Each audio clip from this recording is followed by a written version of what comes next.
I'm currently like up to date on is DMP. Same.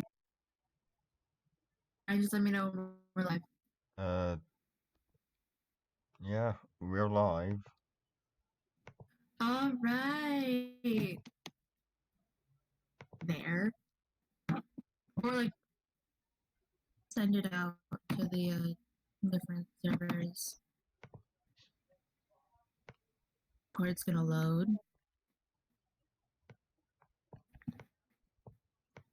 Jeez, how big is this picture?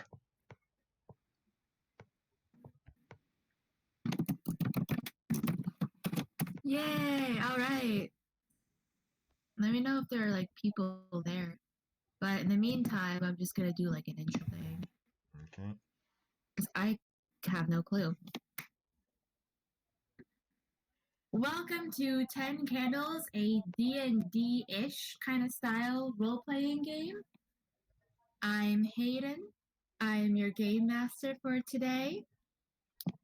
And I have with me a lovely, lovely group of people if you want to go around and introduce yourselves. Hello, I'm Brian Croydragon, the person streaming this. Yes, thank you, Brian, for doing all of this.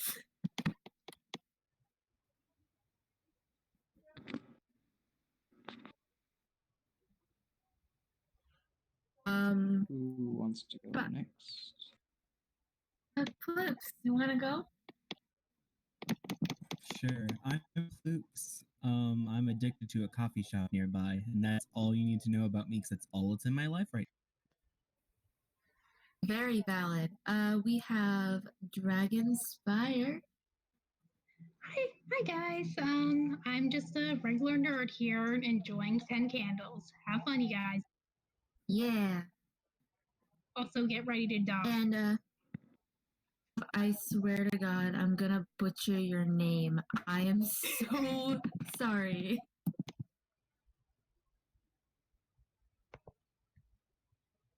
Huh?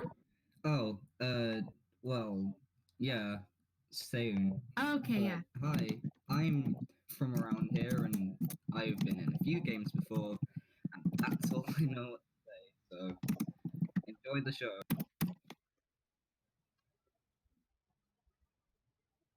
They're on mute. They're not gonna be able to talk, but we have Hacker here with us too.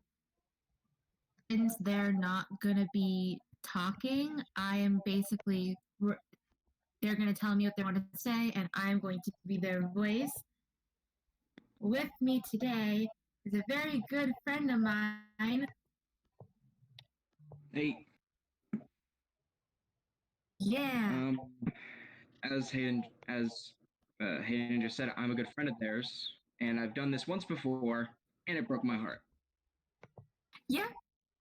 Basically, that's what happened. That's what happens with 10 candles. Yep. So, for those of you that have never played 10 candles before, 10 candles is a D&D kind of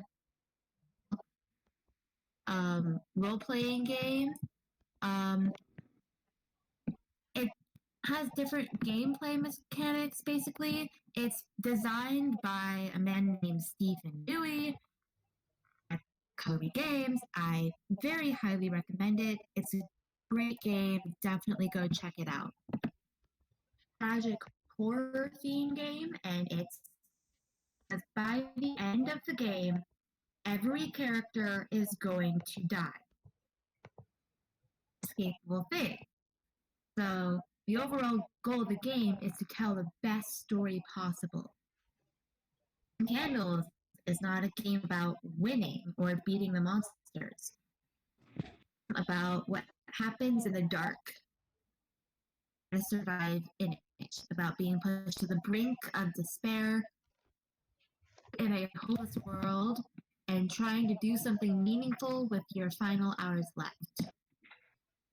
It is game to game as the game master selects different modules to run, and this creates an ever-changing lineup of characters and monsters to face. fighting killer clowns in one scenario, and then sentient shadows in the next, and then the gods themselves in another one. It's unique, it presents a different tragic story, and this is improvised. Anything beforehand. The only thing that everyone came up with is their characters, and that was for the sake of time. The same in each scenario. Stars are gone. The world is dark, light, and they are coming for you.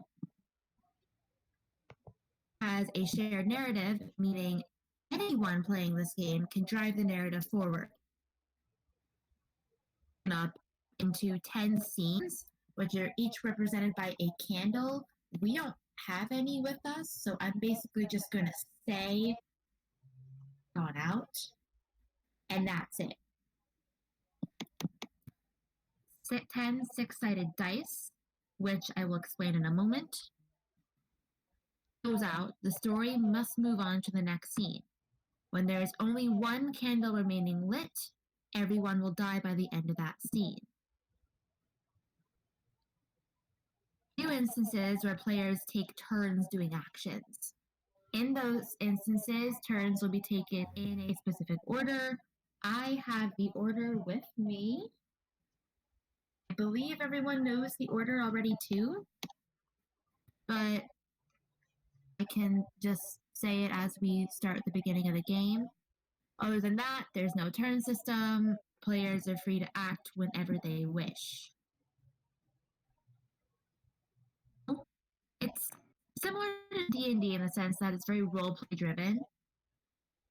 I set up the first scene and the players take over and they figure out everything they're going to do.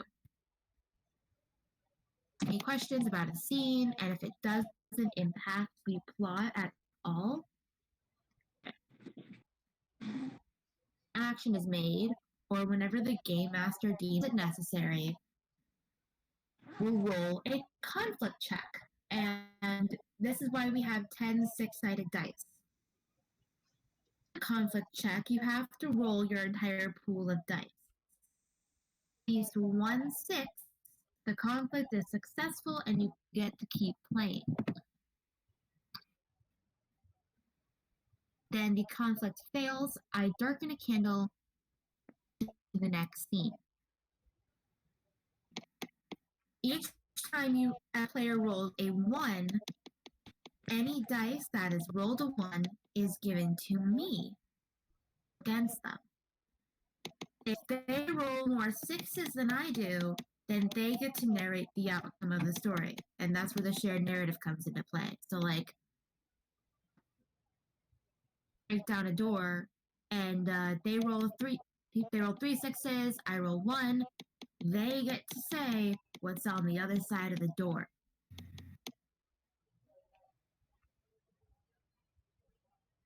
We already created characters, but there are 4 aspects to each character that are really important. Are the vice, the virtue, the moment, and the break. Trait that your character is ashamed of and doesn't really want other people to know about them. Thing like cowardly, impulsive, rash.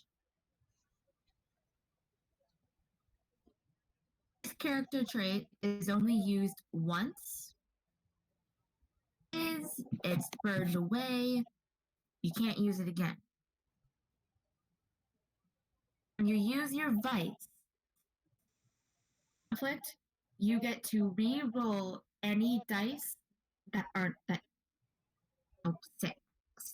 So if you wanted to try to roll Sesame, you can use your vice, you can re-roll. Is the opposite is a trait that your character is proud of and likes to display around others. So it's like selflessness, charm, resourcefulness. You get to re-roll any 1s that you've rolled. Virtues are only used once, same as vices. Is a scenario that will give their character hope when it is done.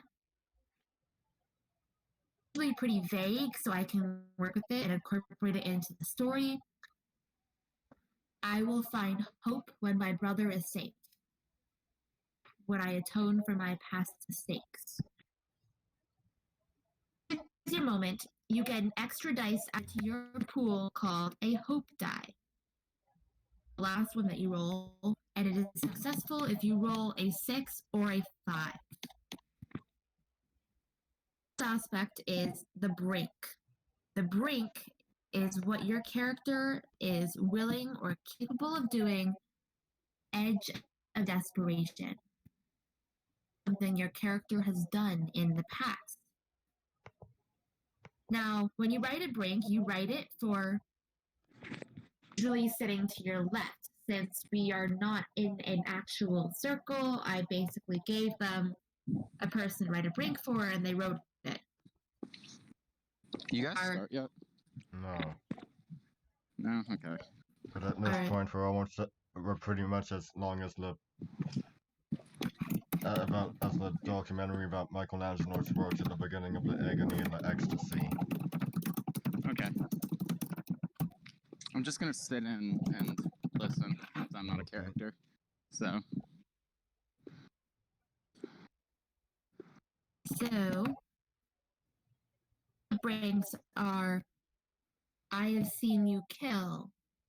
Trey, I have seen you play God. And these brinks are only known by the characters and the character that wrote it for the other one. One person, their brink was written by me, or in this case, them. They know what their character is capable of when pushed to their most desperate hour. That the character's brink is kept secret from everyone else. The character has written the brink for them, pushed a little bit of what they are, or of them. The only thing that you can establish is a fear, because their only fear is the light. You have seen them, they fly through the dark in a storm. It can be used as many times as the player wishes, because this is the trait that remains once every other part of your character has been burned away. These traits are in a specific order. Use any traits that are that are not in the front of that specific order last. So a classic one is your vice, then your virtue, then moment, then brink. And real quick, inventory is anything that you currently have in your pockets.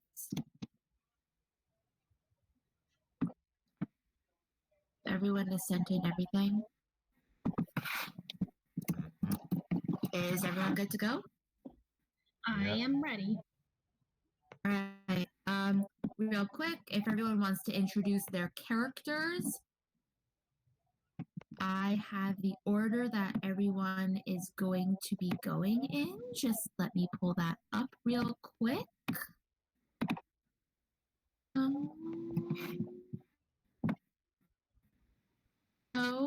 Rook, you're gonna go first.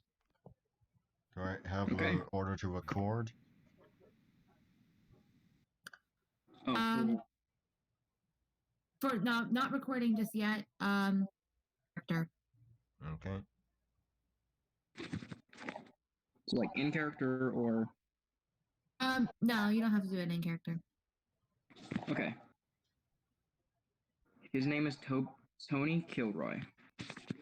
He's age 17 and he does not have a job. What? Yeah. 1 second. Is that good? Is Sorry, 1 second. that all? In the meantime, Spire, why don't you go? Okay, I'm good now. Sorry. Oh, go ahead. Okay, so sorry. Gabe, you can continue. Okay, his name is Tony Kill. He is age 17. Profession? Not applicable. He is a skinny and pale boy with short wavy brown hair. His eyes are faded green, almost appearing glassy, like something has died deep inside of him. He's 5'7" and has a number of scars over his body. He wears black cargo pants and a tattered red hoodie. He has a rough one. I'll leave it at that. All right. Spire. Okay, my character's name is Riley. She has no last name. She's about 22. She doesn't have a particular job. She just takes whatever she can get, and her most recent job was an attendant for a car wash. She's a quiet girl, but she generally likes people, and her outfit's kind of casual, just simple jeans that she could afford to get, and long sleeve shirt that just keeps her skinny frame a little less obvious. Right. I am currently in the process of pulling up hackers, but in the meantime, who's next?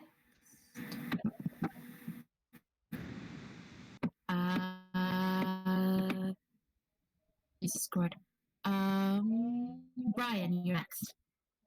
My character is Atticus Jones. He's 42 years old, a professor of ancient history.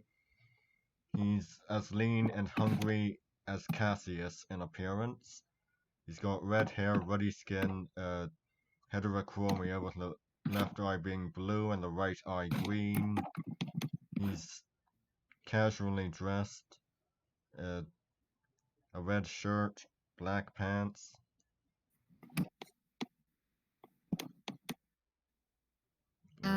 Sayan?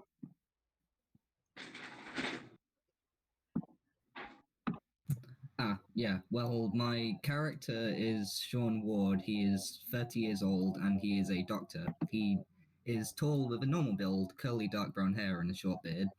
His eyes are a reddish brown that's synonymous with his family, and he wears a pair of glasses, not because he needs them, just for looks. He wears a white coat and a blue t-shirt with jeans underneath and trainers because he likes to be comfy when he works, as hospitals are long shifts, and he is very dedicated to his patients. All right. Real quick, I have hackers. His character's name is Jimmy Johnson. He is blue eyes, black hair. He likes hoodies. He's currently wearing a purple one. Green running shoes, and he used to be a game developer. And last but not least, Alrighty, so my character Cass. She's 32. Her profession is she owns and runs a coffee shop, mostly by herself. Her appearance, she's 5'8". She's toned, tanned. She has like slightly past shoulder length black hair with like a mix of burgundy, purple, and navy blue at the bottom. She has dark brown eyes. She has winged eyeliner and eyeshadow that matches her hair. She wears black jeans, a couple holes, a top that's also black. She has like a brown whip and a tan flannel tied around her waist. She has some piercings and a tattoo on her left shoulder. And could you say the name again? Could you say the She name goes by again? Cass, but her name Cass? is Cass. her name is Yeah. Cassandra Vandelin. Okay then. yeah, her name's Cass. We were getting some interference from something. All right. So the quickly typing up a thing. Actually, no, I don't need to. We know that everyone's been introduced. We can begin. All right. Is since the sun went out. Are we ready to record the final goodbyes?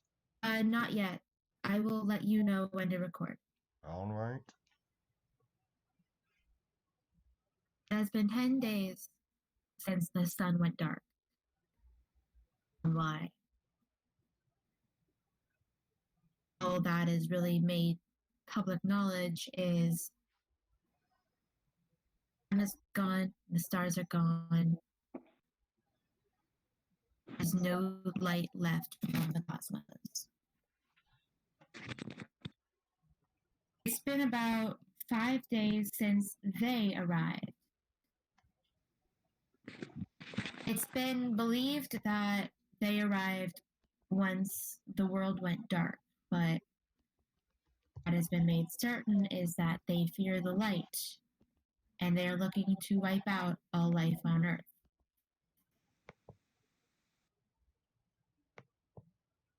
Right now, everyone is currently huddled in a little home in a area of a town that's not needed to be named.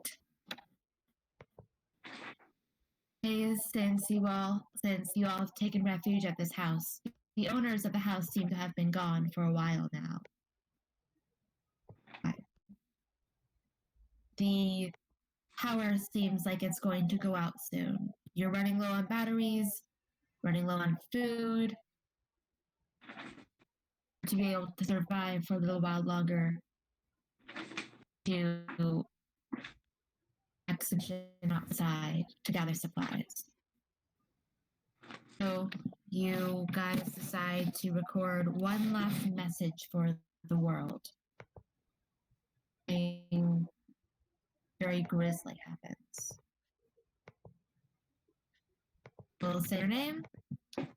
You may say your last word. You may say your final message to the world. Say, when you're done, just say, I pass on the recorder. Brian, you may now record. Alright, go. Tony. I am Tony Kilroy. I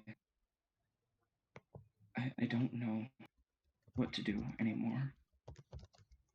My parents died 5 days ago, and everything's gone downhill since then. I don't know how much more I can take. I don't know how much longer I can do this. At least I know I'm going to Mom and Dad soon. I pass on the recording. Riley. Okay, here we go. I have no idea who's going to hear this, and I highly doubt you're going to hear this, Mr. Reith, but I'm sorry for what I did all those years ago. I know you said stay brave, but I don't know. I guess I'm hoping someday you'll hear this, or you'll somehow come across this message from us, but I want you to know that I made it out okay, and that I'm being looked after. I have a very dear friend to me, and she's been so amazing to me. I just feel lucky to have her. But just if you're alive and you can hear this, don't worry about me. I'm okay, or at least I'm going to be okay. I have faith we'll get out of this somehow. So, and whoever's listening, just hang in there. Don't give up, okay? And she passes it over.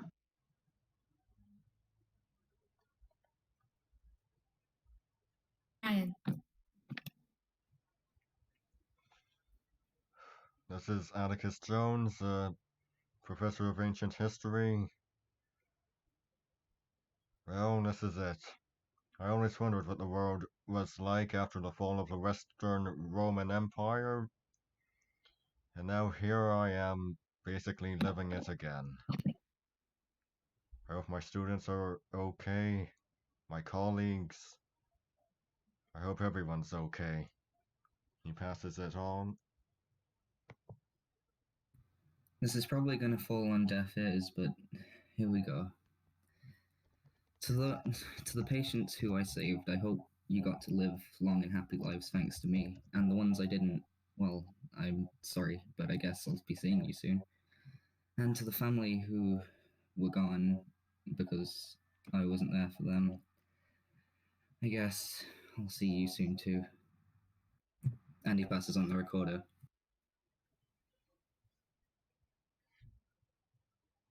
Jimmy would like for me to read his message.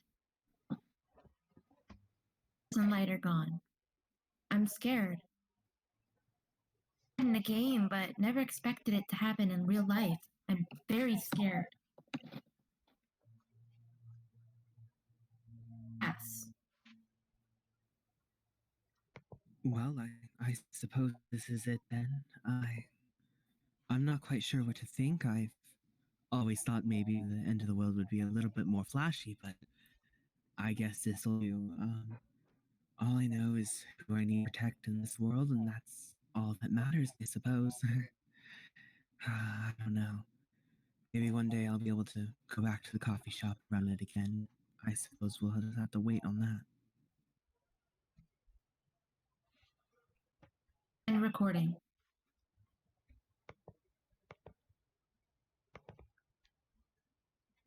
Alright, we're clear. I'll get that uploaded to YouTube while we continue. Hey, Brian. Round of applause real quick for Brian. I would clap, but I'm on push to talk, so I can't. So am I. I'm using the desk. Oh, and of course, the first video, the first thing I see when I get onto YouTube, Teddy discovers the garage and his honks get loud. Alright. You guys are currently in an abandoned house. It's been about 3 days since you've all taken refuge there. It's been stocked with everything you've needed. There's been power, there's been food and water, there's been spare batteries. They seem to be running low. Batteries, the lights flicker. You're going to need to leave soon.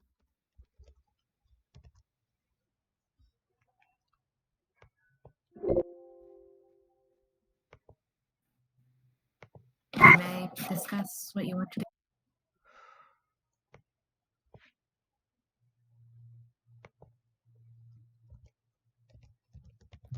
We're starting to run short on supplies. We should probably start looking outside. I know it's dark, but we might find a house or something where we can get some supplies so we can last a bit longer. Yes. Sorry, I'll be right back. I gotta get pizza for my folks and all that. I'll be back in a second.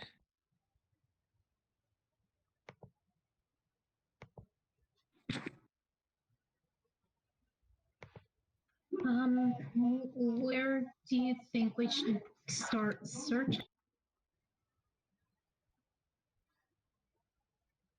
It's going to be something in this house. If not, we should try to check out a store or something.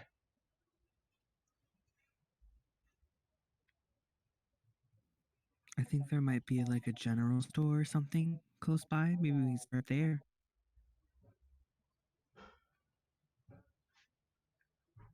I guess that's a good idea.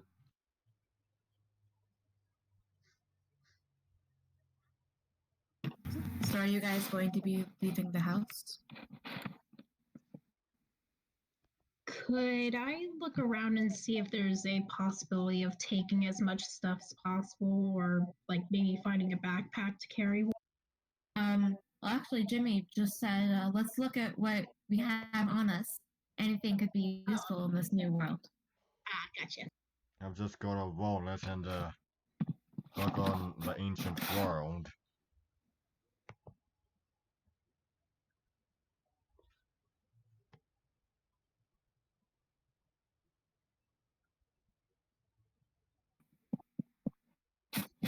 So, Oh, Riley, you were saying? Oh, well, hold on, let me get my pocket. Here we go. I don't have much. I just have maybe some chapstick and hand sanitizer. I do have my wallet. There's maybe $300 of cash in there. I don't think money's going to be much for the convenience store, but maybe thinking ahead, maybe we'll find somebody who would give us a ride. Maybe we could bribe them for that. I don't know. It might be useful. Jimmy idea, is right? carrying with him.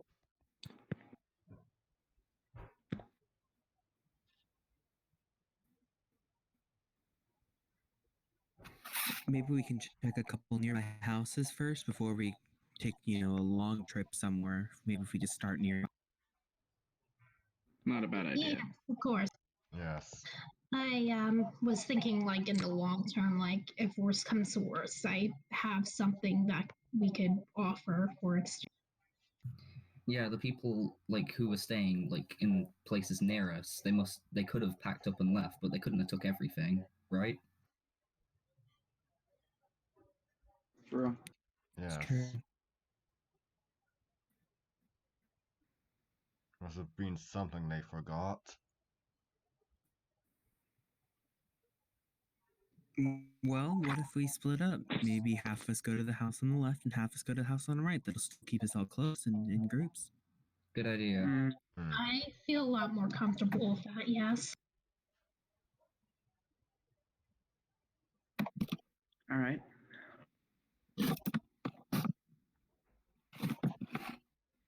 All right, so you guys are going to divide and search the houses around the block.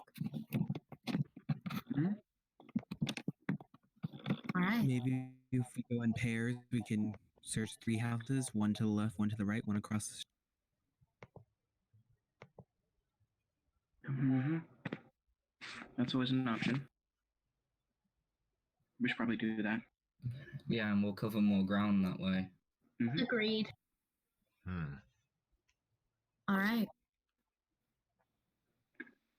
So, who's going with who? Well, I already know I'm going with Cat. Yeah, we'll go across the street. Hey, Tony, do you want to go to the one to the right?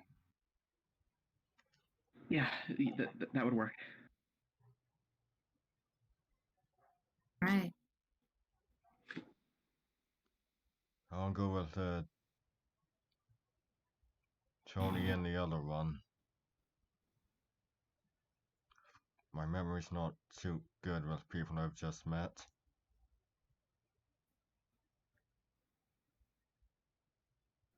All right. Me, do you want to go to the house on the left?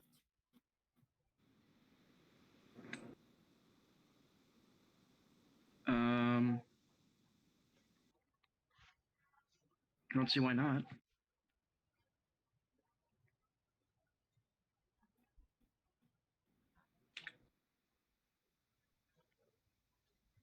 Yeah, I don't want to leave Riley all alone.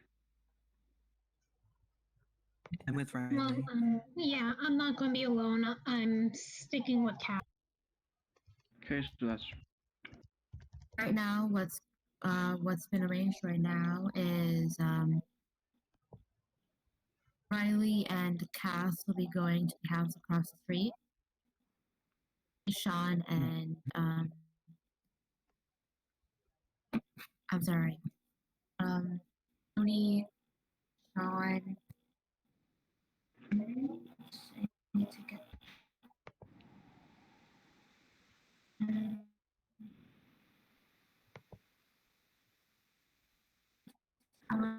Atticus.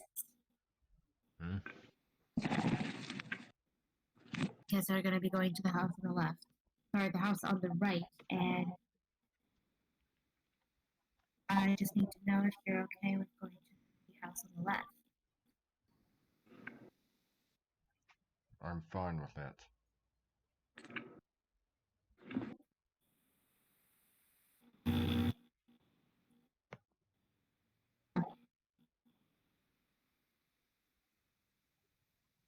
ready to set out? Yes. I think so. I am ready. Yep, Mhm. I'm ready. Ready? All right. Thing that you'll need, 6 of you, and you step out of the house. Outside, you find that it was true. The world really is dark. Um, that are still on. Some of them are flickering, but other than that, all the houses.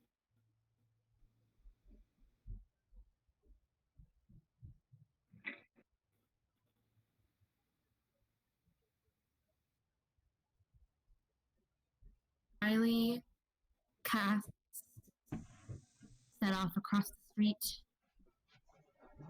John and Tony, you head to the house to the right. Okay. You set off for the house to the left. Got it. Riley and Cass.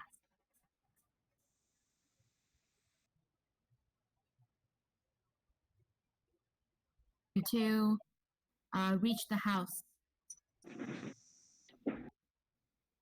Look quite a bit like the one you just left.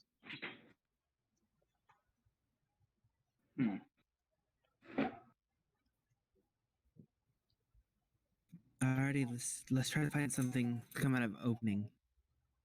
Mm-hmm. Gotcha. Let's see what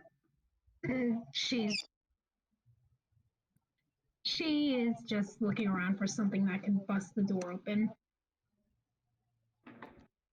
All right. Cass, is there anything you want to do? I'm gonna see if any of the front windows are unlocked.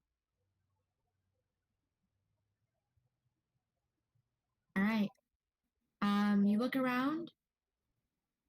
None of the windows seem to be open.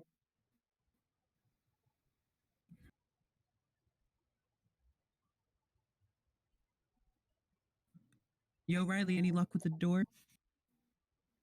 No, it looks like it's jammed shut. We think we could, I don't know, throw one rock through the.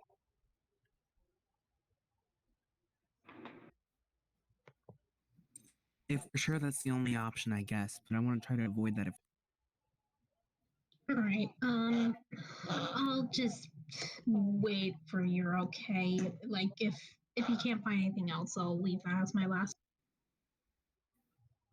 is there a back door maybe to this house? A lot of these kind of houses in these neighborhoods have back doors. Hmm. She's walking around the house now, looking to see if that's the case. Walking around, you see a back door. Oh, Cass. There actually is a back door over here. Alrighty, let's try it. All right. Are you guys gonna well, what are you guys doing? I'm going to try to open the back door that we found. All right. So, Cass, open the door. Things open. Oh, good. Could use some good luck for. No kidding. Mm-hmm. Here, I'll go in Meantime. first. You stay right. In the meantime, head over to the Oh, house so on the bad. left.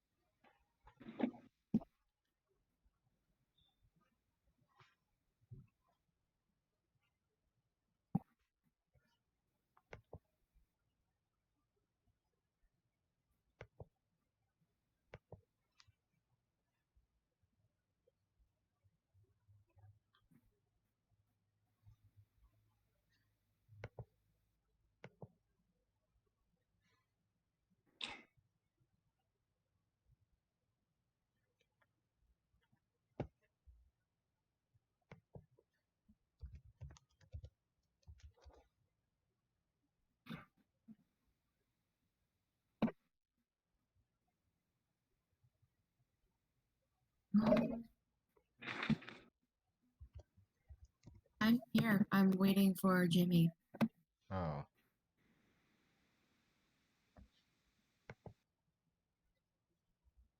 That's cool. He was just disconnected. So you head over to the house on the left. Just need to know what you're gonna do.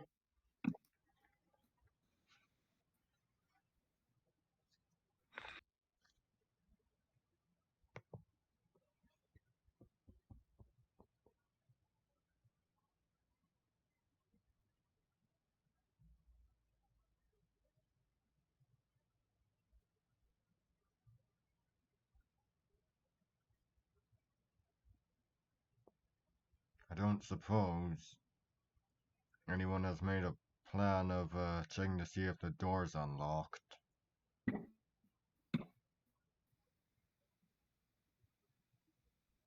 Mhm.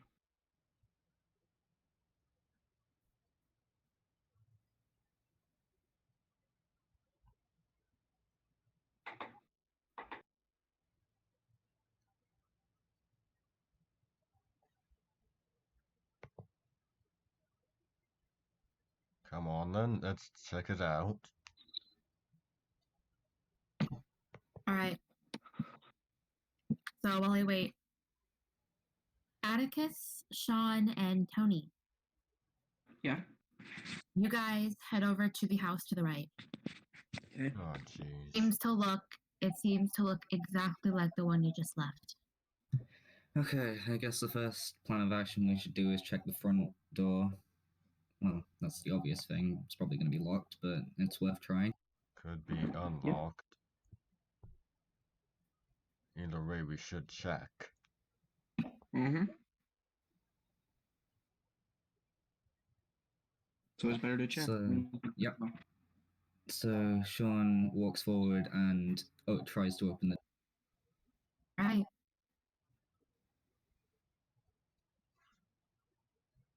You turn the doorknob. The door swings open without any trouble. Oh. Wow, that wasn't what I expected, but good luck with all of us then, because I'm sure the other houses are probably locked. Let's Prob- be prob- probably. cautious. Agreed. We should be careful. You think they're still here? Possibly. Maybe. I don't want to risk it regardless. I'm sure they're friendly, and even if they're not, I guess we can try and negotiate. I sure hope so.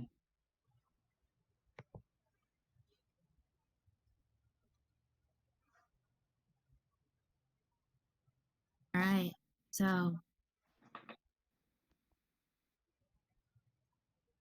in the meantime, Jimmy, to the house on the left.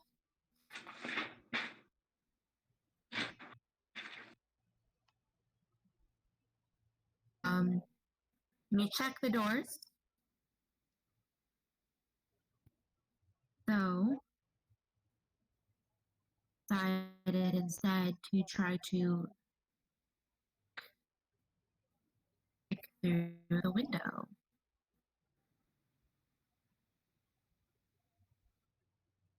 And it succeeds.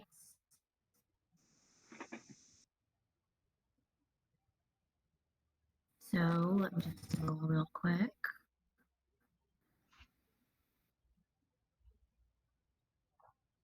So, Jimmy, what happens?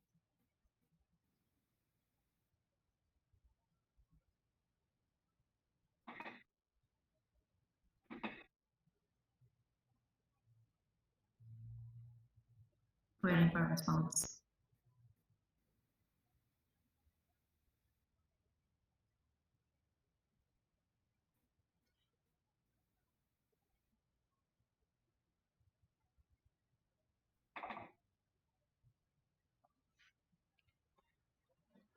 Right, so Jimmy grabs a rock, breaks the window with it, and jumps through, managing not to get cut in the process.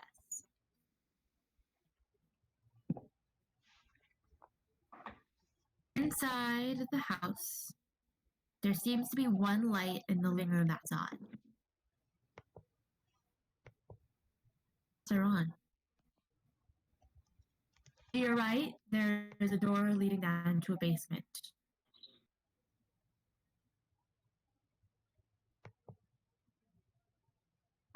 Where would you like to go?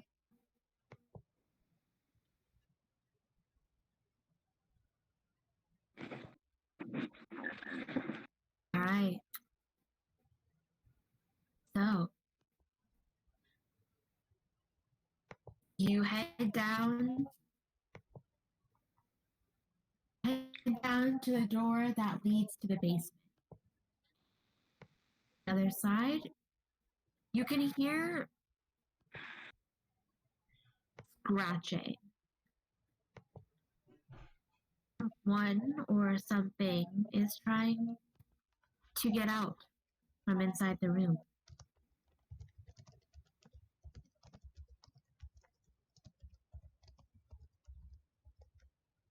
Oh my. In the meantime, you cast.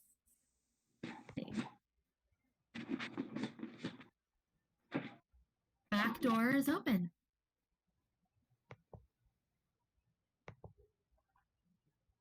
Alrighty. Okay, Riley, stay behind me the whole time, sweetheart. Already?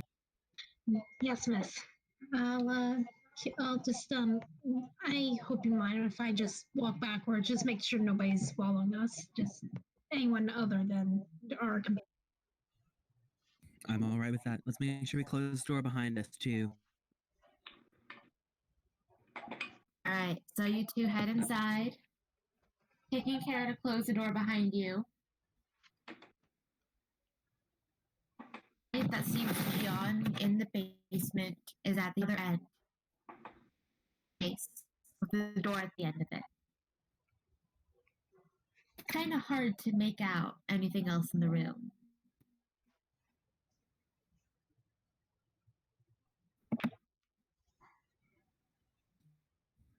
Okay, let's head this way, Riley. Already? All right. Yes. All right, so you guys are heading through the room. Cass, I'd like you to roll. Yay.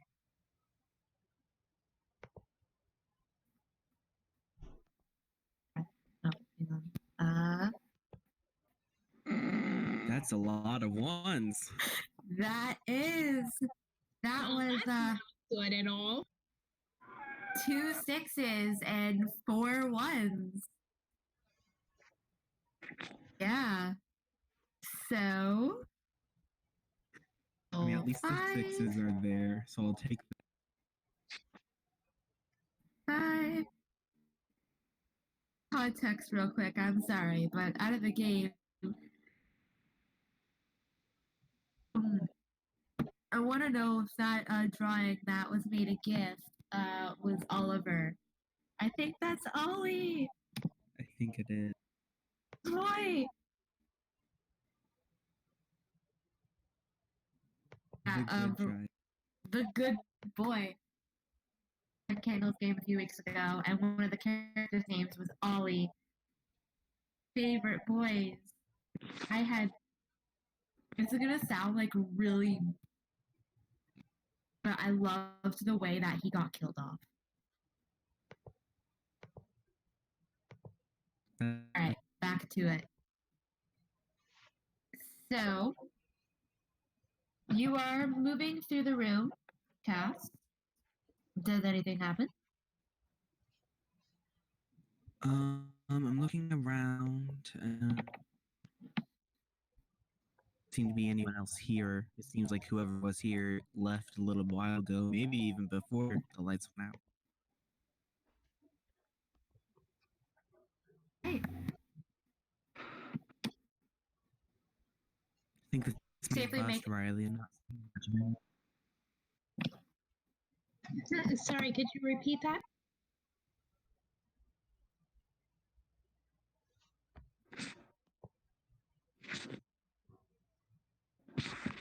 Cass? Yeah, whatever Hayden said.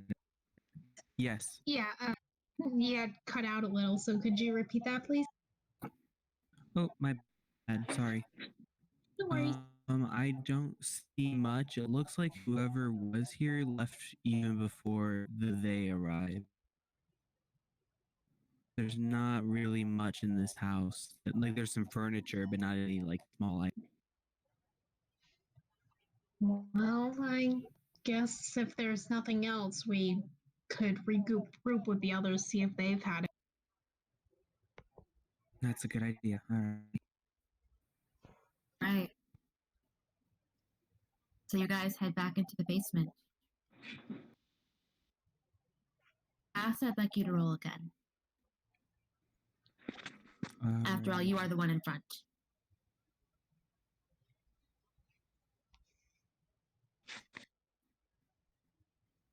Eh, You got lucky. You got lucky. 1-6.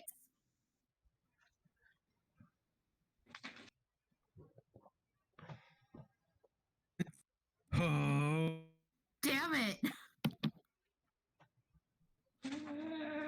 All right. Cass, as you and Riley Yeah. head downstairs, Are you asking if I'm heading down? I am asking you. Nope. We already agreed to leave and go back to the other house. So I think going to the Oh, other sorry. house sounds like a wonderful idea. What do you hear as you go back down to the basement? Because after all, that's where the back door is. I hear something. I don't quite recognize what it is, but it doesn't seem like Riley heard it. So we're just gonna keep going, and I'm just not gonna mention it so I don't scare. Oh, as you head down the stairs, you hear what seems to be the area back where you. Okay. We are going to go back to Atticus, Tony, and Sean. Mm-hmm.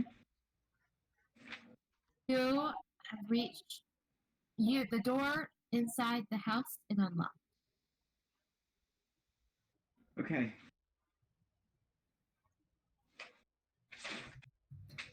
Well, the people who are staying here might still be in the house, so we should probably stick together for now. Agreed. Let's not go splitting up. Agreed. Yes. Anyway, let's search around the first floor. I think that's where we should. Not a bad idea. All right. So,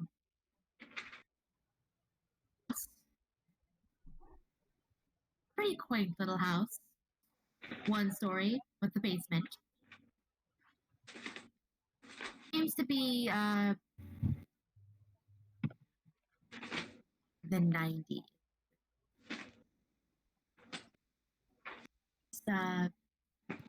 Paint on the walls says the lights are all off except for one in the kitchen and one nearby the basement.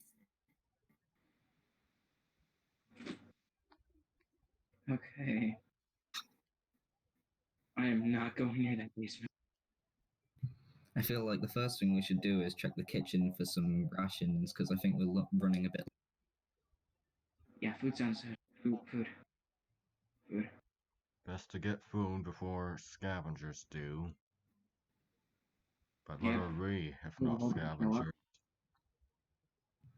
And the water might still be working as well, so we can get some fresh water. Well, even if it's tap water, it's better than. Yeah. Hmm. I haven't showered in a week. It's not fun. So I Alright. guess we walk over to the kitchen and start looking around for food and water. Oh, you head to the kitchen. The lights are on in the kitchen. Now everything seems to be running like it normally would. Some packages of what you could call lunch snacks. Some bottles of water and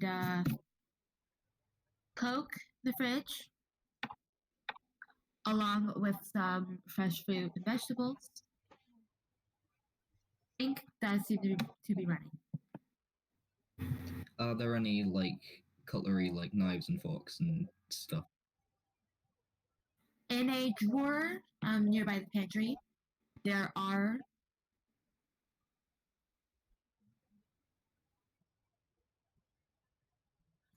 Okay, what I think we should do is we should grab a knife each, even if it's a kitchen knife. It's better than nothing. Still something. Alright, let's get some. Do you reckon this food will be able to be rationed to all of us, or do you reckon it'll only be a select few? I think we can make it work for us. I think Okay, so. good. what are you guys going to do? We'll collect a knife each and the lunches for as many food as we can get.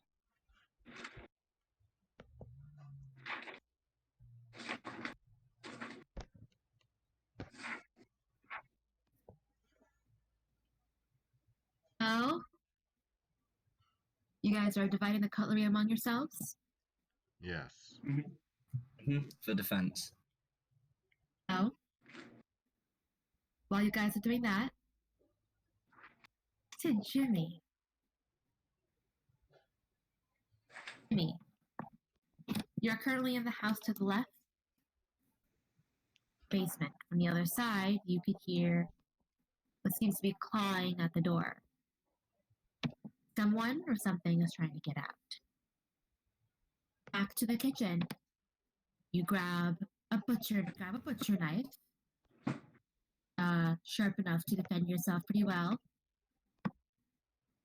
Door to the basement.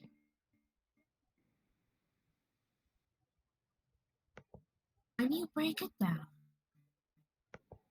there seems to be some kind of a shriek.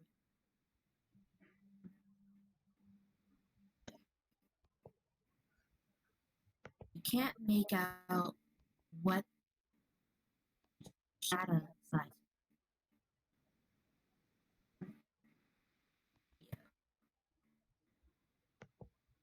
Able to get out of the way, slash it with your knife.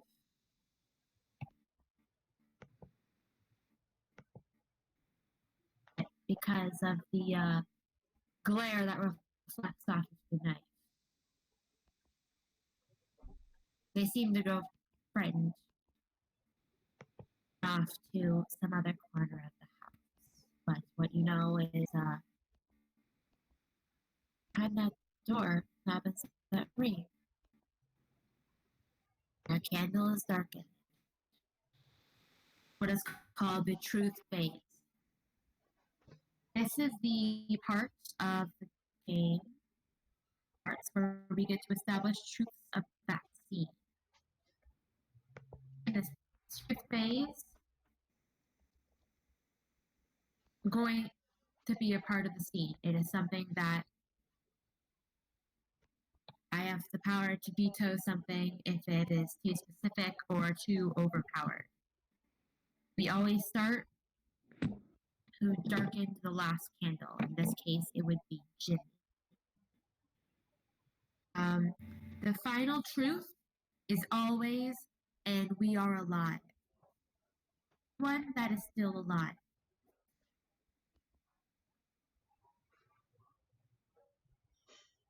What else was I going to say? Number of truths that are made for each scene. Equivalent to the number of candles that are still lit. In this case, will be 9. So,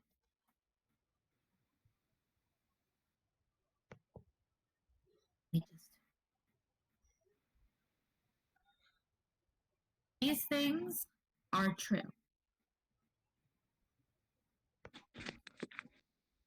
As the first truth.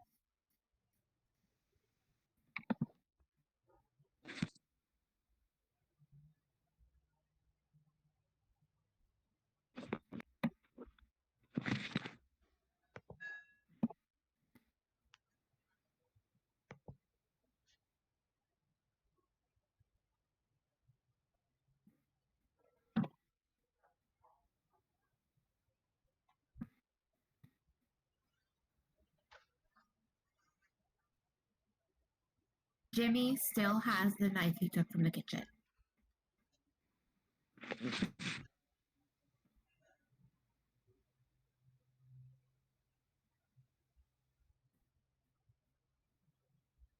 Oh, sorry. Atticus, you have the next truth. It is quiet, like I imagine it was before the Battle of Kaddish began. Right? Sean.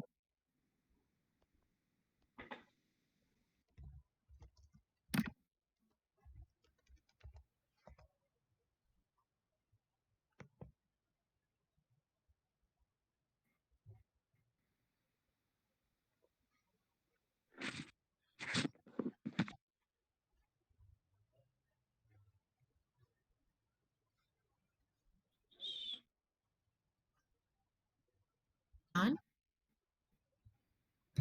Oh, we've all returned to the original house with what we gained from our expedition. All right. Ass. Riley and I make it safely back to the original house. Right? Everyone and everything within a. Wait, me? Sorry, it's my turn. Hmm. Everyone and everything within a 300-foot radius of the house that Jenny was in. Tony.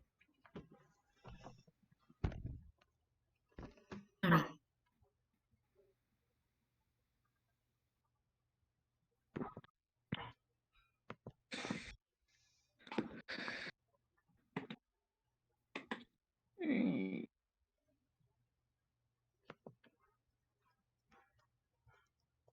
Tony.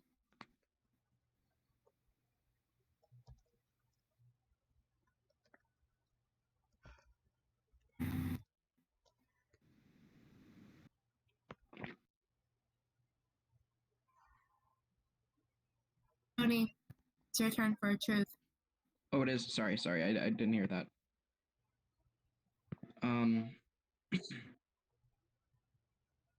We got enough food to supply everyone for a couple of days. All right. Riley. On our way back to the main house, I thought I heard something growling in the dark, but I kept it to myself, thinking it was just panic. My mind being.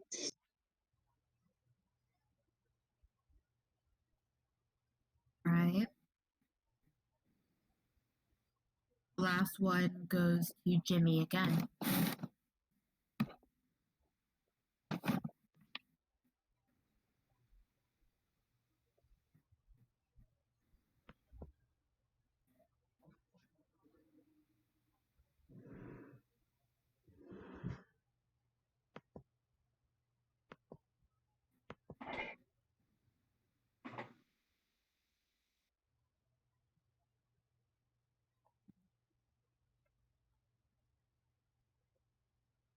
All right.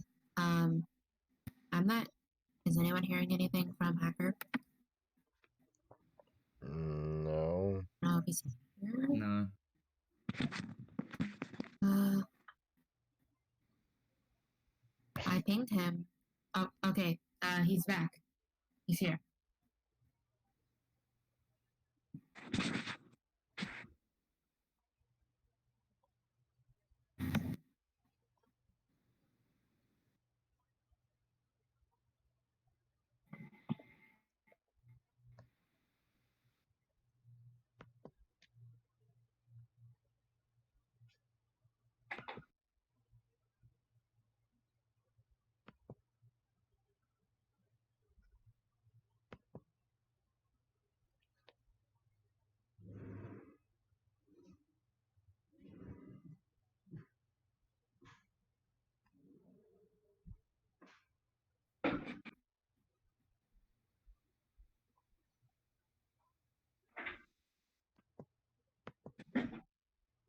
Just waiting for Jimmy. All right.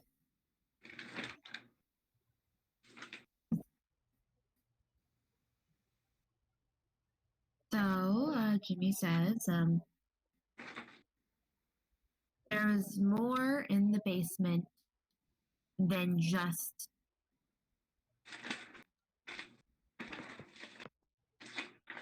and the final truth.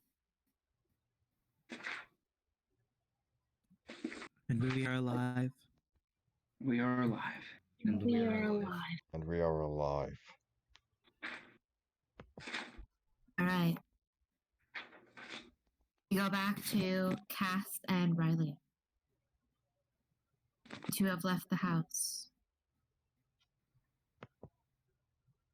From right outside the door, you can still faintly hear what seems to be crying coming from inside the house. Okay, so there's something crying inside this house. So I don't know if we should go up there and look or not, but I don't think I want to stay here if it keeps. It doesn't seem safe for you, and we need to get back with everyone else. Come on. Just go Yeah. ahead and go. If they need help, they'll come to us. They must have heard us enter. Yeah, they had to have. Yeah. She's just thinking things through, but she's well. All right, Riley. I'm going to count that as emotional conflict. All right. That's 96. try-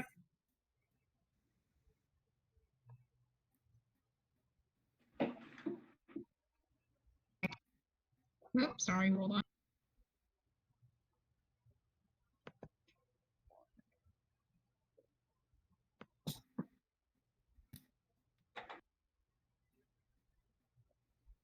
Don't add the space in between. Don't put the I'm space in there. sorry. I'm sorry. I am not. I'm behind right. It's okay.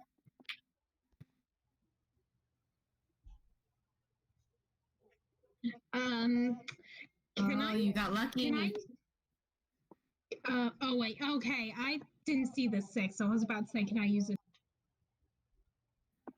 Never mind. Ignore. All right. I get 2. All right.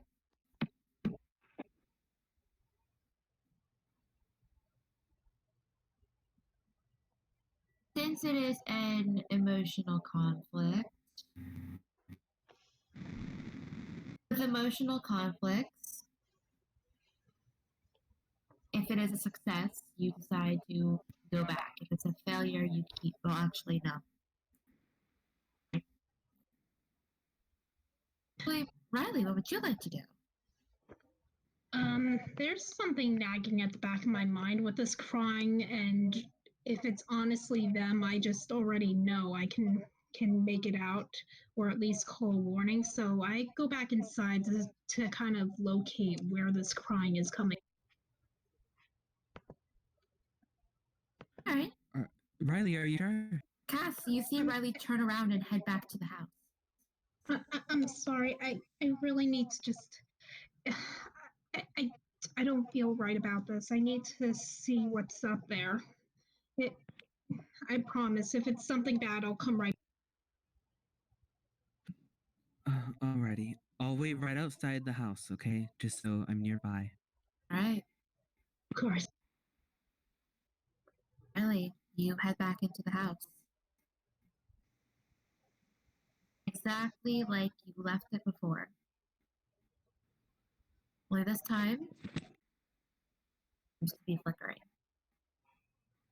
The crying has gotten a little bit louder. Oh, this isn't creepy at all. Where would you like to go in the house? Right now, you're in the basement. I climb upstairs if there are stairs, assuming, and just try to I climb up the stairs and see if that leads me closer to. The crying does seem to get louder. All right, then I keep It seems to be going. coming from a room down a hallway to your right. Then I go in that direction, and I kind of just call out, hello, somebody. Once you call it out, the crying seems to just abruptly and you hear what seems to be back and forth. Two people. I heard just- back and One of them seems to say like, "Oh, now look what you've done. You're gonna get us caught." Shake your like, I didn't mean to. Well, if I can, I just call out. My name is Riley. I have friends, and I heard the crying, and I thought maybe I could help. I promise. I didn't know if you needed help or if I don't know. I promise. I'm not gonna.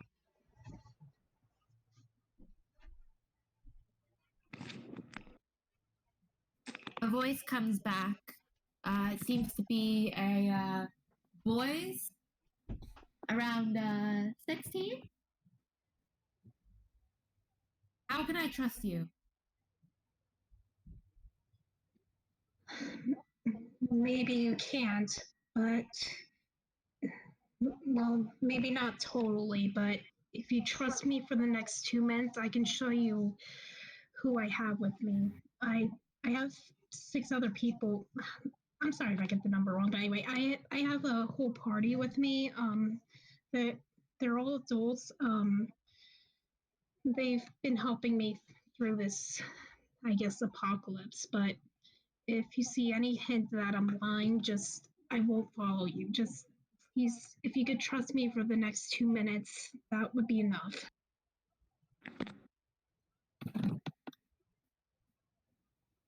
You hear I'd like you to roll. All right.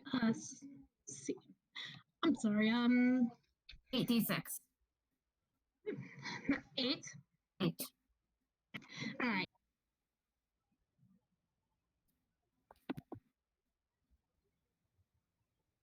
Oh, thank God. Yes. Let me just pull up something real quick.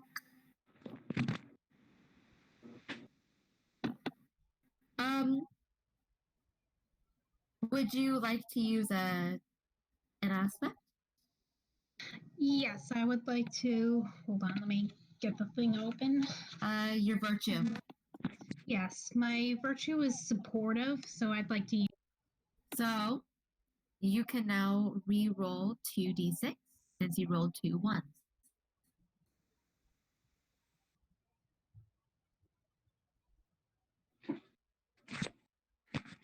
Ah, dang it.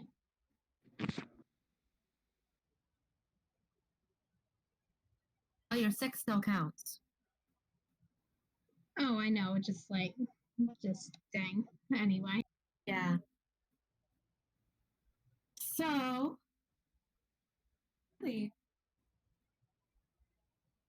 after you give your message to the boy that's behind the door, what does he do?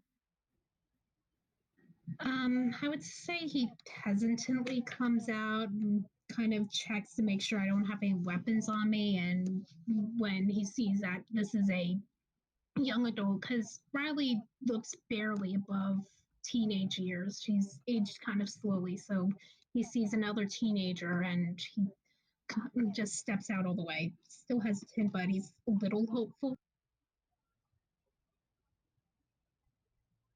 So, hesitantly opens the door, sees that you're safe to be around. He makes sure to close the door, not all the way, but behind him, as if to kind of shield in the room. And he looks at you and he's like,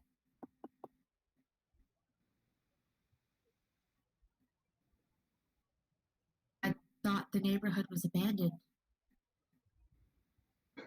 Well, I thought so too. We got here 3 days ago looking for shelter, and we holed up in this other house. Had some food and we have some food and water with us. If you need, That'd be great. Thank you. of course. Um, my Wait, go fix ahead. wounds?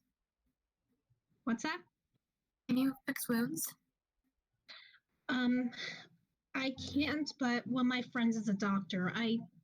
He's not, he's close by, but my guardian, she's outside and she knows where he is, so I can go get her real quick. Please go get him. I need his help right now. Okay, let me.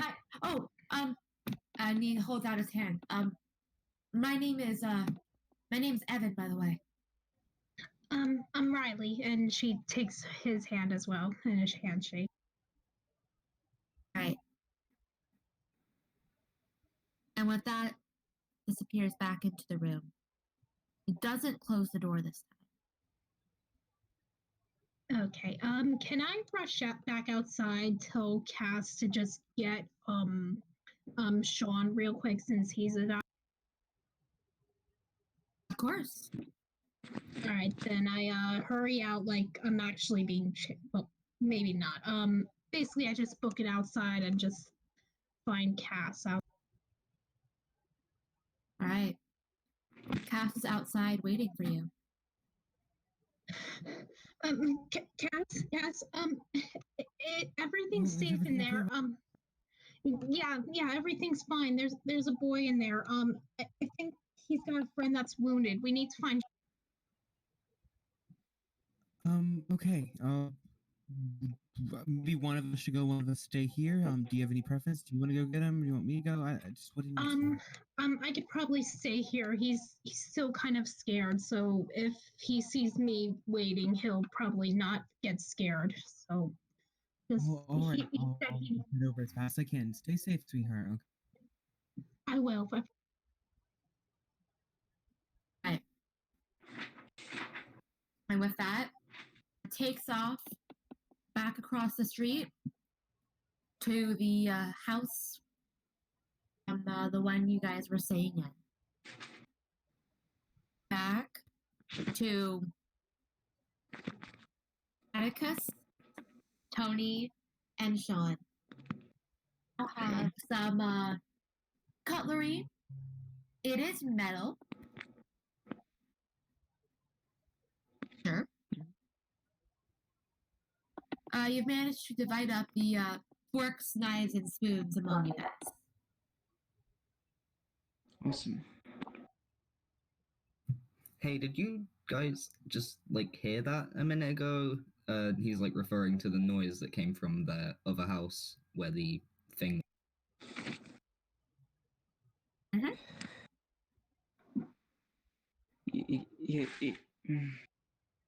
Yeah. It sounded pretty bad. Maybe we should start heading back. Like, I know we haven't searched the basement, but really want to know what's in there, especially after the. Not a bad idea. But I'm not going with you down there. Yeah, I think we should like go and regroup at the original house and come back with maybe all of us, so then we have a better chance if one of those things are down there. Right. Okay. Okay, cool. So Sean and Tony start walking out the front door, which is unlocked because the house was empty. All right. Atticus, what are you doing?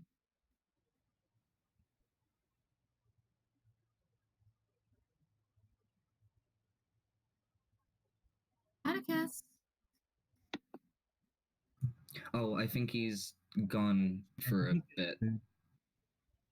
Oh, okay. Well, yeah. I think the stream has been cut off. Yeah. Atticus is eating right now. F. You can go get his food.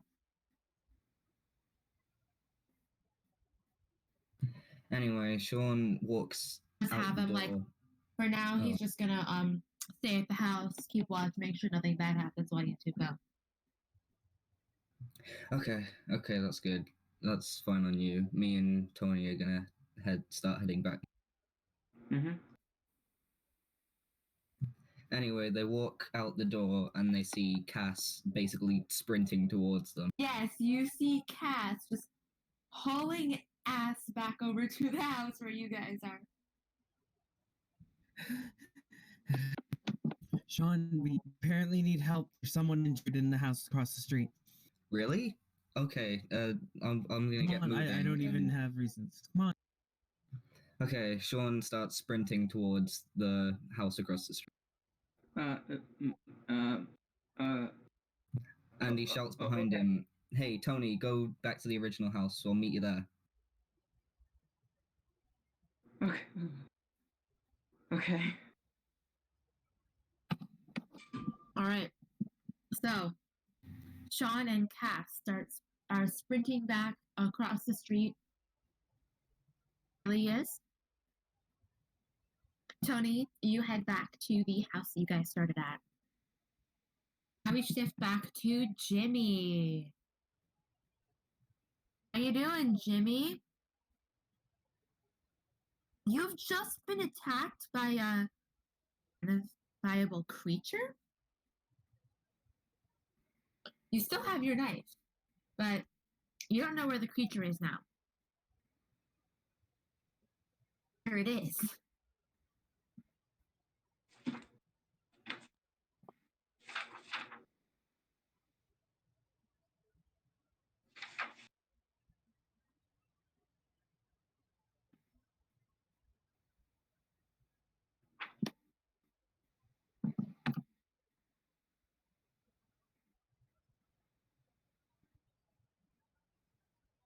Head down into the basement.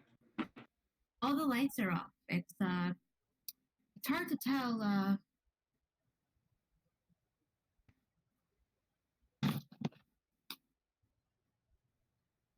that you can see is coming from the doorway. It would be better to see if you had some kind of light source.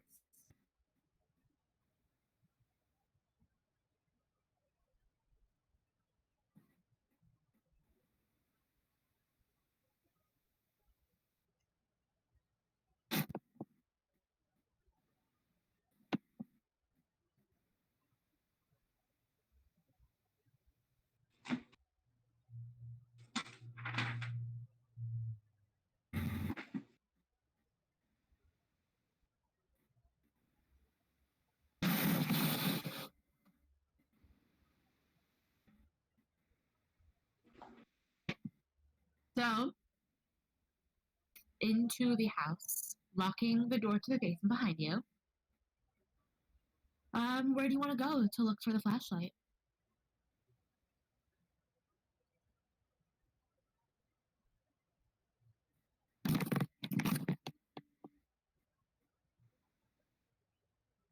All right, you head to the living room.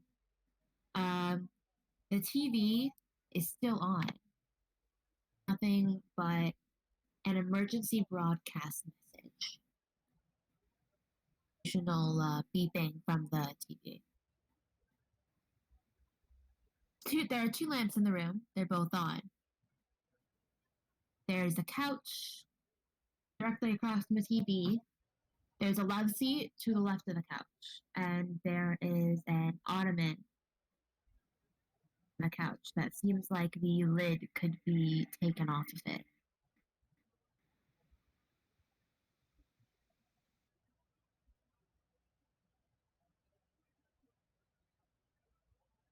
Oh, sorry. There's an ottoman couch and the TV set, and it looks like the top can be taken off of it.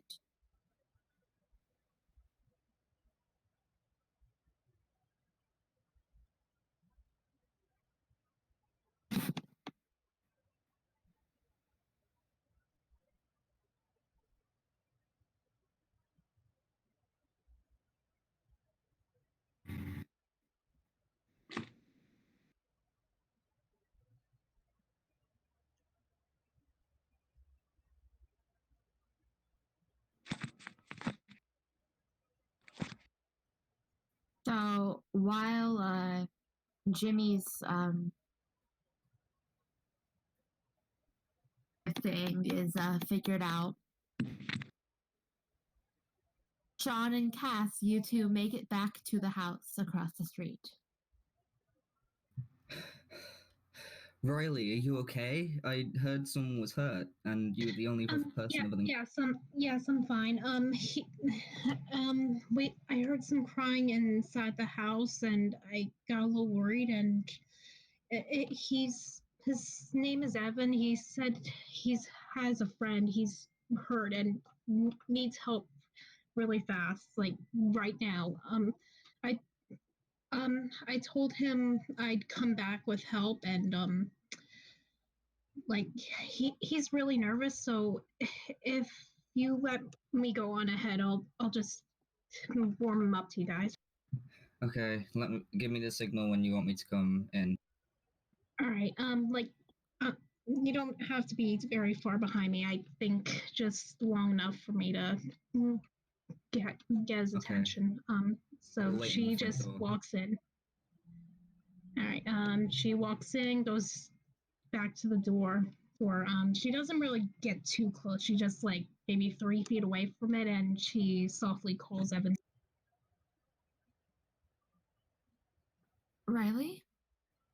Hey, I'm back. Inside, you can hear a little bit more crying, and Evan just turns away and a bit softly, like, shh. Okay? I'm gonna get you help. All right. Okay, I have my friend with me. His name's Sean. I think he's. Oh, give me just one moment, please.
Sorry about that.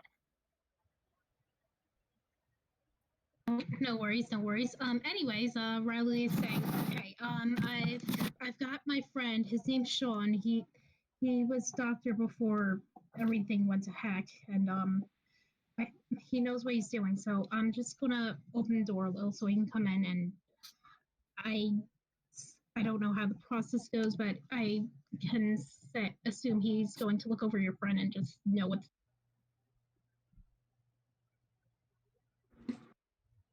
Then you hear some shuffling from behind the door. Opens the door, looks at you, and says, "Get your friend. Please come in." Thank you, for trusting me, and just thank you. As long as you can help him. Yes.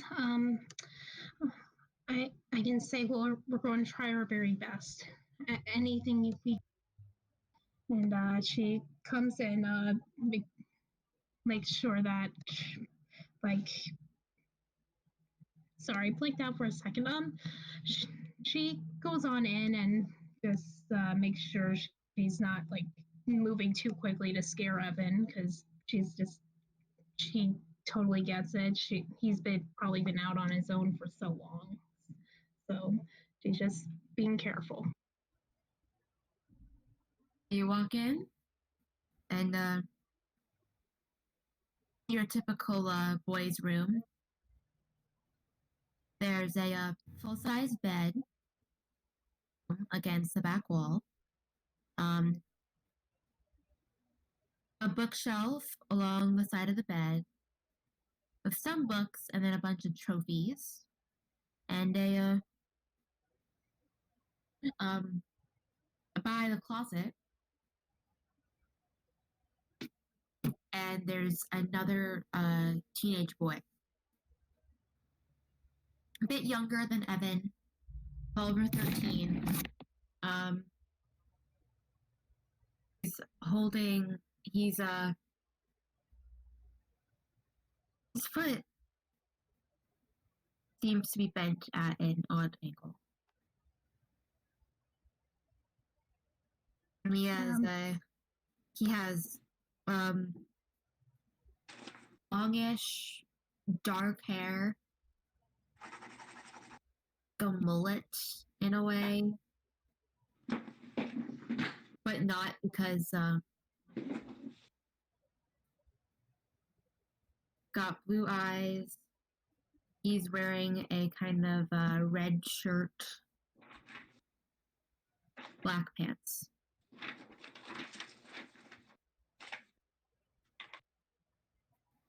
It looks like he's in a lot of pain and he's crying.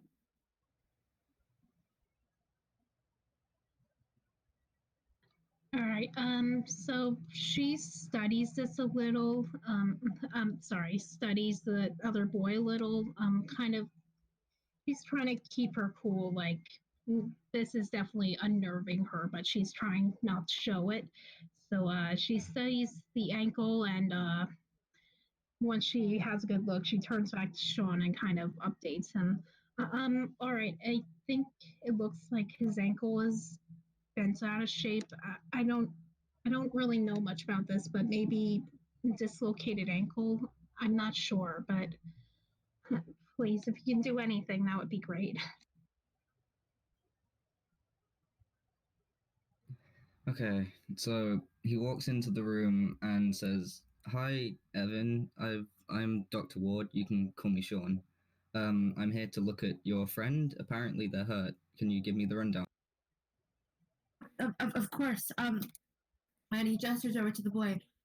This is Michael. He's my younger brother. He's about 14. He just started high school before this thing happened. I don't know what happened. We were running back to the house. Ended up falling really hard. I think his ankle's broken. I don't know. I don't know. I'm not a doctor. Okay, he crouches down and he's like, "Hey there, Michael. It seems like you must have tripped. But it's all right. You'll be completely fine. I'm a doctor. I can help you. It's all good. Don't worry." And then he basically signals to Cass, like who's basically outside the doorstep, and he says, "Can you get some ice from the house that you found me in? Because it has a working freezer. So, because I need an ice pack like right now." Alrighty, I'll go as quick as I can. Okay, thank you. Try and be as quick as you can. And just for flavor text, Riley is just she's not really getting too close to Michael, but she's sitting, leaning against the wall a little bit close, maybe 3 feet at most distance, and just trying to figure out what to say here. Like anyway, she. Yeah, well, Sean's trying to like keep small talk with Michael to try and basically make him not think about his leg until Cass arrives with the ice pack. Basically, just normal stuff like, "Oh, well, have you been enjoying school?" Well, actually, hang on.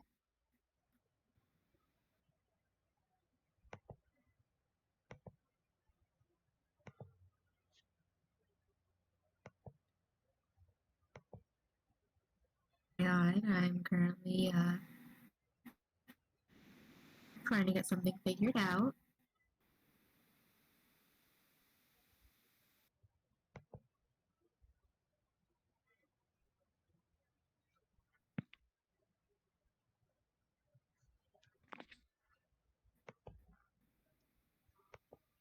But, I guess I'm gonna have to do it then.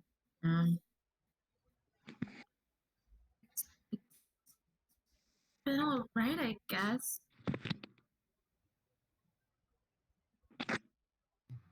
Have you run into any of like anyone else since everything happened, or like have you just been staying here with your brother here? I was staying at at his house when everything went dark, and I've been for my dad and my brother, but we couldn't find them, and then something happened, and we had to run back here, and then I tripped. I'm sure everything will be Or it's all like right. kind of crying again, like I don't know where they are. Don't cry. It's all right. You'll find your dad. I promise. He's all completely fine. I'm sure. I'm sure of it. Your dad's a strong man. Yeah, he is. You're right. I'm sure whatever's out there, he could fight twofold. Don't worry.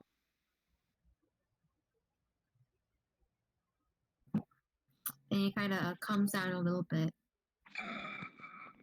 Hey.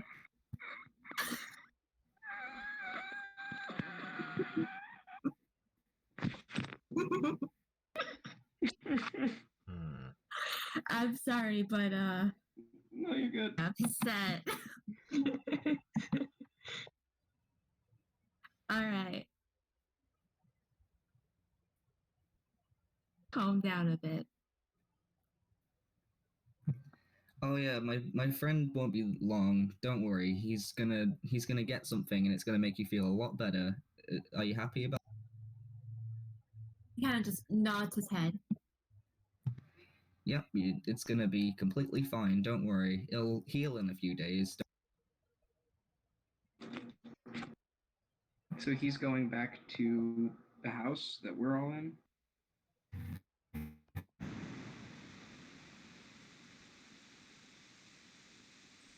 Um.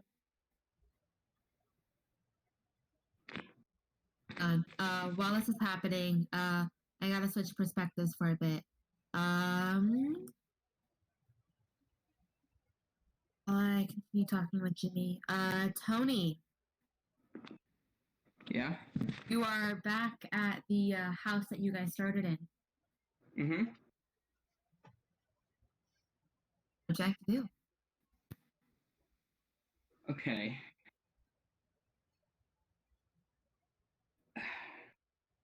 I want to try and find where people are. Like where everybody is. Because Right. paranoia. What you know is that Jimmy is at the house to the left.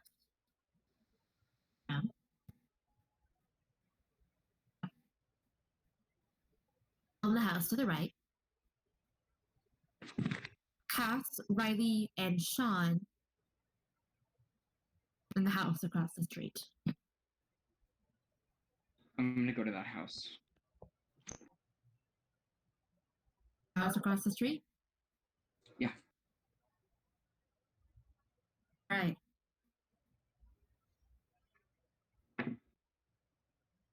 So, Tony, you start heading out. You start heading towards it. You see Cass kind of bolt out and back across the street. Wait, what? Cass, what? Huh? Just go to the house. I'm getting ice. Okay. See you later. What? Okay. Get in. Okay.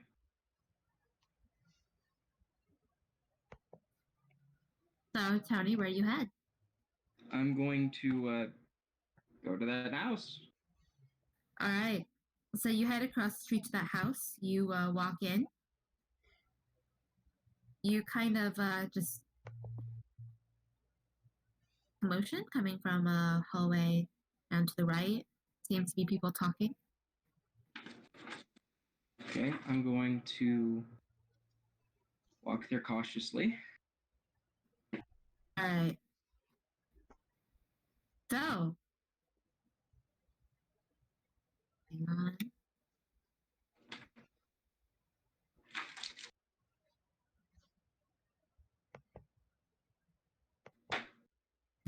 I guess at this point, So, Sean can hear the footsteps and gestures to Riley to go check who it is. If it's She nods and goes to the door. She kind of just makes a gesture of "Give me a second. It's going to be okay." All right. So, Tony, as you're walking down the hall, you kind of and you hear Sean talking. You hear another voice, and guys, this voice.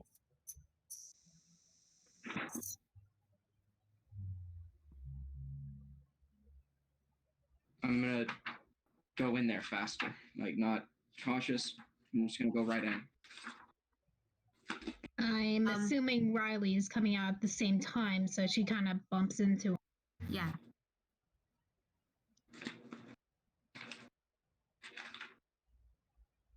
Oh, Who's in there? It's there's two boys, two brothers. One of them's injured. I don't know how bad it is right this second, but we're getting. Okay.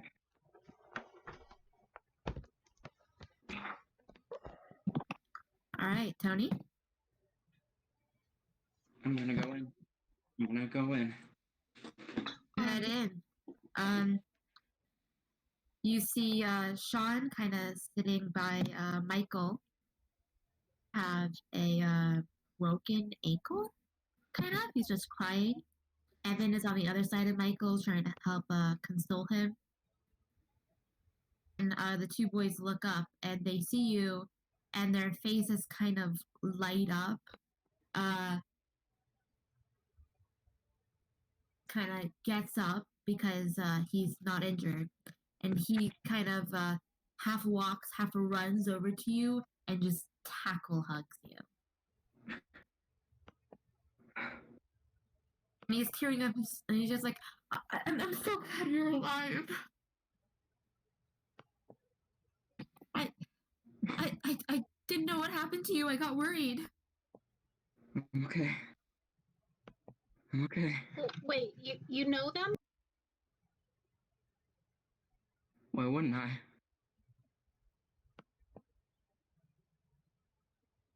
They are my brothers after all. Riley just kind of has this look of pure relief, like, oh gosh, thank gosh somebody knows somebody. Wait, so how did the three of you get separated? Well, two of you stuck together, but how did you get separated, Tony? Well, my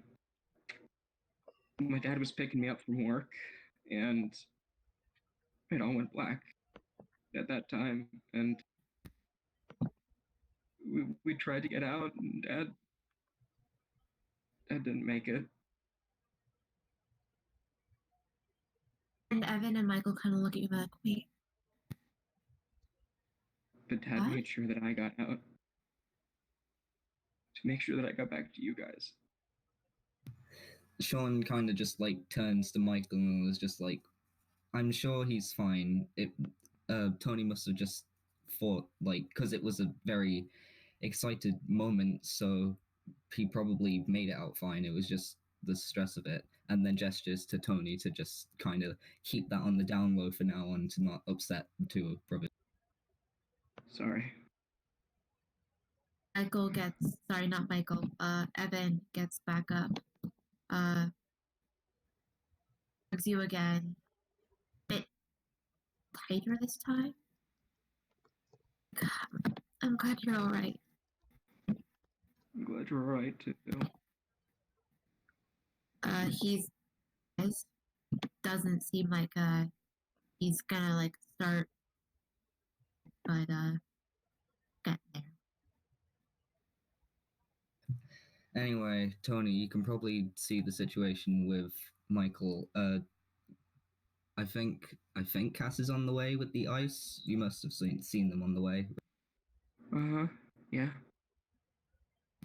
They should be here shortly, and Michael's going to be completely fine. I promise. Okay, I'd crack a joke, but I know now's not the time. Well, you make one that you know Michael loves, and he just can't help but like laugh at it. Alright, fine. And with that, we are going to over to Cass.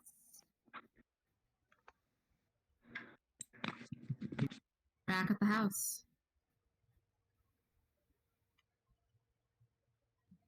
I'm gonna try to look for the ice. I'm not quite sure where it is, but I mean, the kitchen would be a good place to look. It would be. So, kitchen. And left it before. Everything's still running. Light flickers every once in a while, but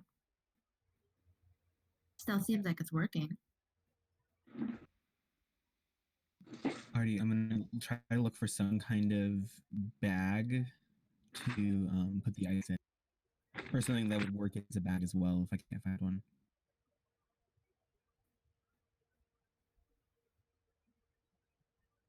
All right. Inside the freezer. Sorry, say that again. I'm gonna look to see if there's some kind of bag I can put. All right. There doesn't seem to be a bag in one of the drawers in the kitchen. Doesn't seem to be any plastic bags that you can use. Okay then. Well then, I'm glad I had a plan B. I'm going to take my flannel shirt that's tied around my waist, and I'm gonna fashion that to a kind of bag. It'll at least do the job. All right. So yeah, you're able to. You tie your flannel, and that kind of resembles a bag. You're able to take some ice from the freezer.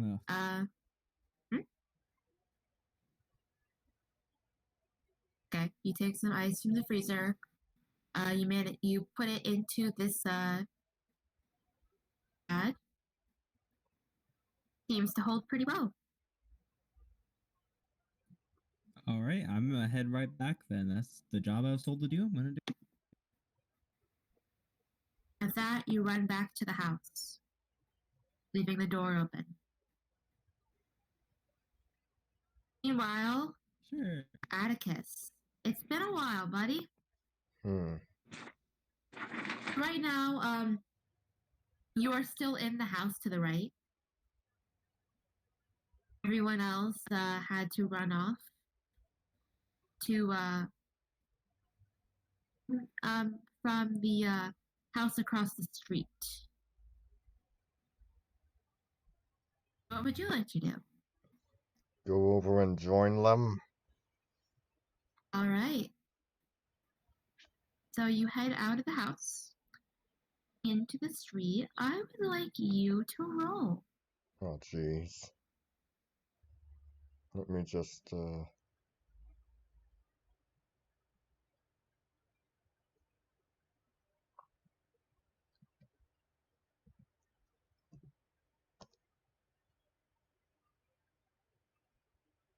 Hang on, you don't roll 2. Sorry.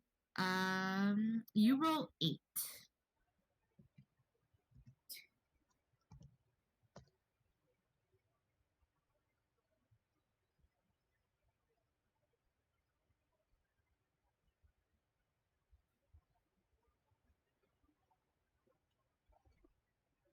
Hang on real quick. Let me just pull up a thing. Because, after all, I need to find the document. Sorry. Oh my god, the tension. I know, hang on.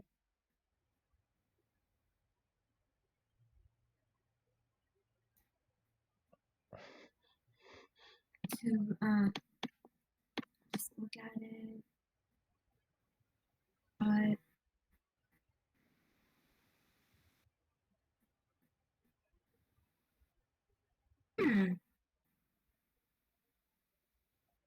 would you like to use an aspect? Sure. Alright. So your aspect is you, Come again, you. which is that you have in play is your virtue, Mm-hmm. which to re-roll any ones. So if you want to use it, you can re-roll that one to see if it could get a 6. So, You want to use it? sure, roll 1, 2, 6. 1d6,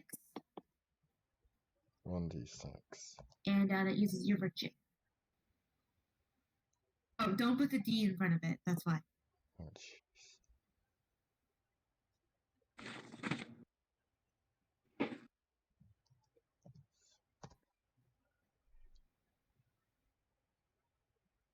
Oof. Okay. Oh no. So, Oh no. again, another candle. Oh. Oh, Atticus. You walk through the streets. And when you pass your a street light, you go under one of the street lights. Flicker just burns off.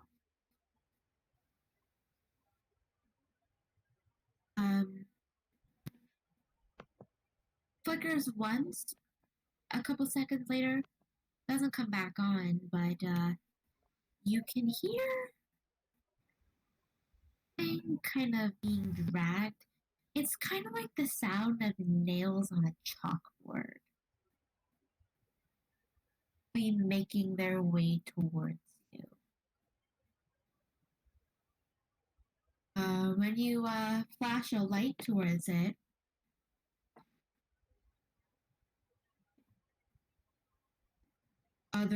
otherworldly kind of screech, kind of like the one that you heard before. With that, it disappears. The light immediately turns back on. It's as if happened. And with that, we're gonna take a 5-minute break. Am I dead? Right back. Let me use the restroom. I'll be right back.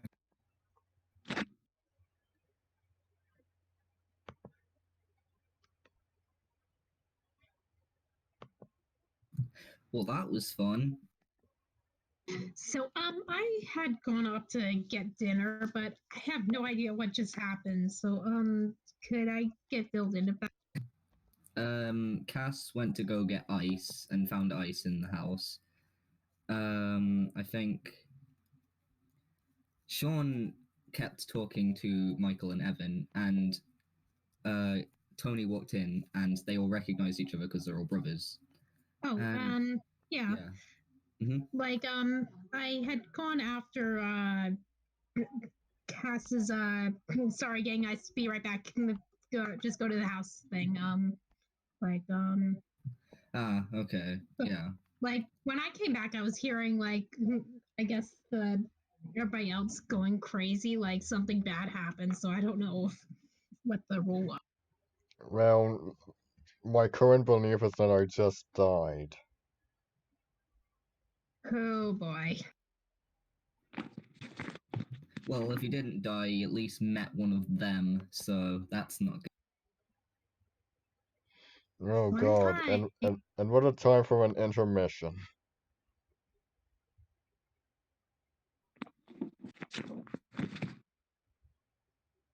Right when the curtain drops, it's all blood stained. Have fun in the murder theater.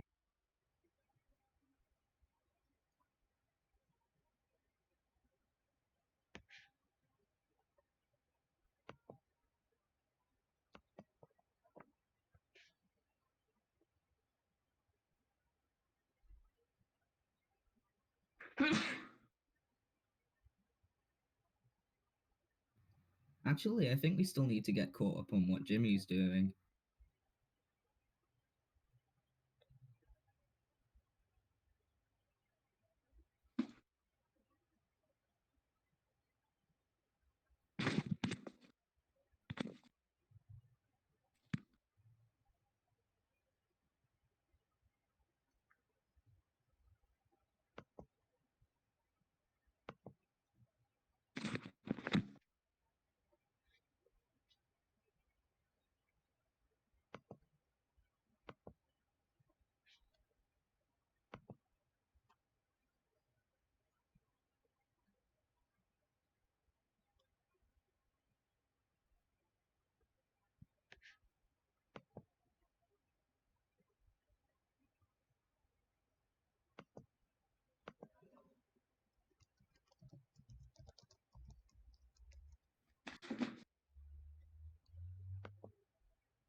Welcome back. Yay.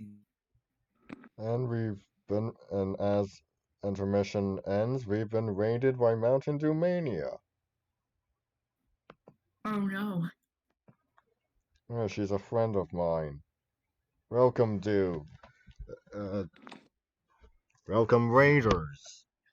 Hello?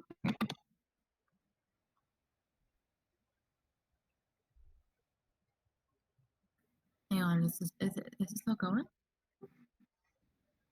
Is what's still Nice. going? Cool, okay. So, heal here then, I guess. 10 candles.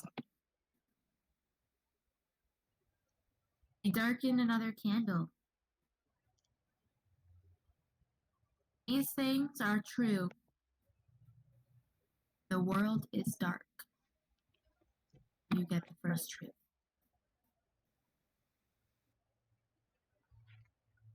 Who does? You do. The world is dark, and I think back to when Akhenaten made Aten the only god of Egypt. It seems as if this is Aten's ultimate revenge for Tutankhamun casting him out. The world is dark, and nothing shines on us. On. Michael, and Evan and Tony and Sean are all in the bedroom and the house across the road.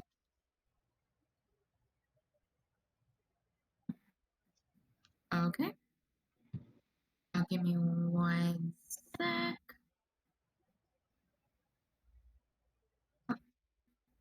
Okay, so we will come back to Cass. Oh, sorry, I'm back. Sorry.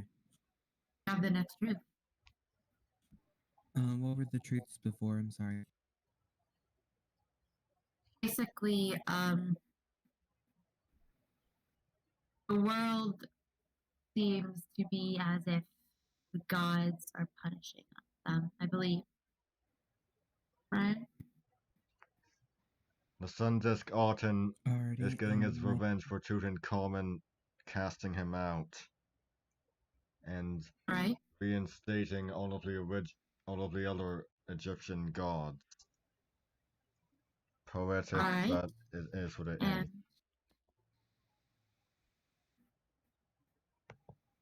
And Tony, Evan, and Michael are still in the house across the street.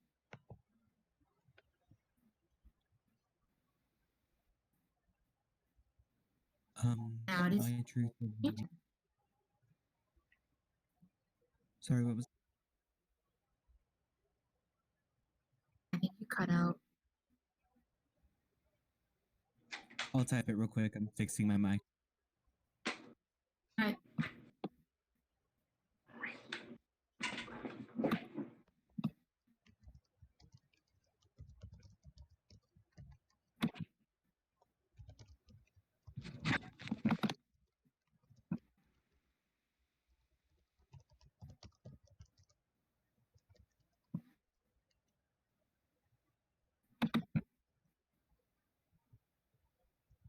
Right. So, when Atticus had the encounter, Cass had not left the ice yet. And now,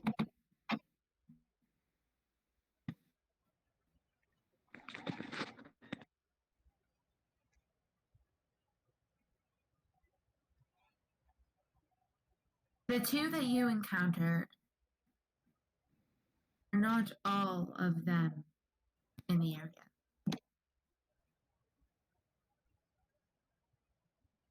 Tony,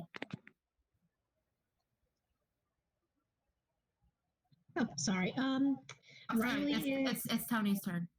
Tony, that's Okay, fine. sorry. I heard E. I am safe. I'm with my family. And I know that my dad got out alive. Right.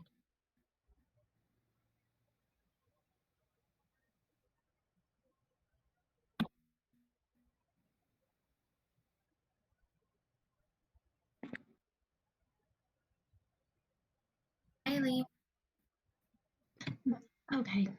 Riley is still. I'm still with with Evan and Michael, and because of the trophies, she is using those as small talk to kind of distract Michael, keep him calm as Sean is working. And All right. And the last truth is going to go to Jimmy. I am just going to wait for a response from them.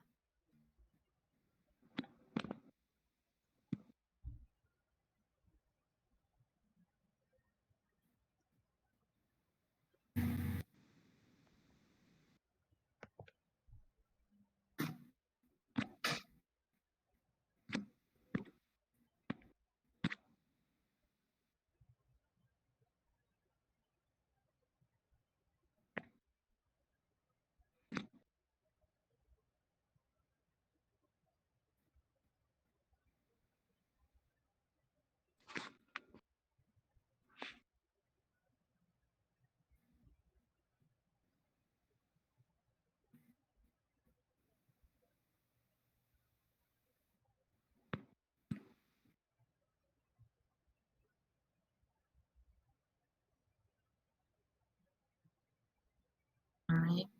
Response. Is anyone watching the stream, by the way?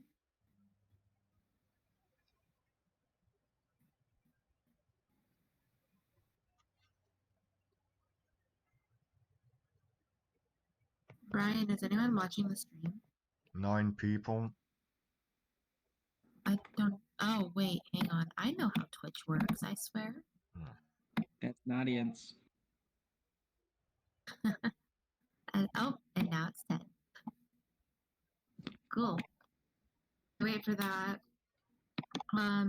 You guys have just come in. You're playing a game. It's called 10 Candles. Horror style D&D.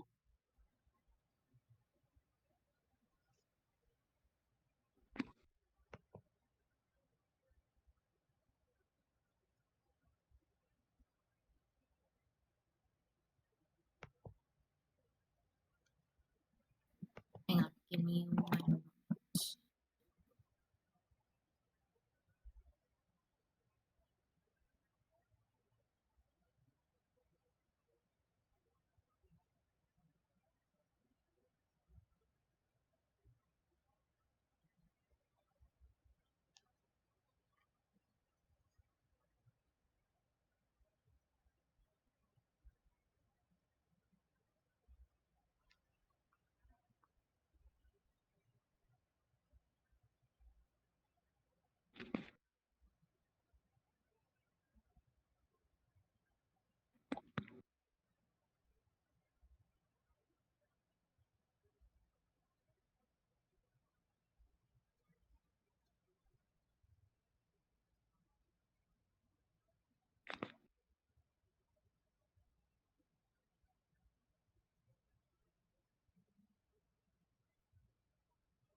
Alright, so do not believe I've gotten a response.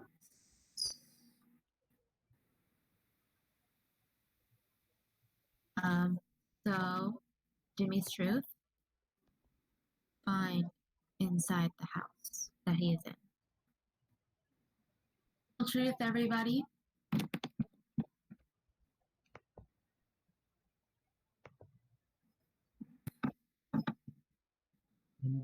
We're live. We are alive. And we are alive. And we're alive.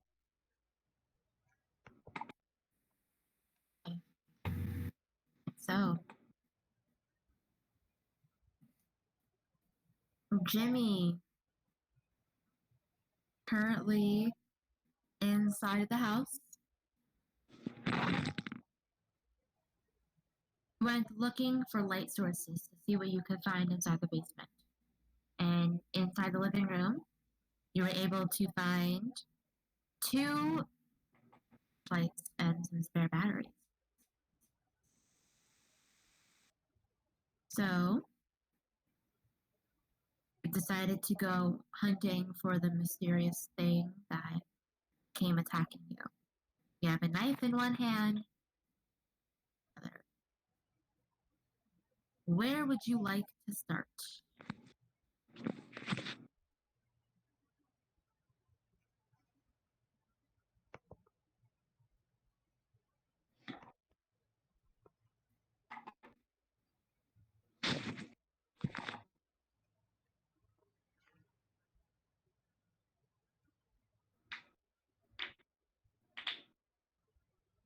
So, while I'm waiting for a response, I can everyone that's here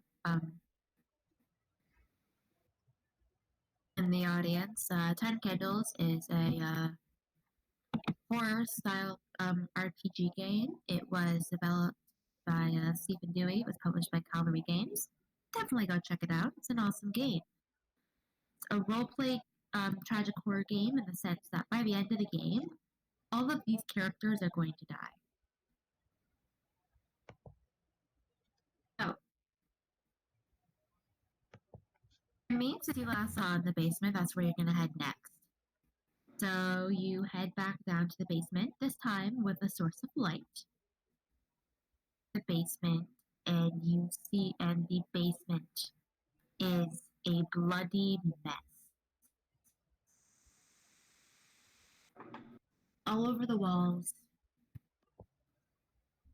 phrases written you can't make out anymore. And in the middle of the basement, body. Hard to tell that it is a body anymore, but you have the feeling that it is human.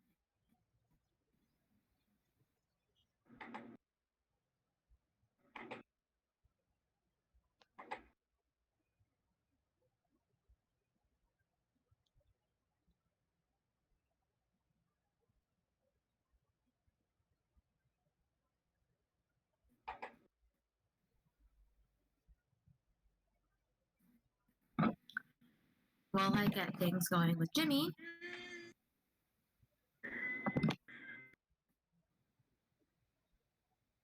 up, we are going to go back to Sean and Tony.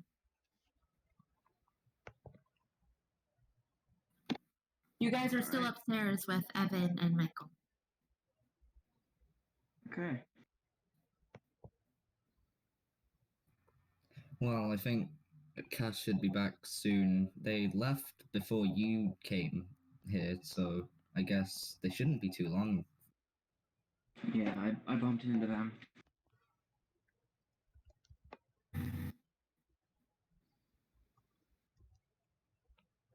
Michael kind of just looks up and he says, "That far across the street, they should have been back by now." I'm sure everything's fine. Cass is definitely very capable of being out in the dark.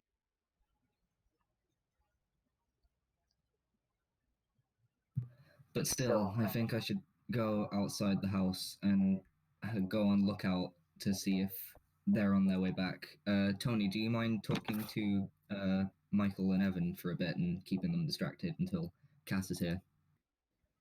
Yeah, I don't mind catching up with family. Okay, cool. And then Sean steps outside the room down the stairs and goes out the front door to watch for Cass.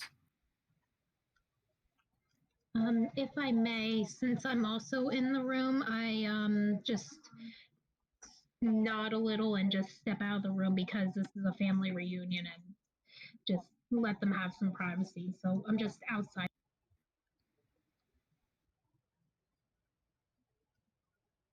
All right. Hey, you're still here with Evan and Michael. Is there anything you'd like to say? Okay. So, what have you guys been up to? How did you get back to the house? I- Were you guys here the entire time? You've just been cooped up in here? What happened? and just kind of looks at Michael. And he's like, I'll talk to him. Don't worry. He says, yeah, we've been here this entire time. Didn't want to leave. It's Yeah, it is. It's really dark.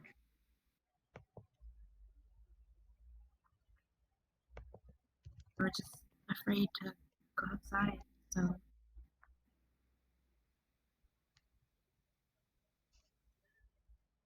What's funny is I can remember a time where you and I were terrified to run from one end of the house because it was dark.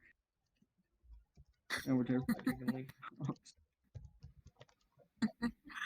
yeah, I remember that too. How did you get back Hey, Michael. Do you remember where in Dad's room he kept the rifle? here? Yeah, he did. Do you remember where?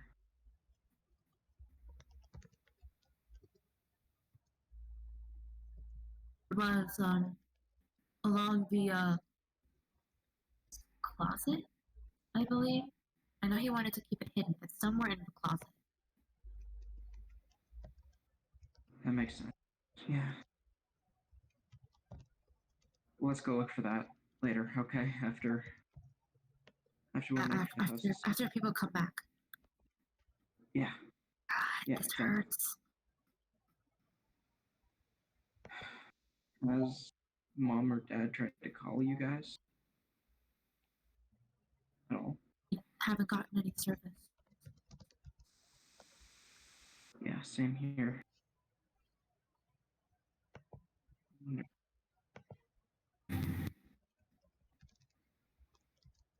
I'm sure they're The last thing I heard about from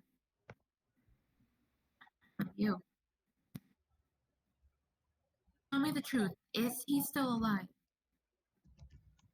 Or is he dead? I know he is. I know. Okay, I'll believe you. You know, Dad. He's He's a fighter. stubborn. I mean, this back couldn't kill him. Whatever's out there couldn't either.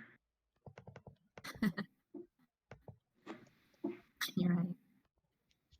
While this conversation is happening, Cass, you step outside, you hear squeak. Probably screech again, this time closer. See a street lamp further down. Turn back on.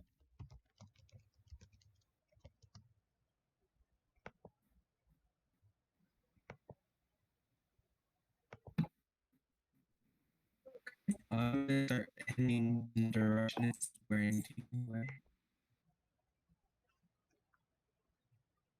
You kind of cut out of it. Connections kind of away this cross street. So Can you type it out? Because you're getting really robot-y on me. yeah.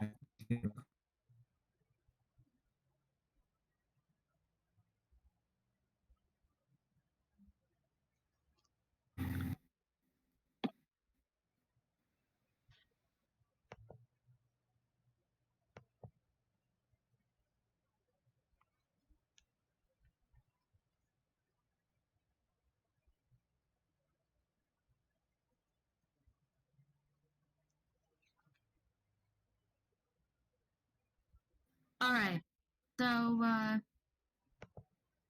towards the house. Eye on the street lamp by you.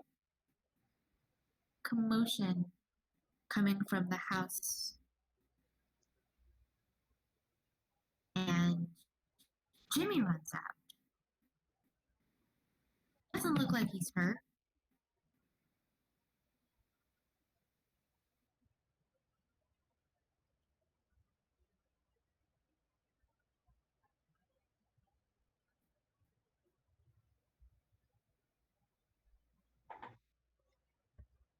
So, yeah, Cass, you see Jimmy coming out of a house from your left.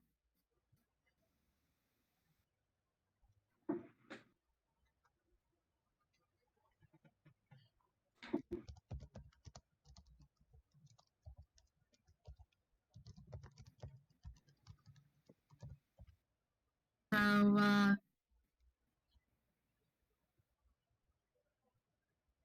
Cass basically runs over, doesn't run over, but just kind of starts heading over to where Jimmy is and asks him if he's okay. And by asking if she has any weapons.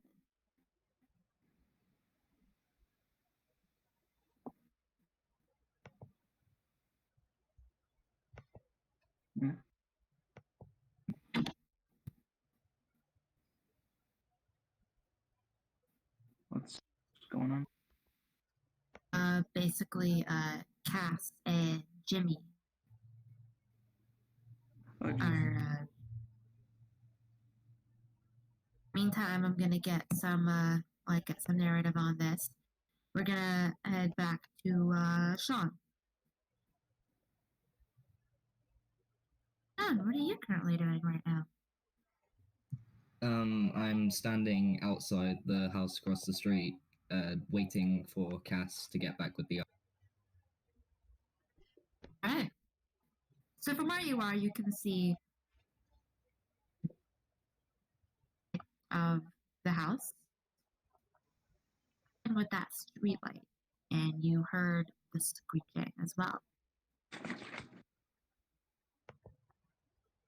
few seconds later, a door opens from a few houses down from the streetlight. Jimmy runs out.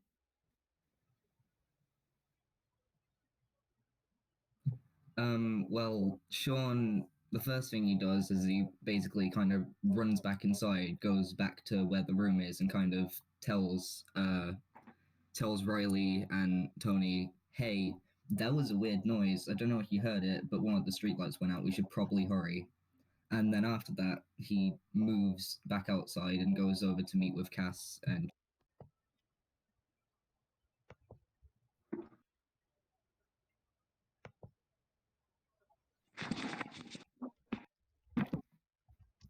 All right, so Cass is going to be back in a few minutes. Oh. Cass's internet cut off for a minute, so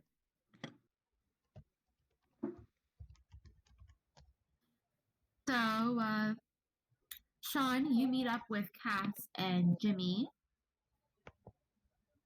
We're back on the street. Hey, how are you guys doing?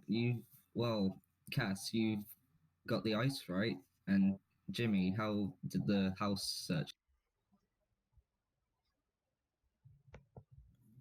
I've got ice. Sorry.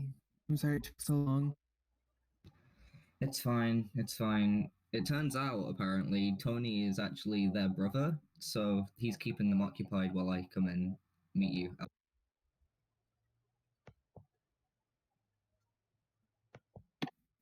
Jimmy says that he has Where's the been ice? scarred. Jimmy says that he's been scarred for the rest of his life from what he saw. What are you talking about? Did you see one of them?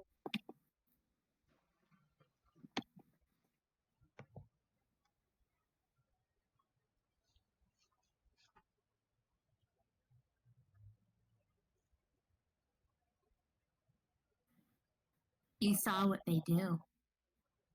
What does that mean? That doesn't sound good. Should we be worried? Should we be getting ready to leave, or is it not that? There was a mangled body in the basement. Okay, that's really bad. We should probably get moving. Hey, you two, come with me. We've met some people. We need to help them. Cass, bring the ice, and they all walk towards. And while you're walking away, you hear footsteps. Yeah. Hear footsteps running up from behind you.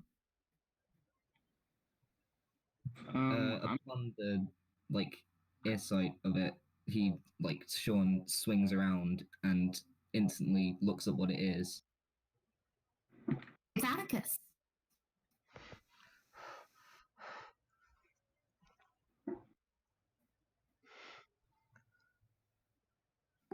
Atticus, are you okay? No, I saw one of them. I saw one of those aardvarks, Wait, where? baboons, Outside? cacinating So what's cockatoos, going on? diplodocuses, ectoplasms, fancy dressed fascists, gallows fodder, harlequins, iconoclasts, jellied eels! Well, it appears Yes, you're not okay, the just only come on, one. come inside. Come on.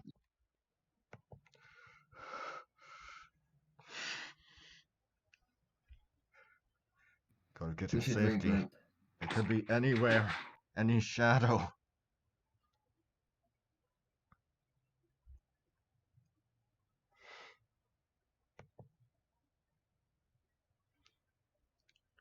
I saw one of them. What do they look like? Shadows.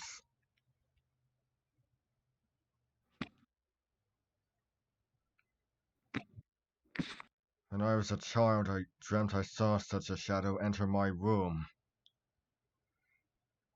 It frightened me because it had no one attached to it. And now they are coming back.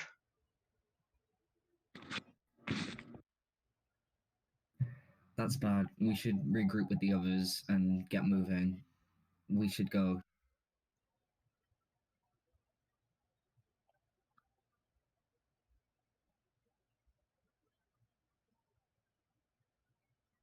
Yes. Yes, we must. Come on, come on. I have the ice. Come on, let's just go.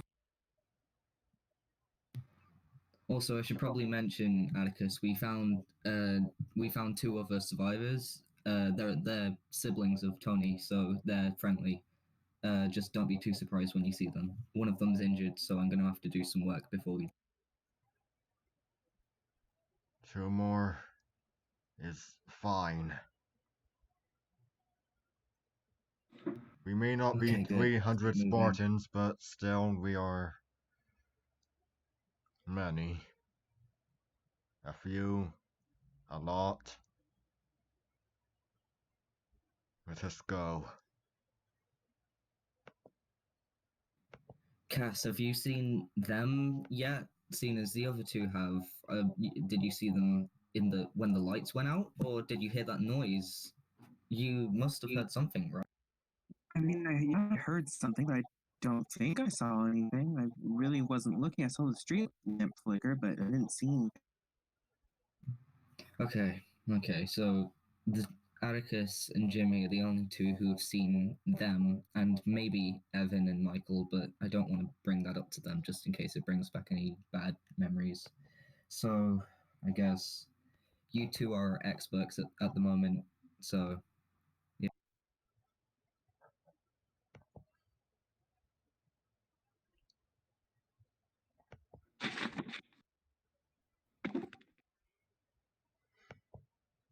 So we're gonna head inside then. Yeah, that's the plan.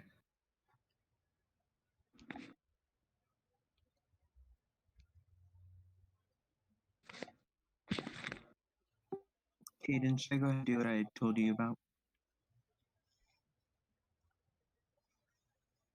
Hmm? I was asking Hayden.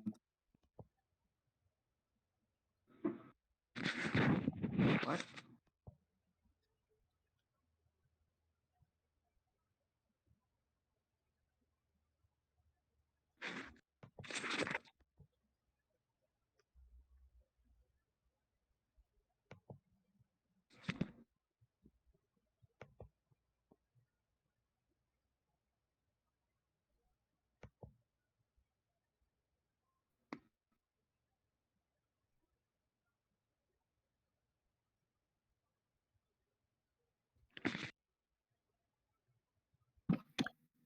Shit, sorry.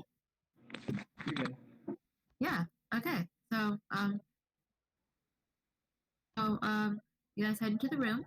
You see Tony and Evan and Michael kind of talking, making a plan. Michael has calmed down quite a bit. Pain, but he's adjusted to it. Okay. They're gonna look after you, and I'm gonna go get Dad's gun. Okay. Hey Oh, guys, okay. we're back. We got the ice, so Michael, you're gonna be feeling a lot better soon. Look,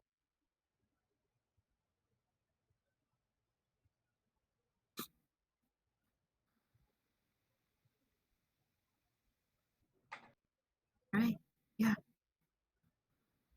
See ya. although there's some, well, he kind of pulls Tony and Riley off to the side and basically whispers, "There's some bad stuff. Atticus and Jimmy have seen them and what they do, and we're in trouble. We need to move." Shoot. Do you know how close they are?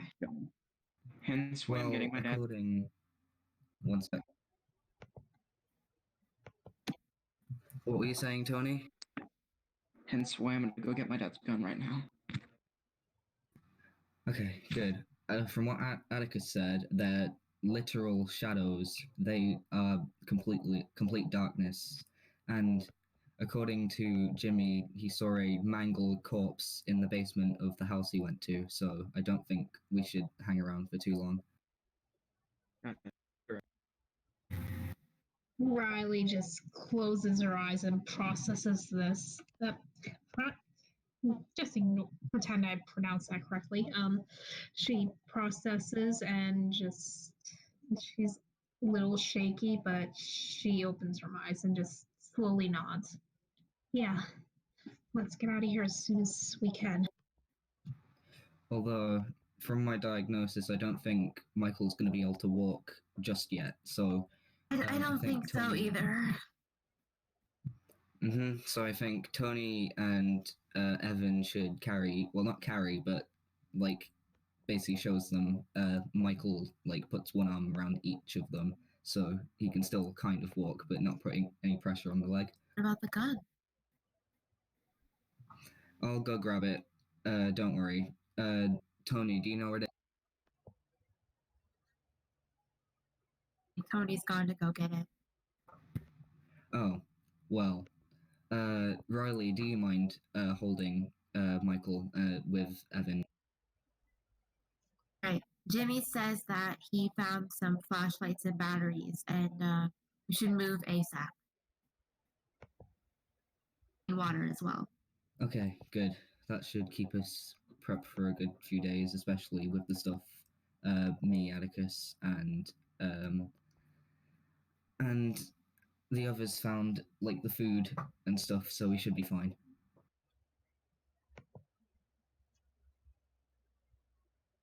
Then we should move.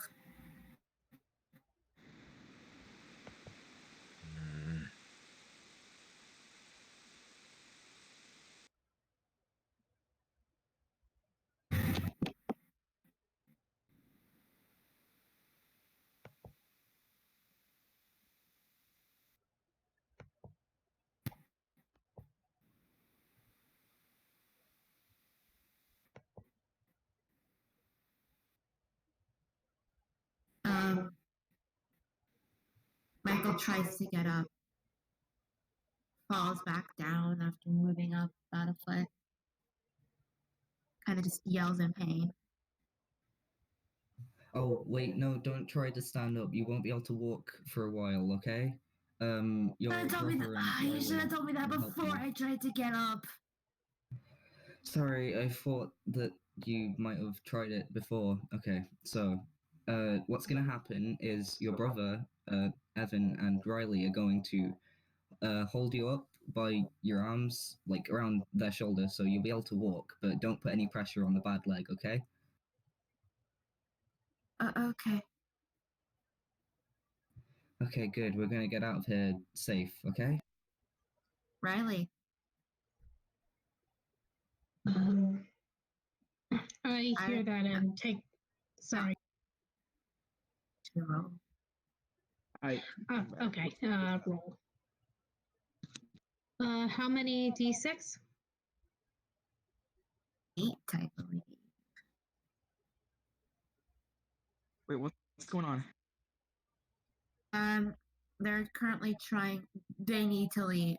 You guys need to leave. They've come up with a plan on getting out, and they're trying to help Michael. Okay. I'm gonna go grab in the game. I'm gonna grab my dad's rifle. Out of his, should I roll for that? Should I roll for that? Give me a moment. So that's a tie and 6s. Me, I finally win one. Riley, as you go, there's something odd, kind of like, again, like nails on a chalkboard. I just. And you almost drop Michael in shock. I am just like I wince and cover my ears, and then when I see that Michael dropped, I just apologize quickly. Shoot, sorry.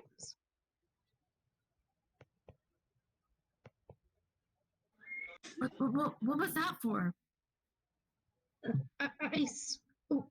You didn't hear it? No.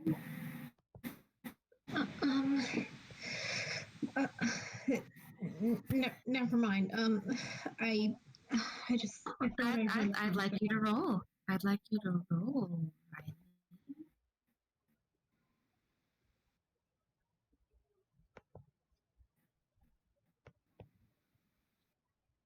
Just for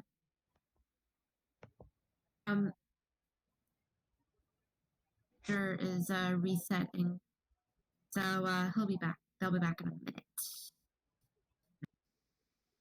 Time. Oh.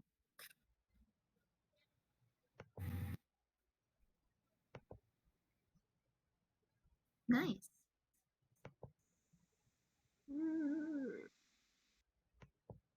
Ties go to me.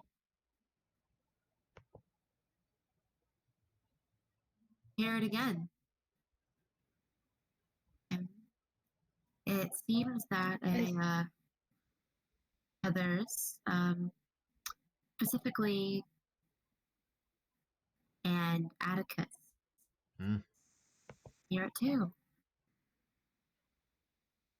I'm assuming that. Sorry. The nails on a chalkboard kind of sound. No. No. I assume the first time she heard this, it gave her a slight headache. So this just makes her she kind of drops to her knees and presses her hands to her ears, just like winces even.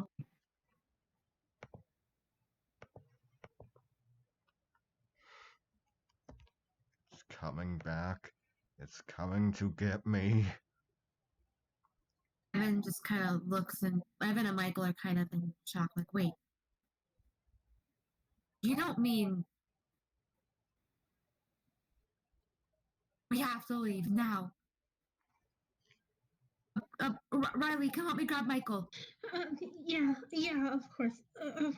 And she stands back up and hooks her arm under Michael's arm. Someone get Tony. We have to leave now.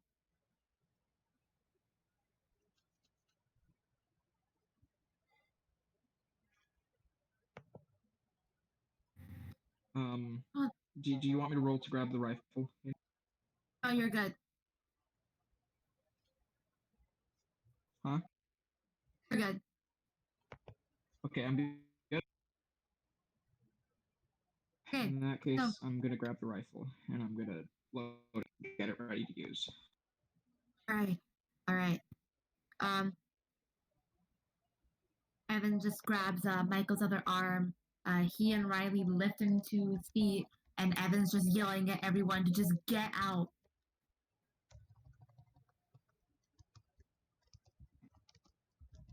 Well, I'm running, and if Cass is out there, I'm just saying, go, go, go! There's something out there.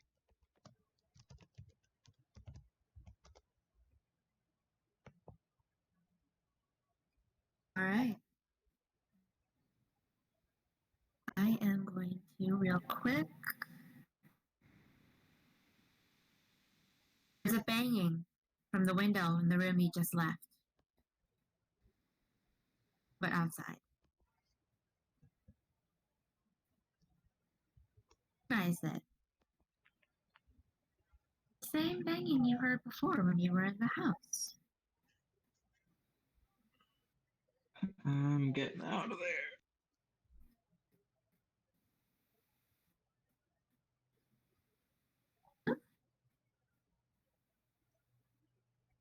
Let's see here.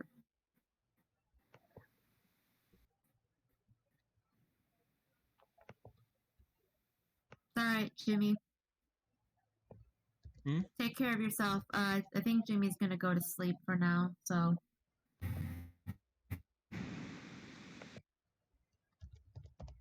So, I will take care of that. So, I'd like you to roll. Okay. For the to get out, Just roll. right? You have 4d6.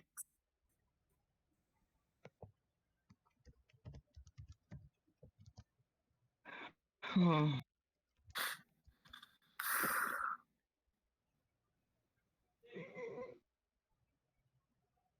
Okay.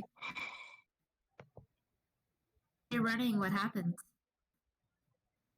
I'm gonna get out of that house like Any- nobody's business and catch up with everyone else. Anything else happen when you run out? The banging is getting louder. A Mhm. lot louder. Okay. All right. Oh,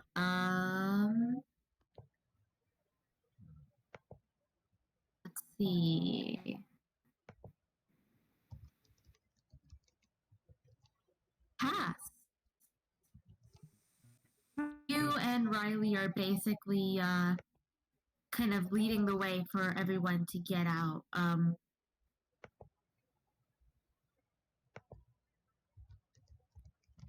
What are you gonna do? Are you gonna wait for everyone to get out before leaving? What would you like to do?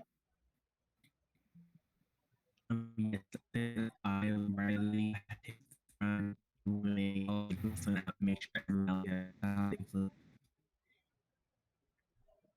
You got really robot-y for a second. Were you saying that you're gonna wait for everyone to get out?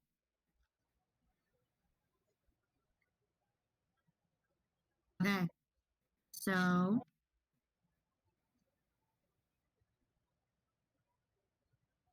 everyone seems a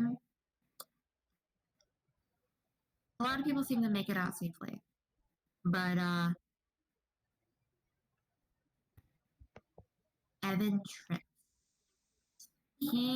Riley, and Michael fall to the ground.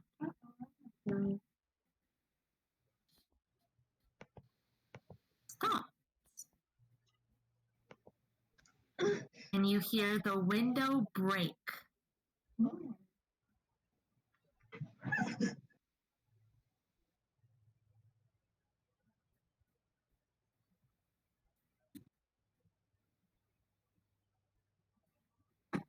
You know, I'm gonna count this. Okay. For you guys, nobody's gonna need to roll for this. You might know where I'm going with this. You hear the window break. Evan and Michael's eyes go wide. Evan reacts first. He gets up, kind of Michael to his feet, pushes him into Riley's arms, and shoves everyone out of the door. no. Oh. All right, come on, hurry. Tony, roll. Bring it up here. Tony, roll. I'm giving you a chance. Okay. You get 46. Okay.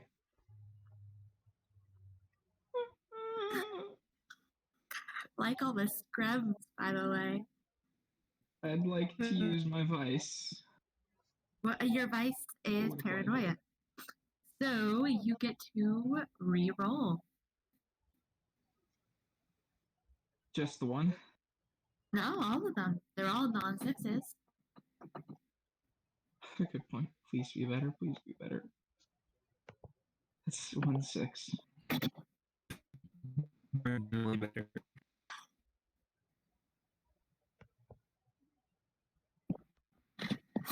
So.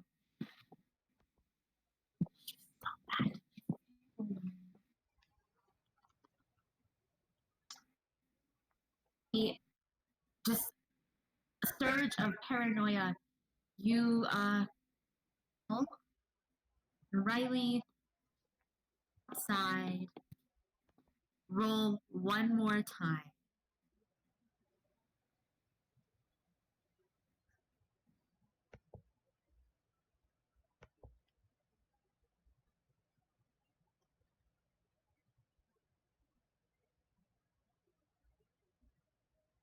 Wait, what?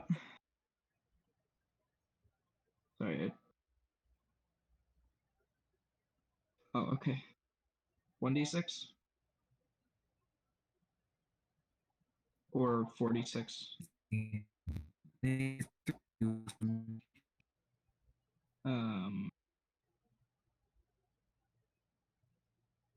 I couldn't understand a word of that, but. Oh. Okay.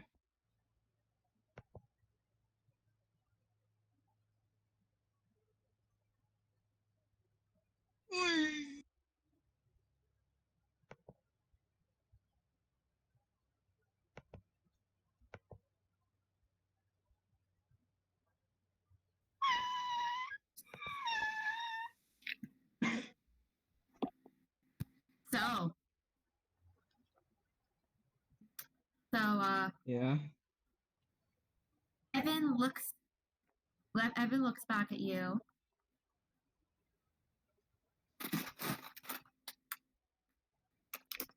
Take care of Michael for me and tell Dad that I said hi. You reach out to try to grab Evan. He slams the door shut and locks it behind him.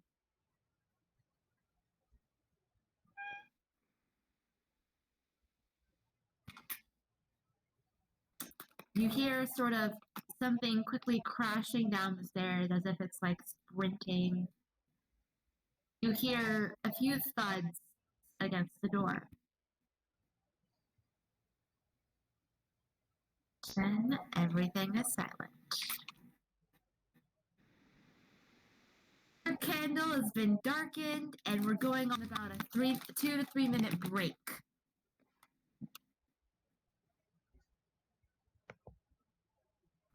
I'm getting flashbacks of the first 10 Candles game. Oh no. If this goes for 7 hours,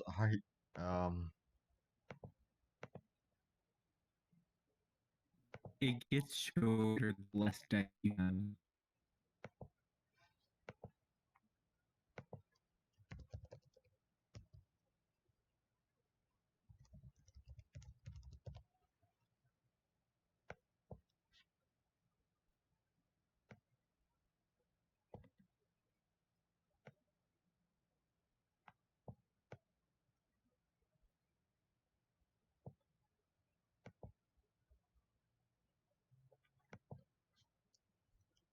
okay, so second intermission.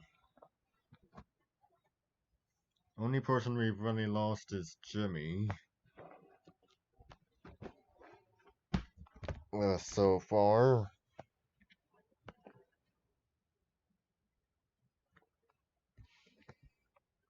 That's because Hacker had to go to sleep. It's late where he is.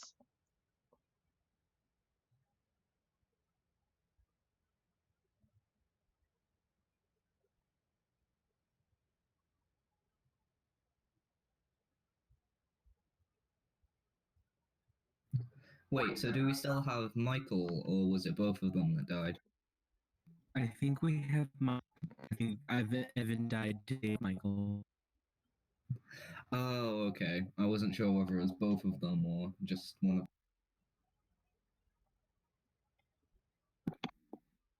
Hey, Rook, Yeah? how do you feel right now? Exactly. I feel a little dead on the inside. Rest in peace. Yeah. Really dead on the inside. Yeah. Said this was gonna happen. For everyone. Yeah, goodness. Yeah.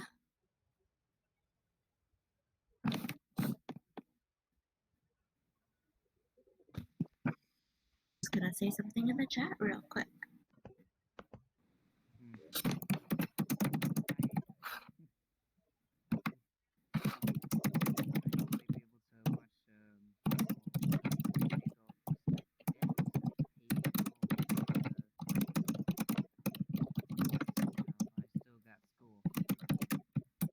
Are you key smash? Exactly. That's what I was thinking. Yeah, I don't know if he is. I am not. I just type very quickly. Really, Oh, it sounded. okay.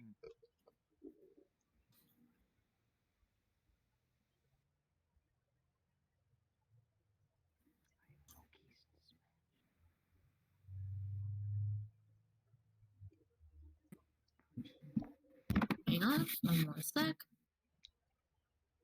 This stream may be transferred to YouTube if it's alright with everyone. That's okay. For me, I anyway. don't I'm okay with it. Yeah, fine by me. That'd be a coolie wooly. You'd be famous.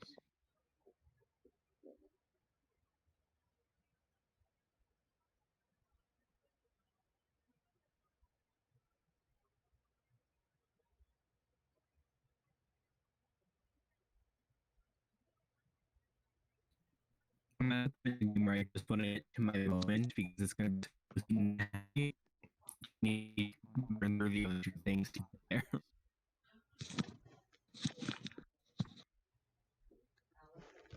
Global virus. It's terrible. Oh, we have to affect people.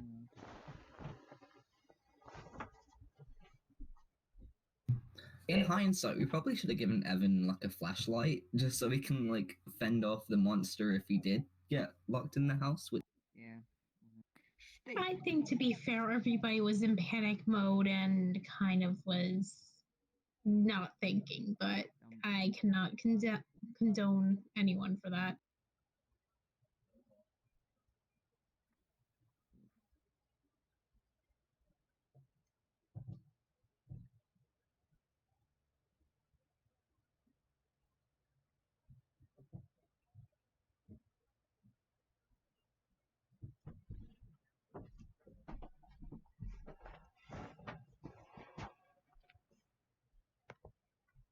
So, how's everyone's day going? It's going Hopefully good, good. Sam. That's so good. That's so good. That's real good. Good when a day is good. Yeah. How just happened? Oh, son of a bitch. What happened?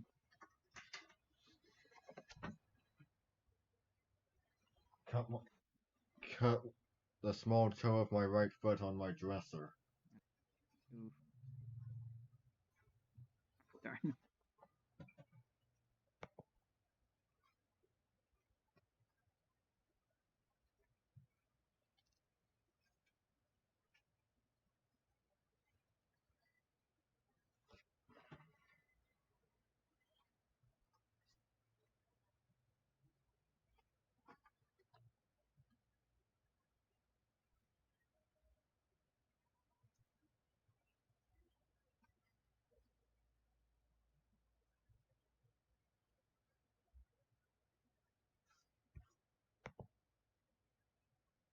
Hmm.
Hello, Alex.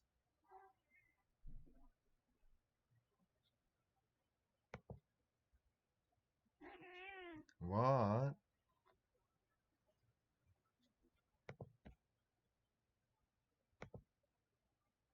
Hello. Yes, baby.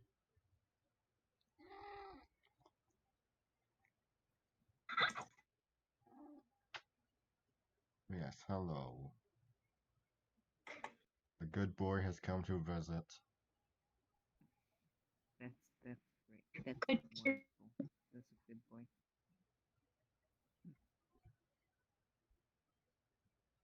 And that's all for today with Alex and Brian. Tune in next week. Funny. Yes, Alex, you've come to pay respects for Evan, haven't you?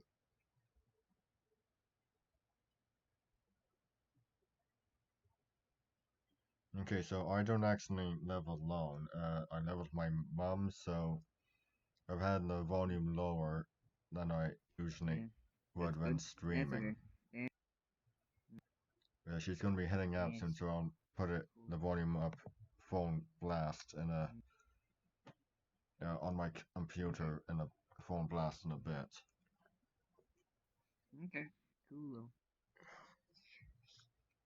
How's my toe looking?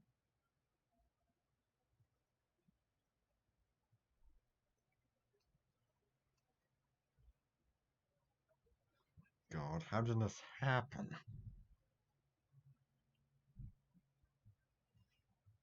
Yeah, cut myself on my dresser. That's a new one. I had to do some math tutoring real quick. That's fine. Shall we continue? Okay. Yeah. This was hang on.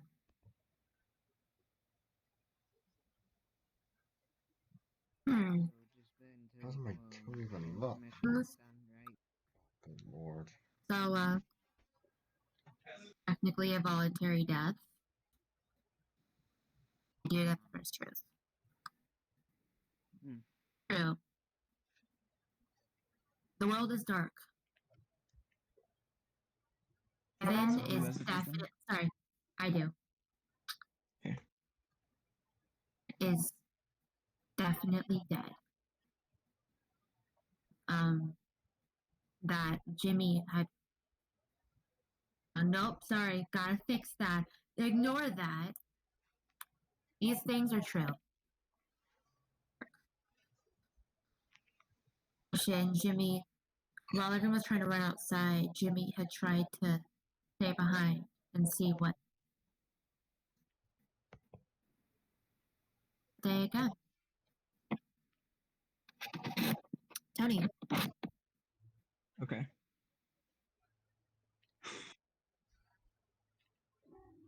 Okay. I finally get a small window of data and get a text from my dad. It reads, "Are you guys okay?" Ellie,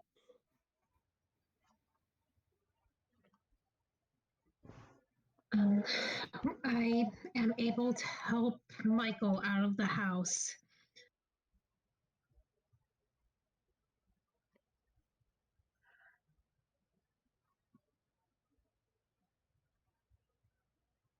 Atticus. I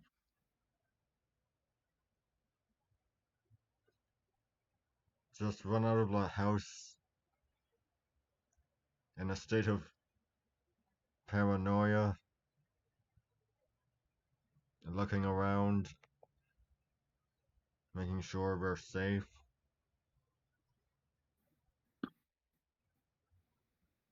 All right. 1, 2,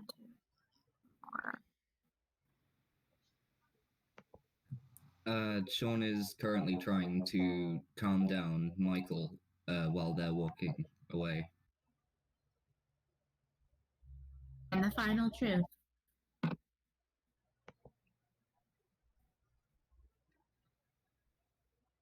Oh, no. Wait, hang on. No, sorry. Cass, you get the last truth.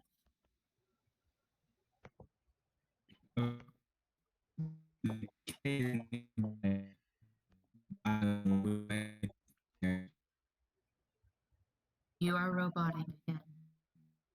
Disconnect and then reconnect.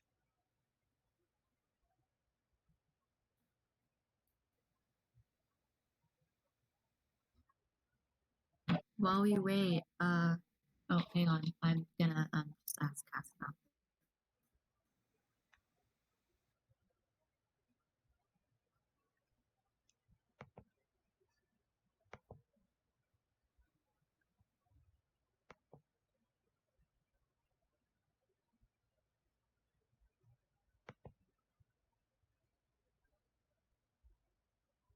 While I just wait for Cass.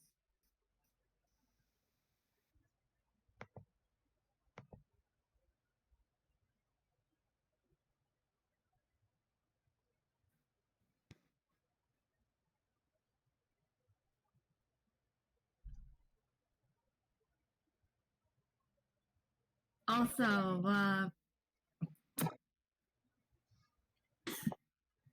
I did not plan that at all, I swear. I mean, if it's an NPC, they're going to die. They're gonna die. Everyone's gonna die. Touche. Yeah, don't mind me, just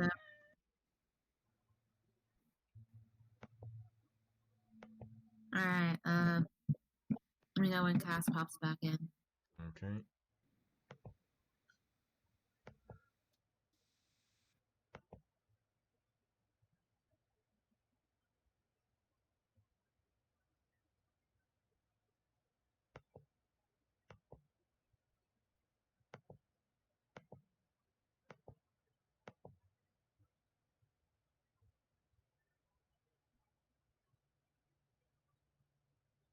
Okay, can you speak? Make sure just to test out you're not roboting. Good.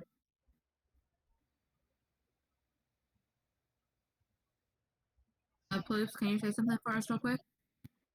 Test, maybe it's working out. Sorry, You sort for of the came spider through there. fam. And now there are two Casses in on the sidebar there. We love Discord. Technical difficulties. It wouldn't be I'm sorry, I told IRL. you something. I did not hear it. It worked. So, Cass said the cafe is a couple blocks away, and it might be safe. The final truth.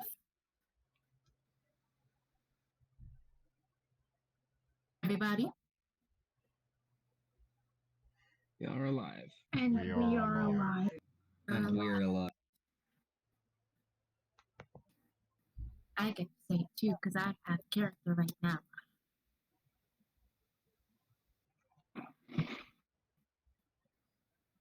It's not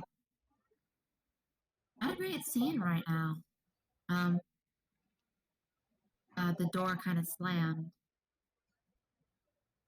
Michael just kind of like gave out and he collapsed on the floor and he is sobbing. Just crying his eyes out.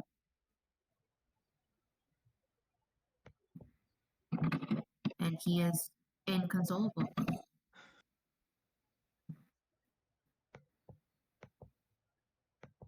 Honey, I want to try and talk to my brother.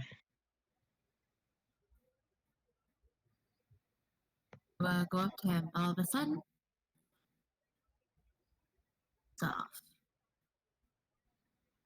The lights go out. Is that you said the lights go off? No, your phone goes off. The what? I'm sorry, you cut out. What? Phone. Oh, the phone goes off. It's weird because none of you guys have service, but you managed to just have 1 bar of service.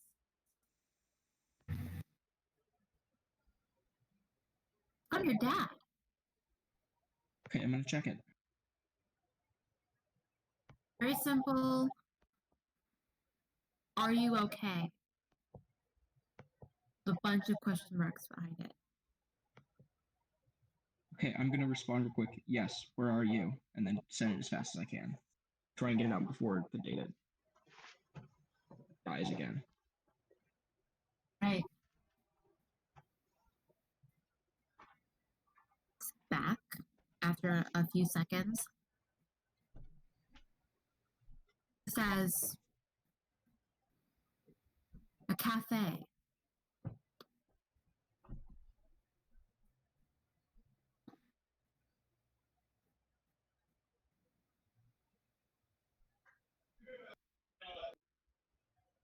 Wait, he's where? A cafe. He doesn't remember the name. What is it, Tony?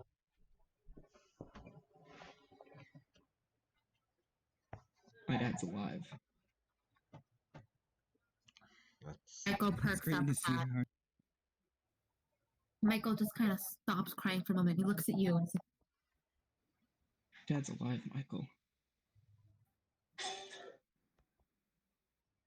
"Are you telling the truth right now? Please tell me you're telling the truth." You can check my text messages if you want. He just kind of like crawls over because, you know, his leg. Looks over at the phone and then he just starts crying again. Do you know where he is? He's at a cafe nearby. He says he doesn't know the name, but he says he's there.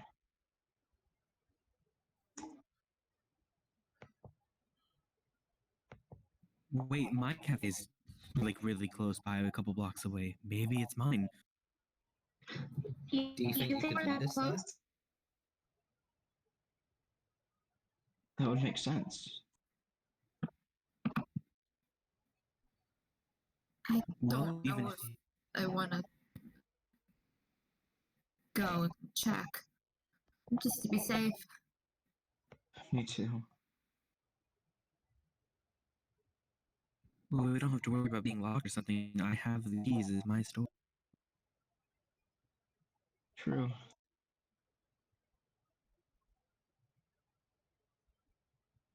Michael just kind of like looks back at the house for a moment.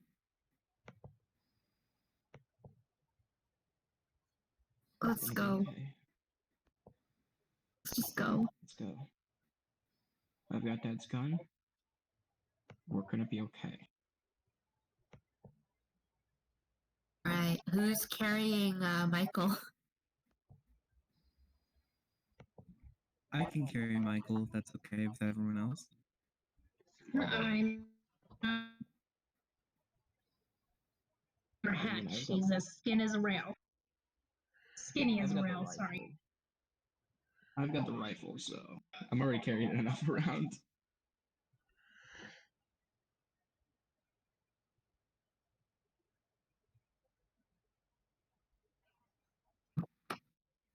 So,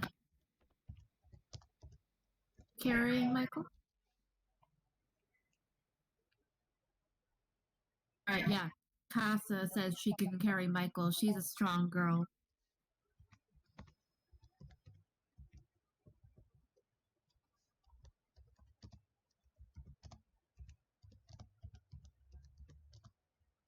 So, Cass, you pick up Michael, kind of balance him over your shoulder a bit, so that move with his not injured leg, and you guys set off towards the cafe.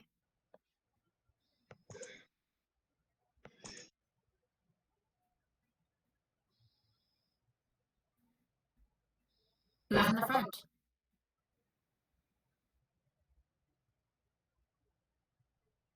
I'm kind of sorry. I'm in the front because I'm a little familiar with the landscapes now that I know that Cass's cafe is very close. All right, Riley. I'm right behind Riley. Because if something comes at us from the front, I can put it down fast. All right. Riley, since you're in the front and you do know the layout of the area, I'm going to ask you to roll. How many guys again? 7. All right.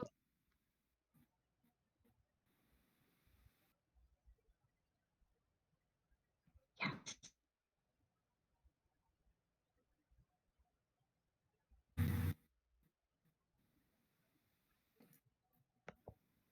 See or hear anything out of the ordinary?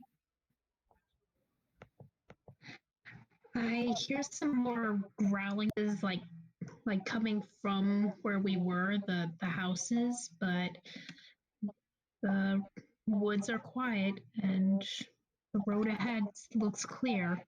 There's yeah, the roads are clear. All right. You guys keep heading down. The road seems to be the road. As you walk down, the road becomes more and more populated with buildings. There's your local grocery store. Riley, you recognize the car wash that you used to work at. I kind of get a touch of nostalgia from good memories there. Just I pause in mid stride, kind of stare at it for a few seconds, and then remember, oh wait, I'm kind of leading the group. I need to keep walking and just move on. I mean, you're gonna keep going? Well, because we want to get to the cafe as soon as possible, I feel like I shouldn't really waste time thinking too much. Like,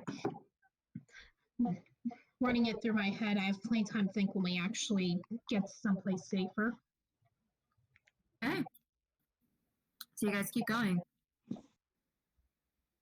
3 minutes later,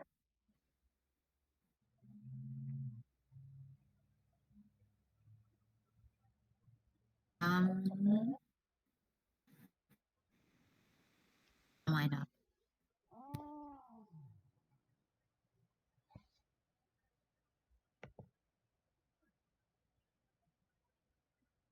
I'm sorry, what was that?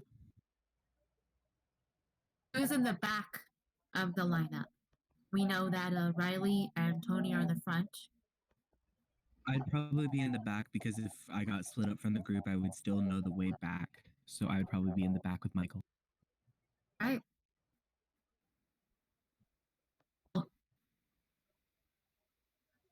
Next D6.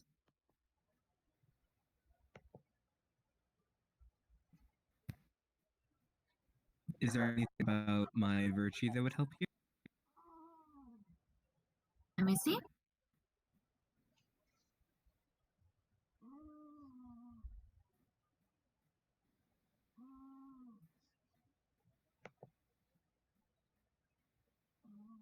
I think that it could work. Okay.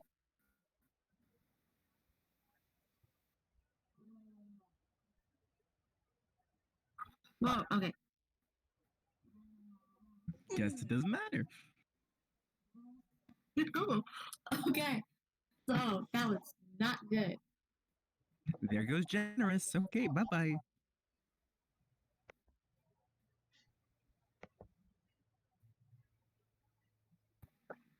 So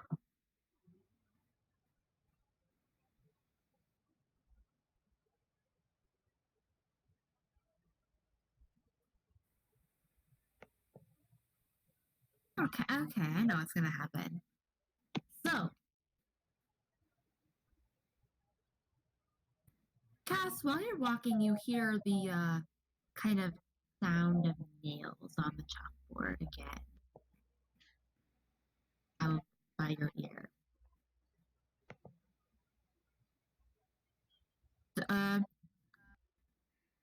Bit to see if anything's there. And as soon as you look, it stops. But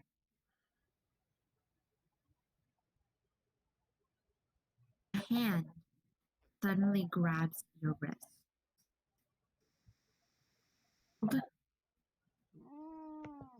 Kind of clammy, very strong. Another hand has grabbed Michael as well. These things are true. The world is dark. Have the first truth.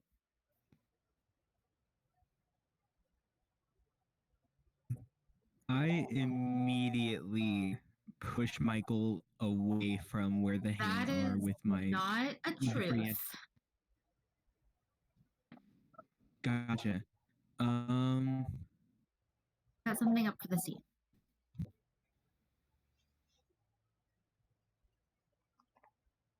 We all will make it to the cafe. Okay. Hmm.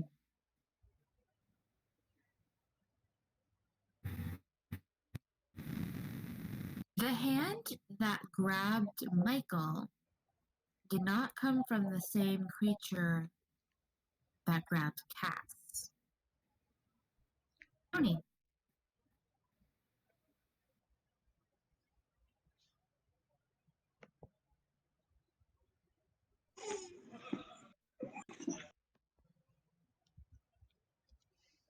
Who's next? You are. Oh, um.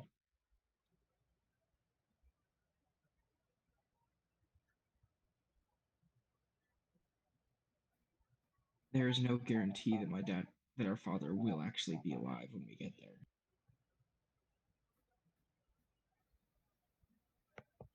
Because yeah, character development and pain.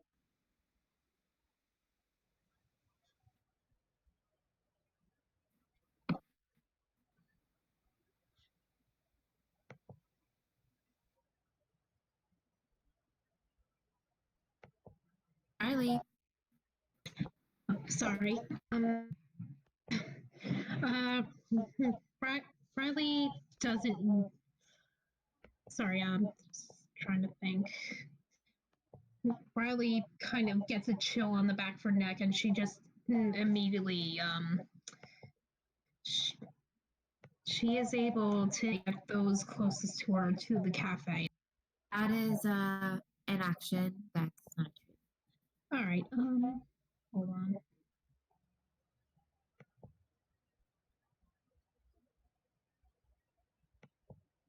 Riley feels the group is in danger, and she rushes. I'm sorry. Can I? Sorry. And the first part of that worked. Yeah, it's like my brain shut down. Okay. Riley feels like the group is in danger and knows that they need to. All right.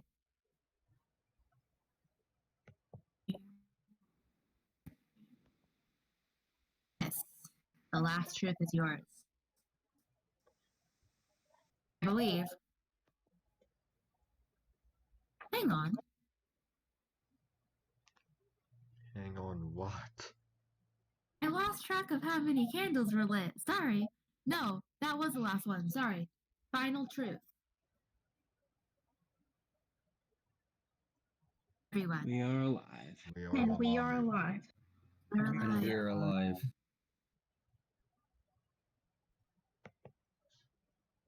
So. Back to Cass.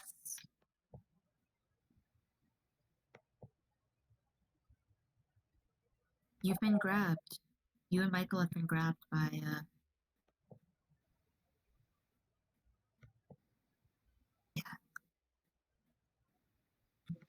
Okay, can I do something then?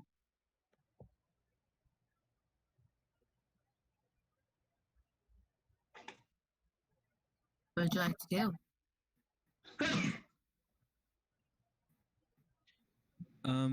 I would like to say like as loudly as possible for the group to hear light, and I want to at the same time try to, with the arm that's holding Michael, try to yank him away from it. Right. The rest of you are scream light.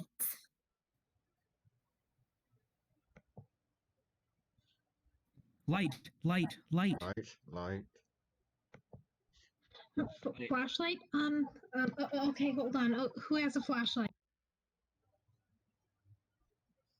I do on my phone.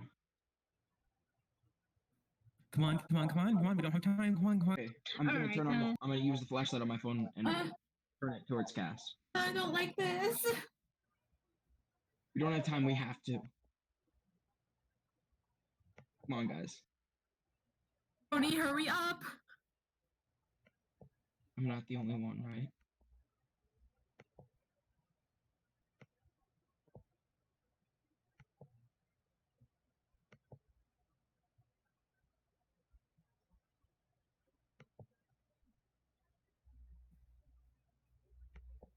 Do I need to roll Yeah. to put the light on the whatever's back there?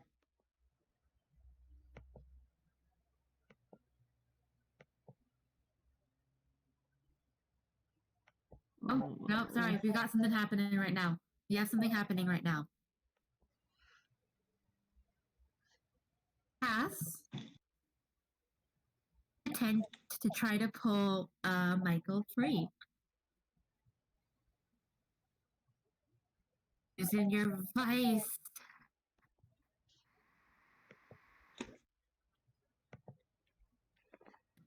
Come on.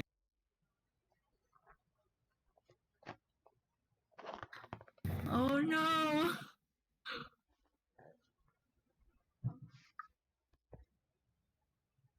No. Is that another candle already?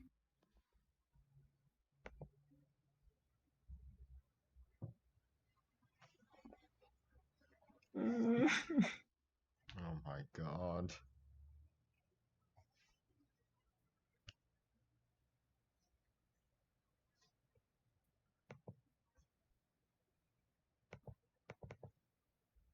You know what?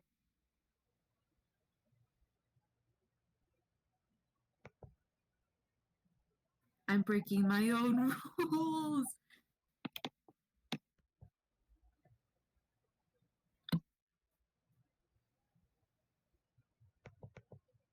It is still a failed conflict.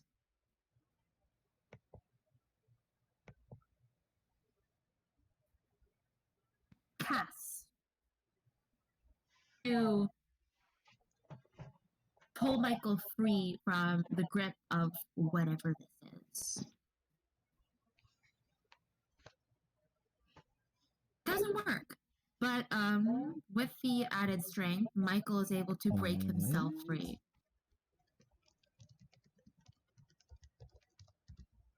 You, however, are still trapped.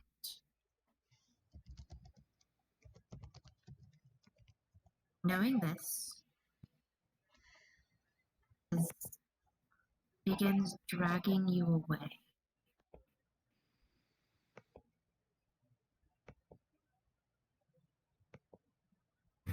I know I am technically breaking the rules, but I couldn't hear that. would like to try to help. After all, Okay, Michael I is not in a want state to to- do anything. Can I go help? You please? can use one of your what I'm going to do. Here's what I'm going to do. It's not a rule in the game, but one of your aspects, you will be allowed change fate and try to help someone out from the brink of death. Okay, so I use one of my aspects for that. Yes, but basically, you are one of your aspects. You don't get to use its effects. Okay, I am going for that. I am going to use my vice for that. You may roll. Cass is currently being dragged away. Okay, how many d6? You get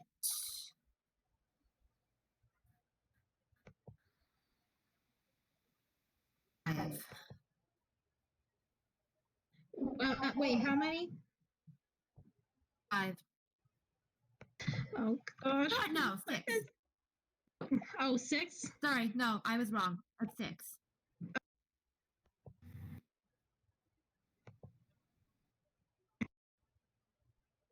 No. Oh, shoot. No. Anybody else?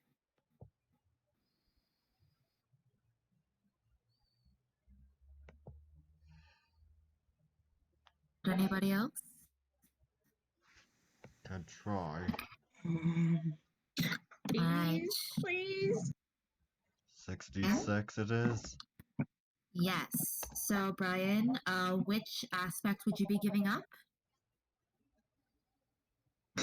Virtue.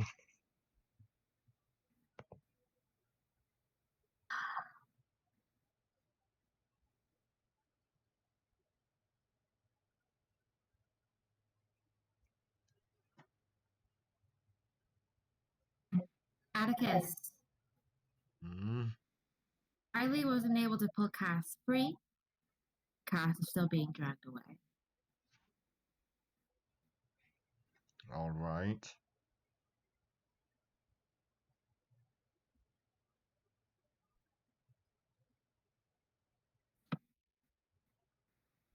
We What just are you let gonna do?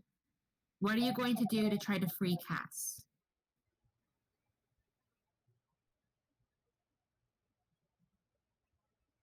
outsmart the shadow. What do you do?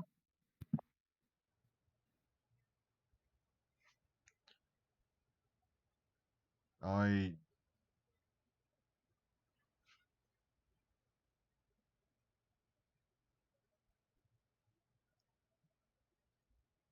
throw my book at I throw my book in a direction so it won't make a sound and cause the shadow to look. Then I just grab Cass and rip him from the grip of the shadow.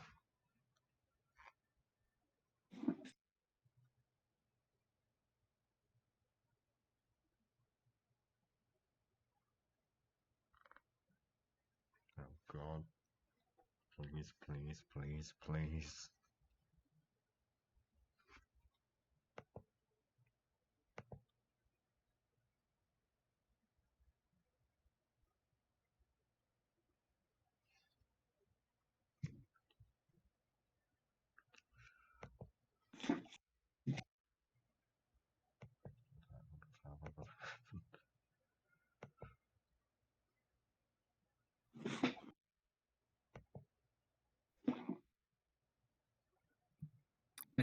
Just real quick, I think my mic's back. I am freaking out right now in my dorm room. I'm like pacing. It's so scary. Dude, so am I. I mean, I can't really pace right now because my headphones are, but gosh, my heart.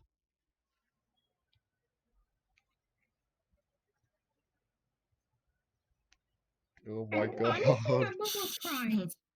Sorry about that. I'm gonna say that again. So, Brian, Yes. Kiss. What? You throw your book, Uh-huh. thoroughly distract them. Okay.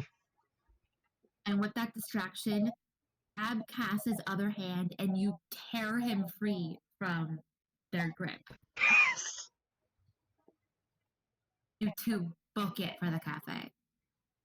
Oh, thank you, thank you, thank you, thank you. Question is, Oh no. he's grabbing Michael. 'Cause he can't run. Ugh.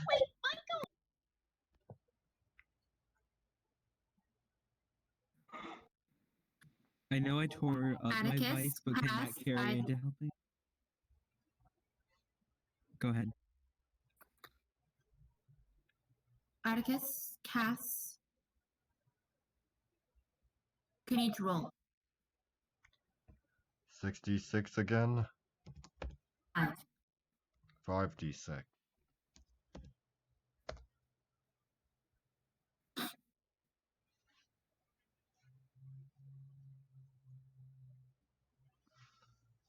Cass, I need one from you. Oh, okay. Oh my god. Okay. 2 successful rolls.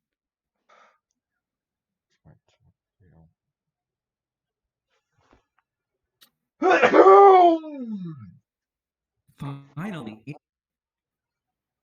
Cass, Riley. What do you two do?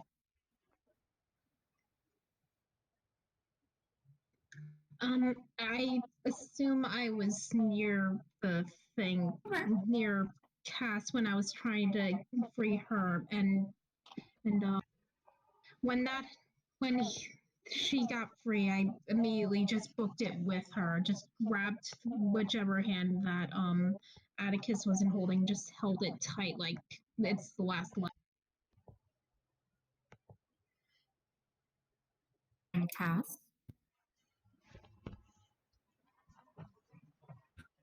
I firmly yell at Riley in like split second to not help me and to help Michael instead. I don't need help.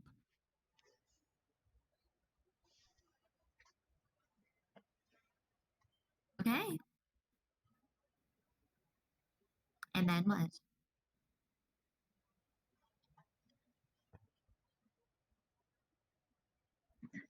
There's like I kind of hesitate for a second, just like she's torn between Cass and Michael, but she Oh, no, obeys. emotional conflict. That's 5, right? 5.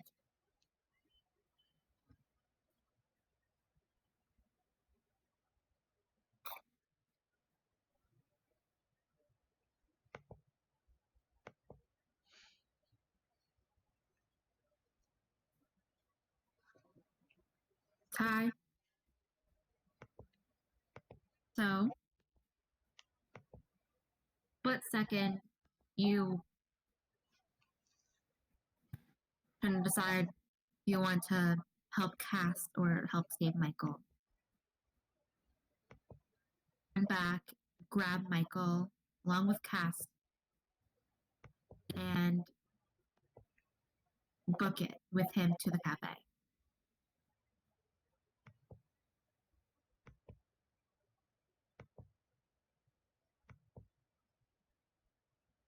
What do you guys do?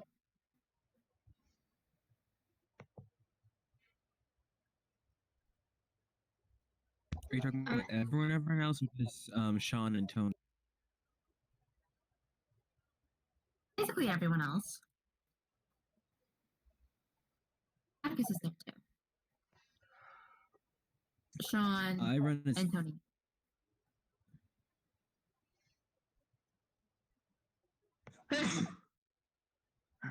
Does it tie?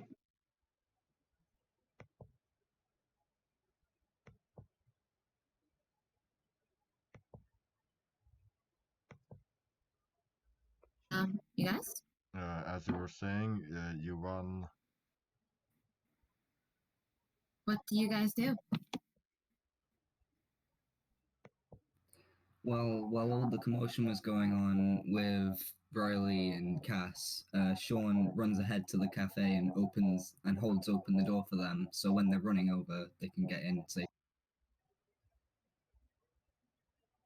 Okay. Tony?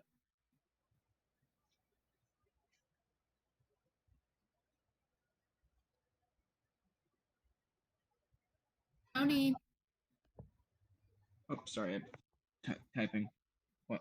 what are you doing? What's up? Sorry. With all the commotion. What's happening? I'm gonna look around for my dad. That's what I'm gonna do. And Atticus. Just. I'm just sitting down and trying to calm myself. So,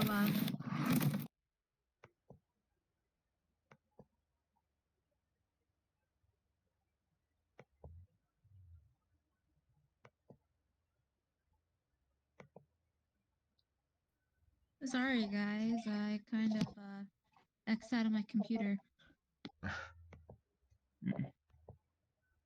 Oof.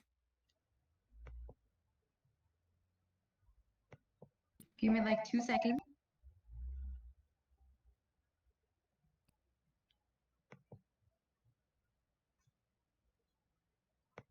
there we go. I'm back. So, Lee. I thought you had a roll. Because it's worked Says out that so the many times. Both of you this time. Still have 5.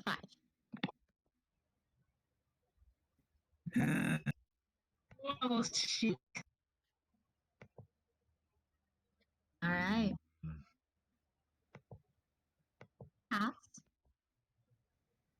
I'll let you roll too. I thought I already did. Huh? Oh, okay. It was a horrible roll, but I already did. Right, I see. So, fast as you can with Michael and tow. Michael. The hands reach out again. They grab both of you. Roll again.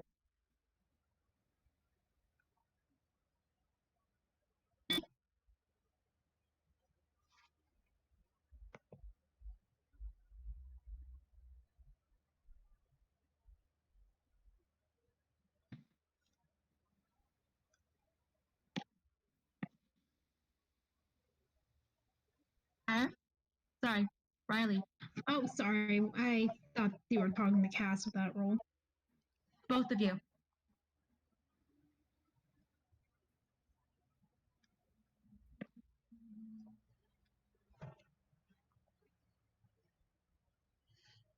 Riley. Oh. You know what? I'm just gonna keep going.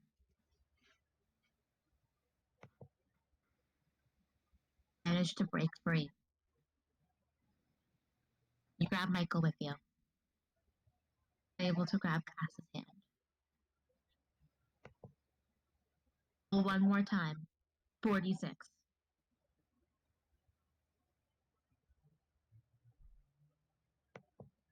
I couldn't hear that. Roll one more time. 46.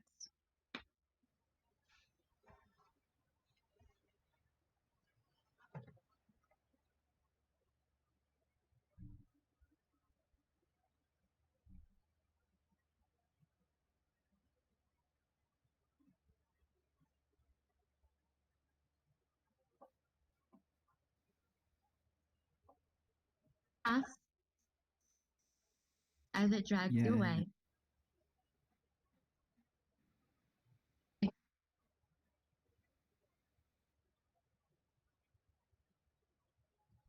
You run back up to Riley and Michael, grab Michael's other arm, and sprint. And to Come on, we're almost there, okay? We're almost there. Hold on.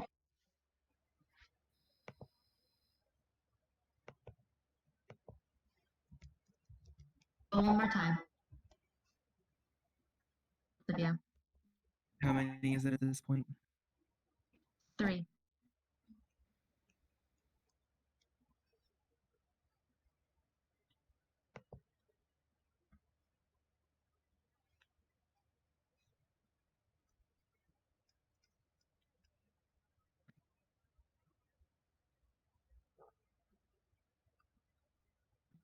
Oh.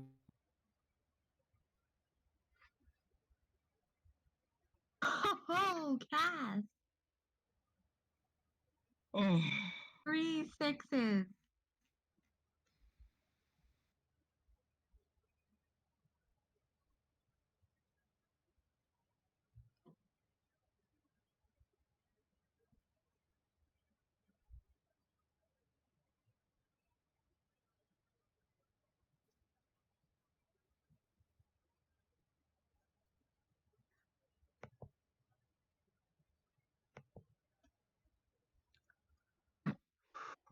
Oh my god. Alright. So, Cass. Yeah. Actually, no, Riley. As you run. Back from the other two. Cass, you and Michael made it to the cafe. See, Riley has been pulled back. Riley, 3. way that we're gonna do this is you're gonna roll. This is something I made up on the spot. We're going to do what I call the death saving throw method. You have 3d6 left. You're gonna roll that. 2, you fail again. Fail that. It is Okay, so 3d6, right? 3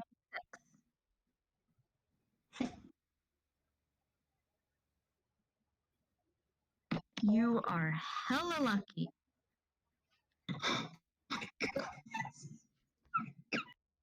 Oh shit, sorry. That's the wrong.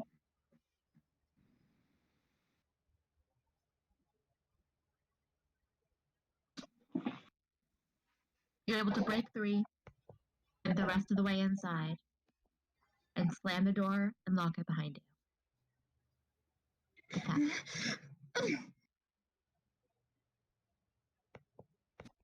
I got the keys. I got the keys. Tony, you were keys is looking locked. around, right? Is that the cafe? What's that? Looking around? Yeah. Sorry, Tony.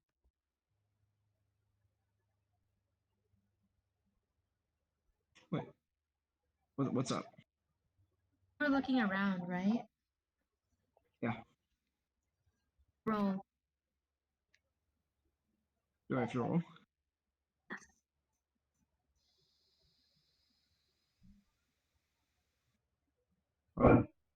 Yeah. 2d6. 2d6, okay.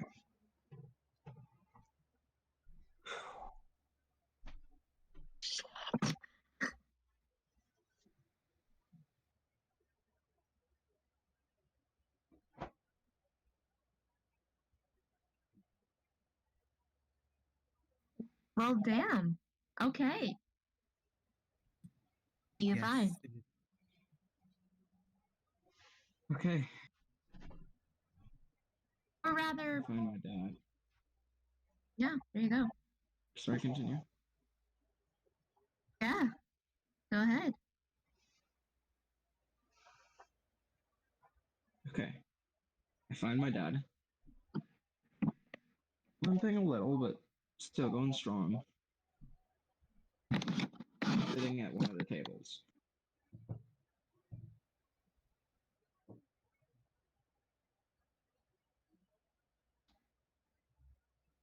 Which I'm going to say. I'm sorry, for a moment, I want to share what Ploops has said. Yes, my bad luck is spreading to the GM. Good. Gonna get a name, Good man. job. You have spread your bad luck all around.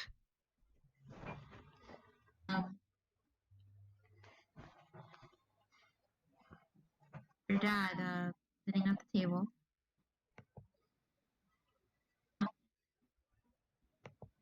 And his eyes immediately begin to tear up.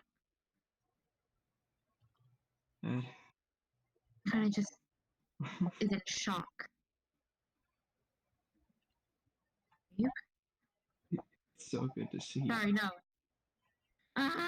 Sorry, I messed up.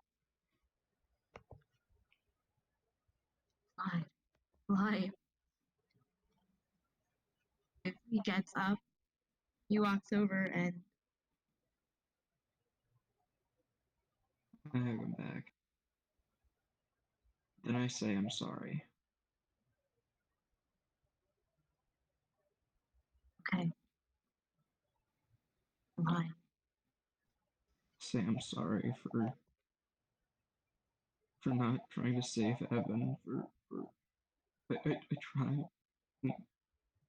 What?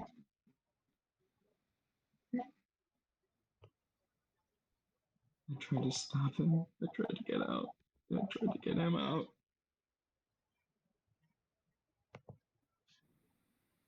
He just sits back down at the table.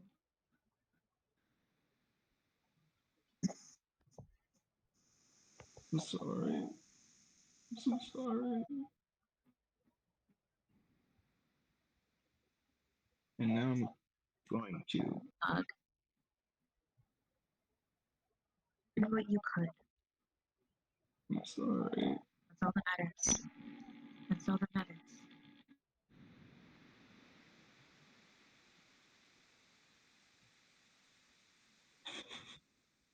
Go okay?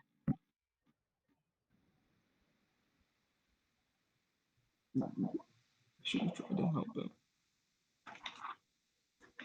Should have tried.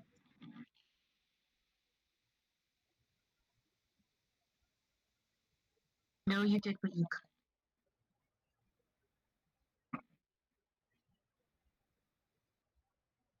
He's dead because I didn't try hard enough to save him. What does that say about me? I don't believe that for me.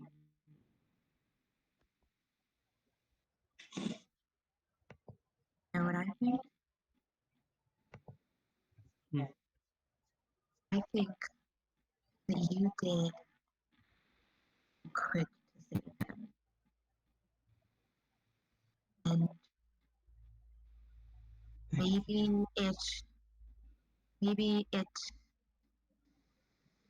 for him, but the Tony that I know around and just die.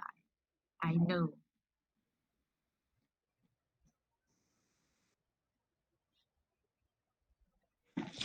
At which point I'm just gonna sob into his shoulder and break down crying. It's okay. We're alive. Is Michael still okay? Yeah, he's right behind me.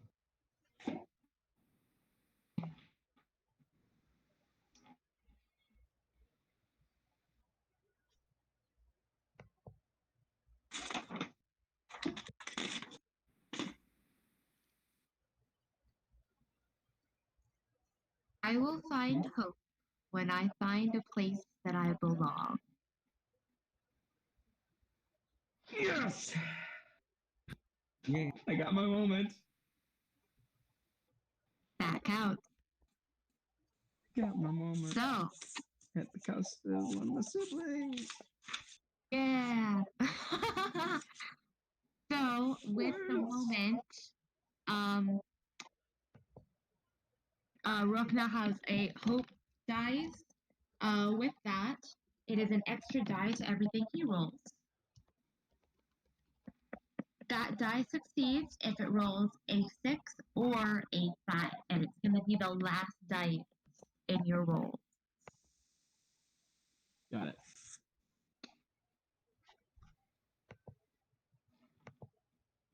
And with that, everybody else kind of seems to find where the tables are. Michael in shock.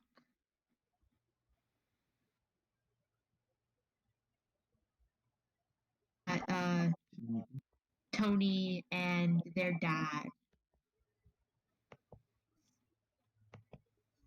hugging at the table. See? Told your dad was still kicking. Should know not to doubt you. And he makes a start to like run over, but that's because of his leg. So yeah, I'm gonna I kind of limp over. Yeah, I'm gonna kind of help him over. All right.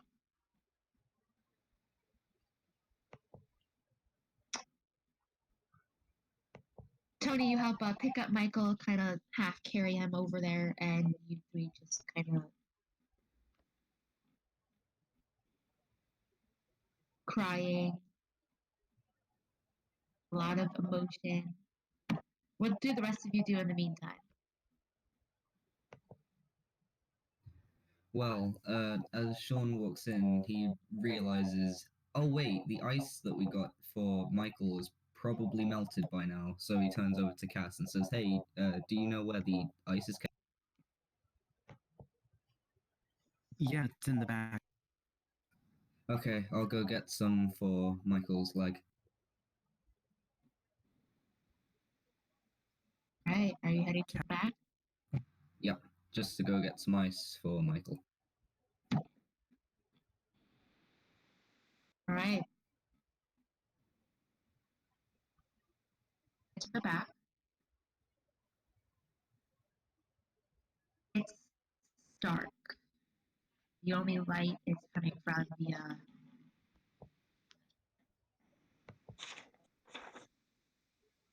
Not gonna roll. How many die is it? You have 2.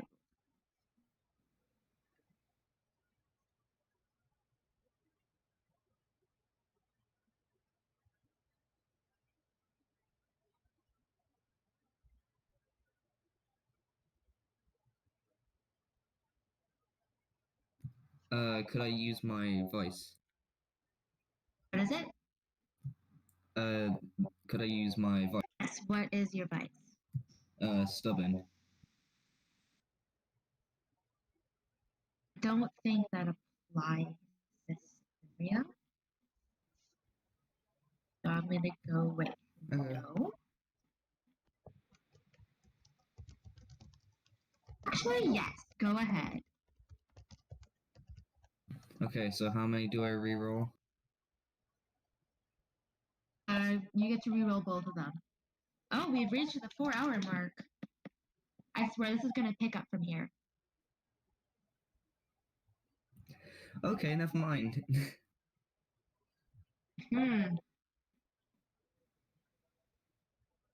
So,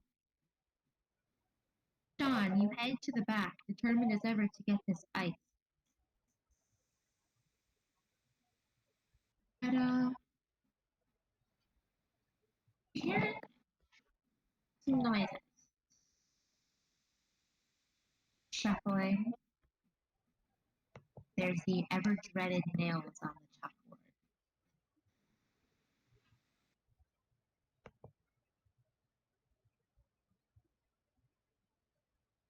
chalkboard.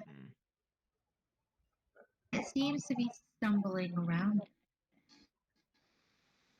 Name one of them that was at the house.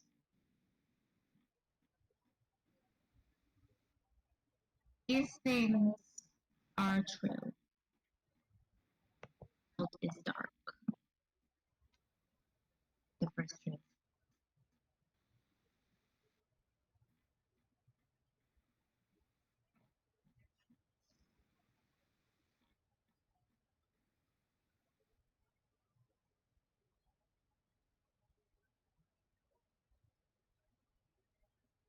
On. Yeah, the first truth. Oh, okay.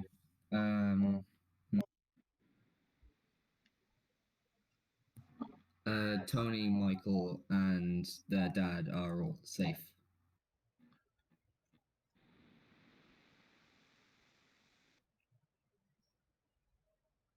Say that again, please.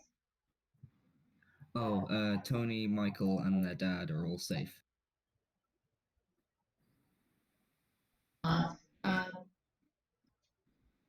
You try typing it out.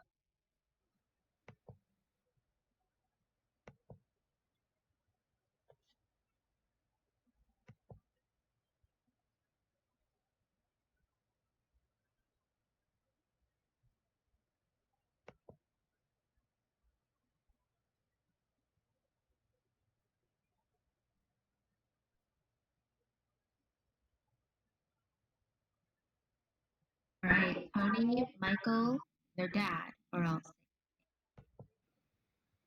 Cass.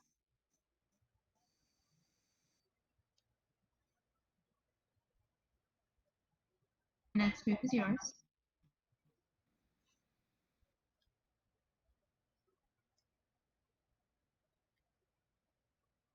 All right, we gotta wait a second for Cass.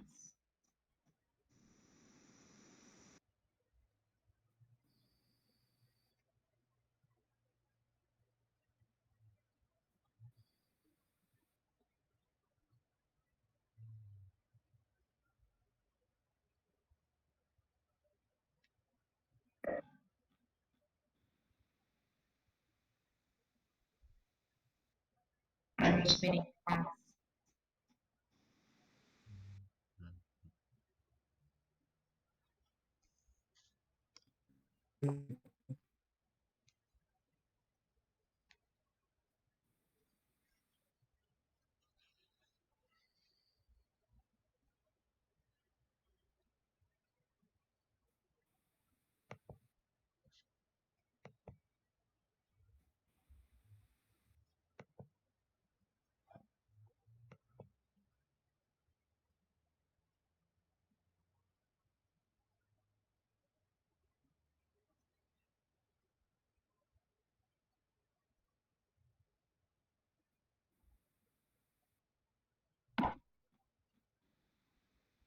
You good? Yeah, 1 second. All right, Cass, you good? I'm just waiting for Cass right now.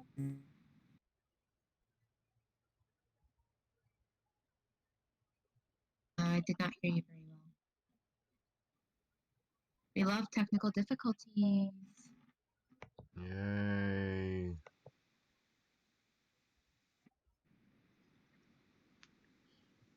Okay.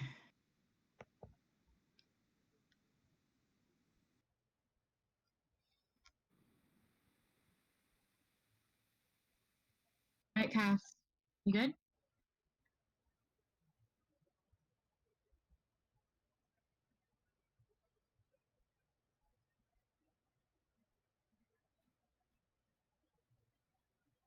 All right. Cass knows Riley's regular, wants to make it for her. Last one is mine.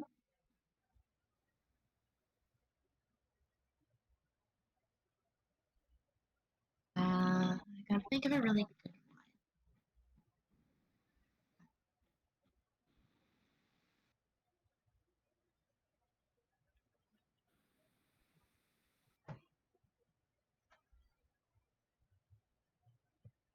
one.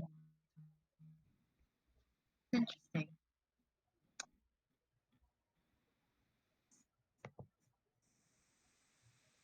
Knows that nobody else does. And the final truth?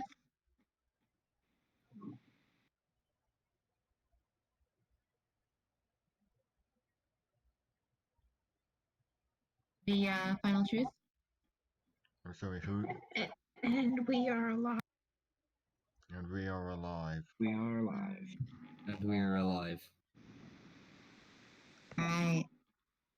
So, you go back to the rest of the group. Cass, what are you doing right now?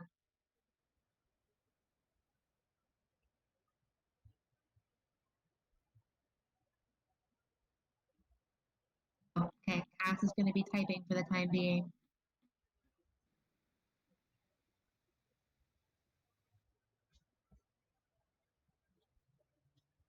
Um,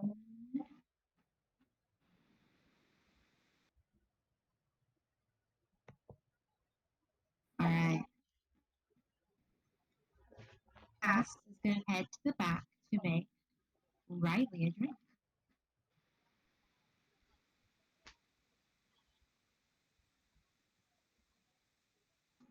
Cass,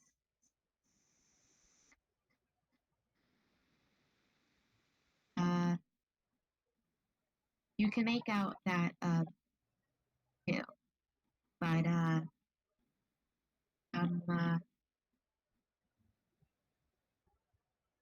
something else seeming to just stumble around. The sound of nails on the chalkboard.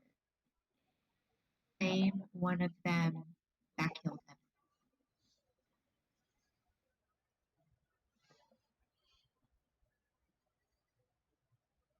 Sean, do you want Oh, wait, what?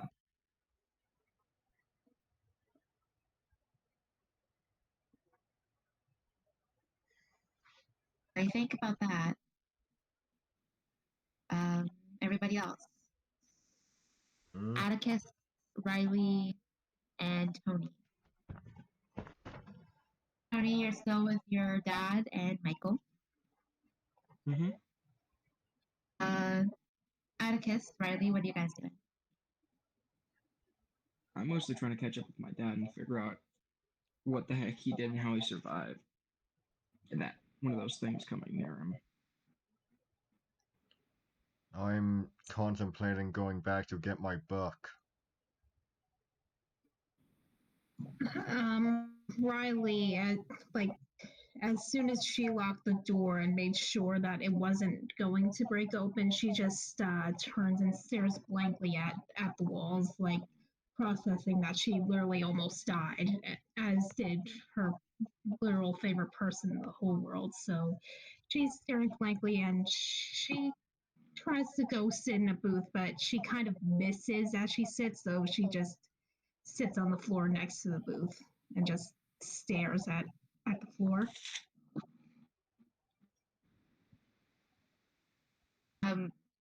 The dad kind of turns to like, "Oh, are you okay?" Uh, she just sells for nodding.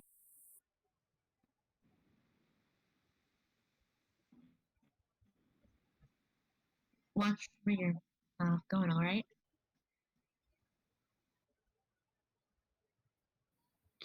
What's that? Watch where you're going, okay?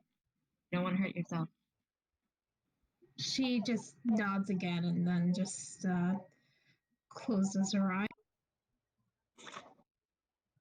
All right.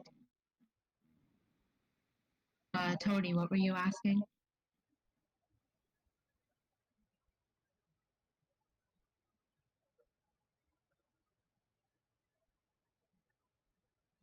Me? Hmm? What were you asking me? Oh, sorry. I'm going to ask. Well, firstly, I'm going to ask my dad. I want to ask him how the heck he actually got away from one of those things. And two, how he got here. No, the first instinct that I had was to, so I used the flashlight on my phone. It's the first source of light I could reach, and I just shined it on them and just kept like in a building in the cafe. So I ran in,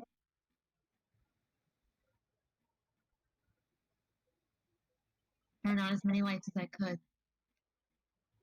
Smart. He was trying to fight one of these things. The only thing that can hurt it is the light. Well, good to know carrying your gun around is completely useless. You have my gun?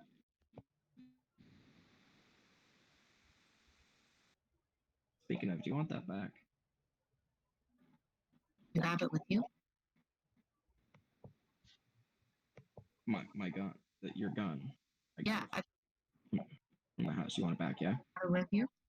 Yeah. Yeah. So I Thinking. take the rifle off my shoulder, sling the sling off my shoulder, and hand the rifle to him. That's smart thinking. Well, a certain somebody taught me how to survive very well. But that's paying off now. Now that is the end of the world. Played too many games about this, man. Didn't think it happened like this. Except I never thought it would be like this. I don't That think would be anyone did. flashier.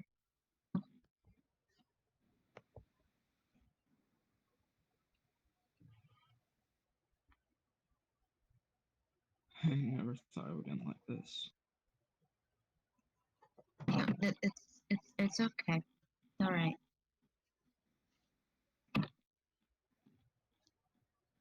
Yeah. And while this We're gonna get discussion is through. happening, we're gonna get through.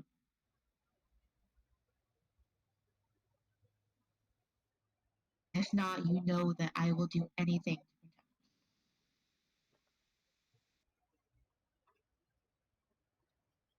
You know. I know all too well. you. All right, while that's happening, Atticus, what are you doing? I'm quite literally a foot from the door. Just thinking if I really do want to go back out to get my book. I'd like you to roll. Oh god. What am I Actually, no, you don't need to roll that. Oh Just god. roll 1d6. It's not going to count for this. It's not going to count as a conflict. Right? So you're able to make it through pretty stealthily. attract anyone's attention, you want to leave to go get your book.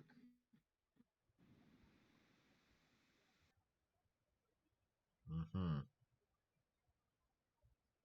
All right. I'd like you to roll 1d6 again.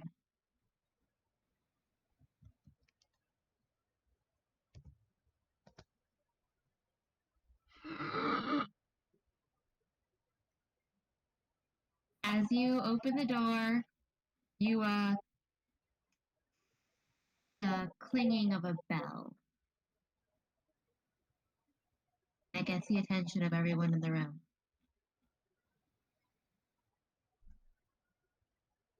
Why are you opening the door? Oh, What was gosh. Where are that? you going? Where are you going? I've got to get my book. That was a gift from my professor to me. No, it's dangerous out there, right?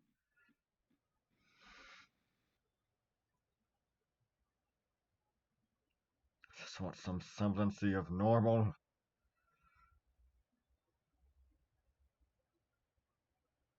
You want to die? Michael's kind of just like freaking out. Like, do you want to die because of a book? I don't even know where my students are. I don't know if they're alive. And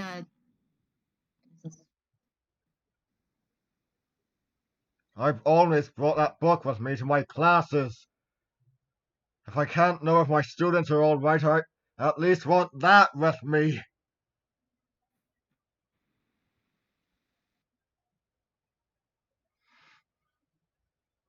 looks at everyone and he says, if he wants to go, then we.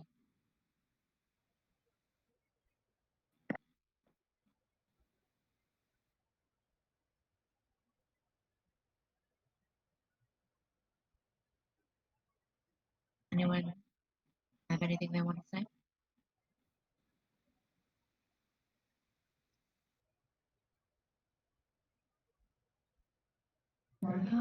Riley would, but she's still kind of just spaced out. All right.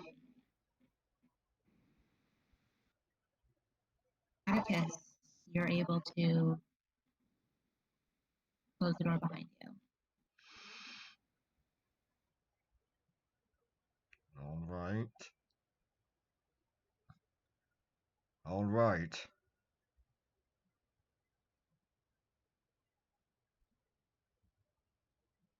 He shouldn't go out there all alone.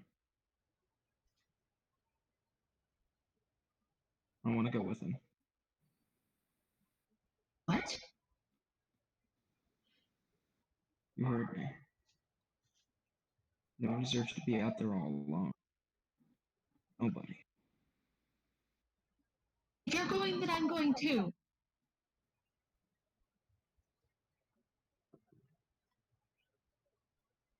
How's Michael, by the way?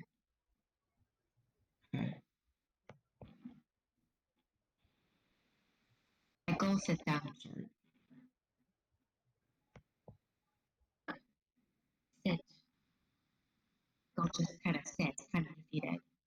And turns to you with like this kind of determined look. He says, if you want to go, you're not going out there alone either. I'm going to be coming with you too. You want to go with? Is that what you're saying? Not I want to, I will be going with you. Okay. No ands, ifs, or buts. Okay. Let's go. He kind of just gives Michael one last hug. Take care of these people, okay?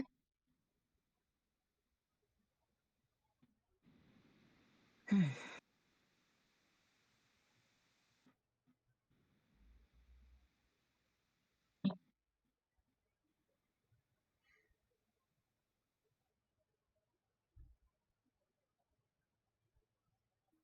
So I'm gonna go join Atticus. Right. You and your dad join Atticus outside. Hey, you're not gonna go out there all alone, are ya? You coming with me? Yeah, we are. Not right for someone to go out all alone.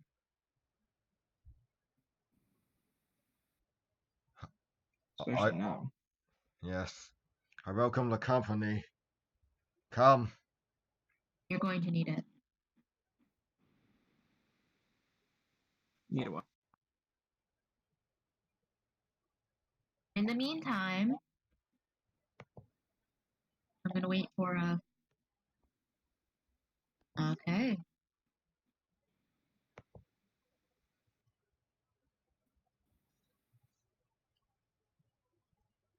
So, Sean, what were you guys trying to do?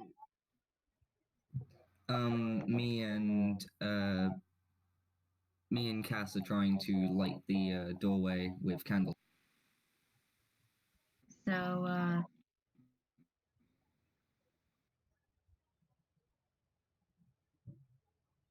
Cass walks into the doorway with Sean, sees, well, kind of, walking around the room. Successfully reach and find some candles. Light them along the doorway. Screeching hiss as it retreats to a dark corner of the room. Half is safe for you to walk.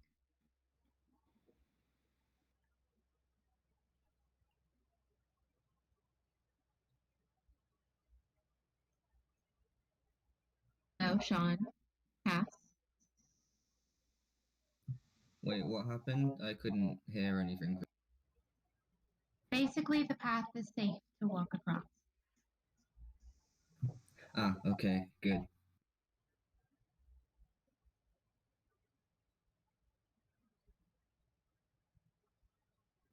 I guess Sean walks over and, well, gets what he needs to and leaves as quick as he can, basically saying to Cass, "We need to go now. This isn't safe."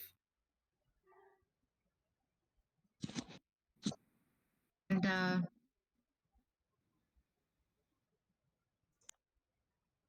oh, Cass. For you to walk across. Sean says, I just need to leave as soon as possible.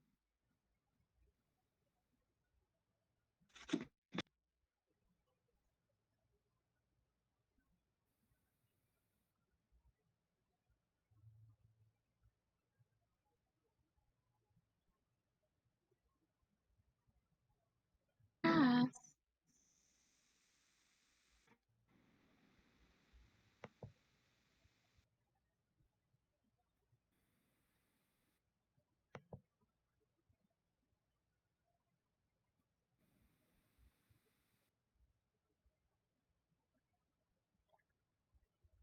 Okay. Just reconnected, so,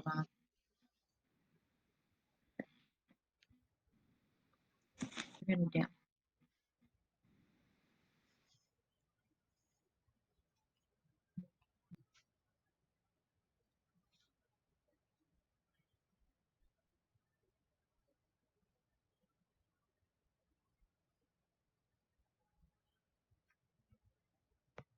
In the meantime, Riley, you're still in the main area. The only one left with you is Michael.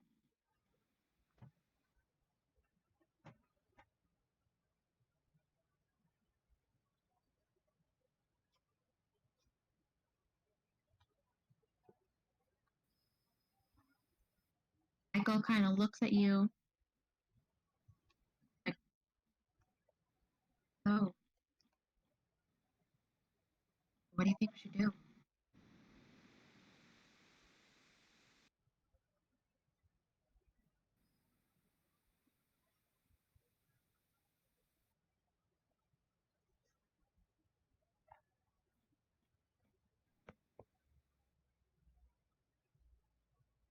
Riley.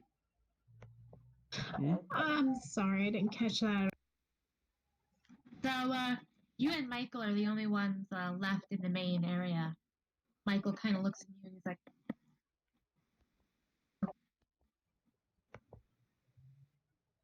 She just kind of shakes her head a little, like she literally does not know. Like she shrugs helplessly, like she has no clue, and she's not in the right mindset at the moment to think clear.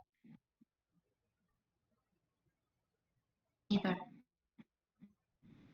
I've, Worried about them. I've always depended on Cass for answers.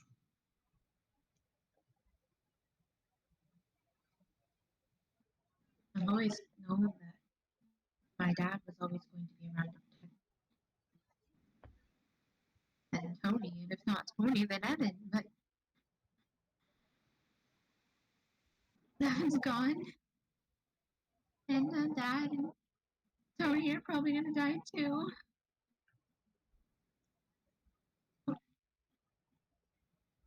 Oh, I want to help them, but I can't leave this.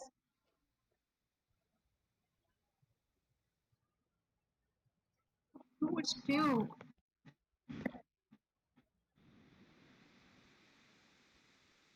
She kind of just makes a very tight swallow, looks in the direction of the back room, and tries to pull herself out of her haze to think of what's. I'd like you to roll. How many is that? 3.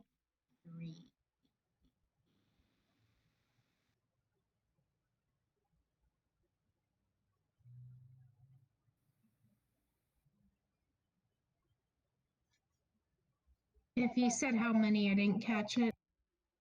3. Well, shoot. Like to use, or that you can use. I do not have any more aspect. All right.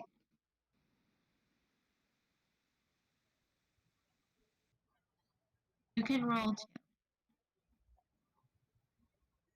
Tell you what, no. Hang on. So, after a few seconds, you're able to pull yourself out of your trance. Not in time. See one of them sneak up behind Cass, and you're unable to call out for help.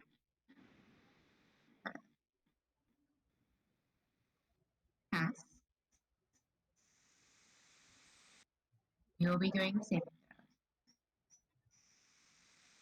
We start with 3d6.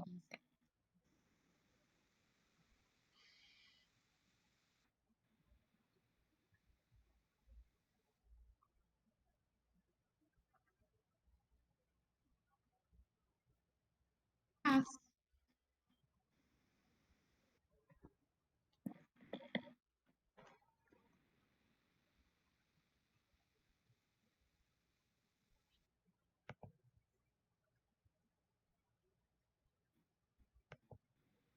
hear me?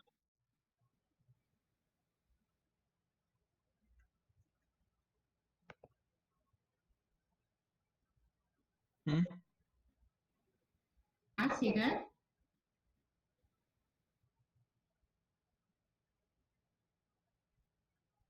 Wait, what's going on? I'm waiting for Cass right now.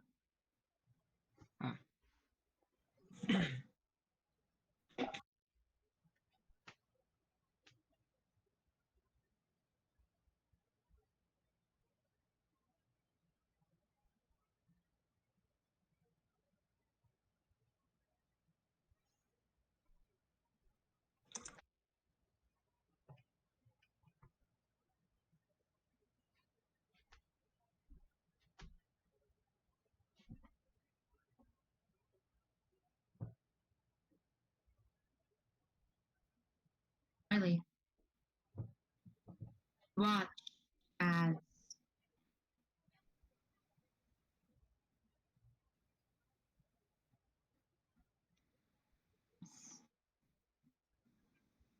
passes on.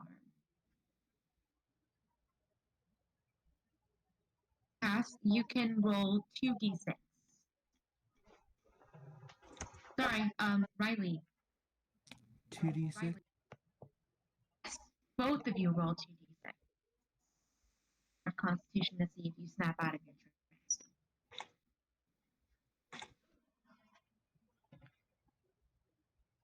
trance. So,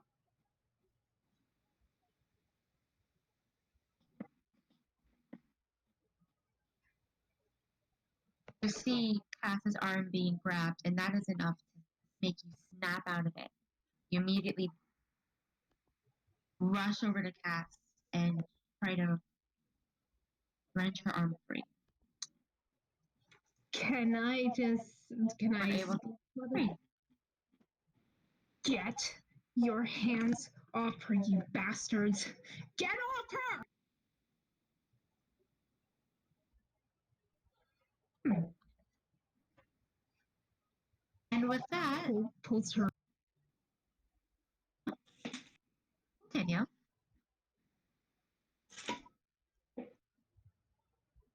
Ellie, were you saying something? I was saying, I turned them and I guess slammed the door, or if the door isn't there, just backed away from.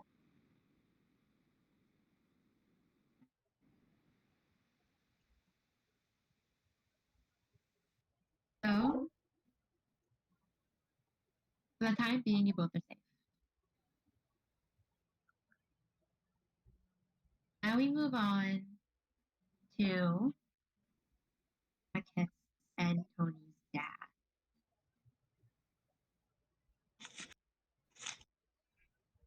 So, Atticus, was it? Hmm? You remember at all where your book is? Yes, it's in a corner by a wall.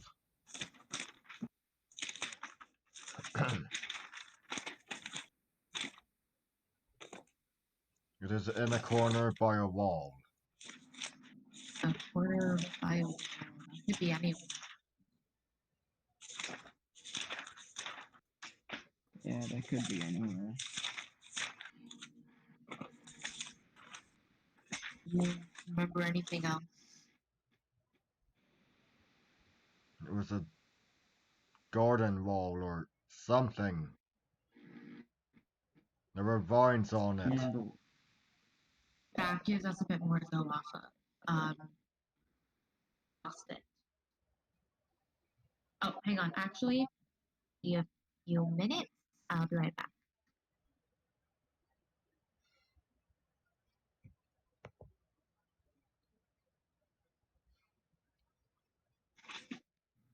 If there were a way to stab my internet, I'd be doing it right now. I don't blame you. Move to my phone because for some reason the computer, which isn't normally how it works, but okay.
I think I might read to the audience while we wait.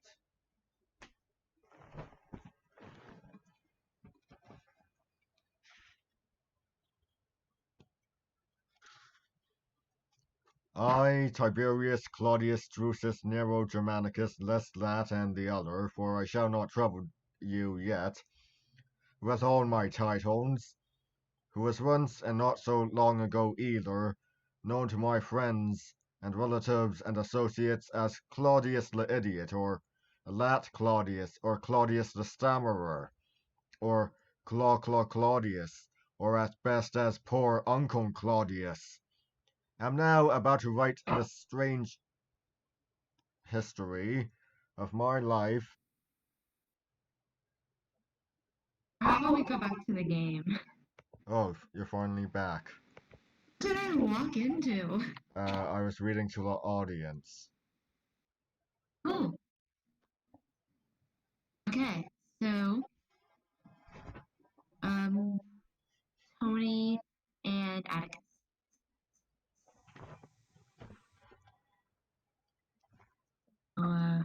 You remember where in the town this was?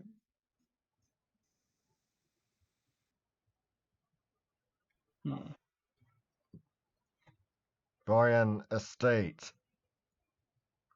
State. With those. At the far north end.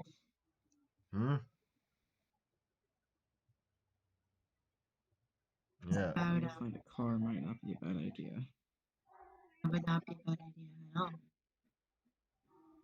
Half of my walk from here.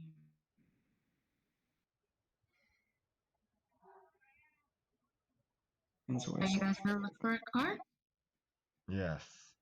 I'm gonna try and look for a car. Alright. Tony? Oh, good point. About 500 feet away, you see what looks to be an SUV. It's hard to make out with but It's an SUV.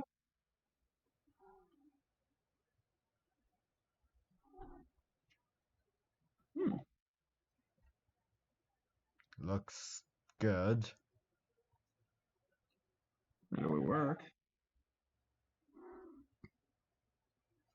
There's only one way to find out if either of us can get this thing going. All right. True. Let's hop. Tony, are you heading over? Yep. All right. I'd like you to roll. Okay, am I gonna have to roll? Yep. That's 46 because of my hope die, right? Mm, Where's that? 3. That's 3. That's 3. Okay. Yeah, that's 3. Well, you have 2 successes. Okay, no.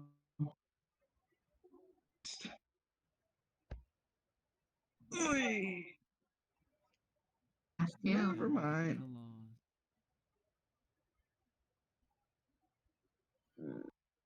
So, car up to the window and something scratches up at the window.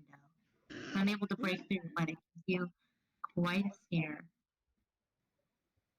One of them car. I don't know if this is a good option or not. On second thought, maybe we should just go back. Yeah, let's just go back inside All right. with the light.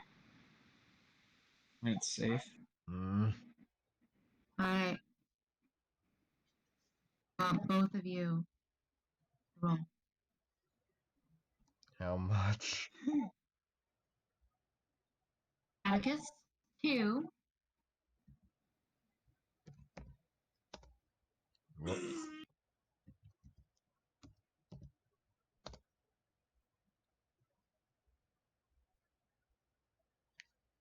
All right. Atticus. You're able to make it inside before anything happens. Yes. Well, Atticus, you're safe. Me. Then grabs your arm. Turn around, you see this kind of a shadow.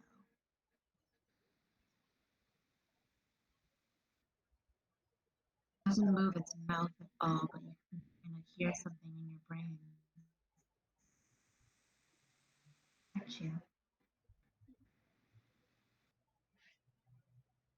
But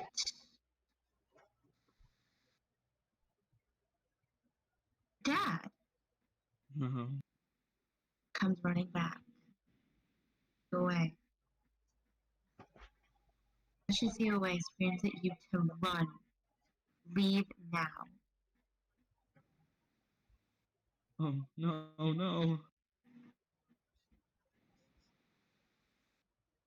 The arm grabs him. And he doesn't fight back. He knows that if he does this, he'll get away safely.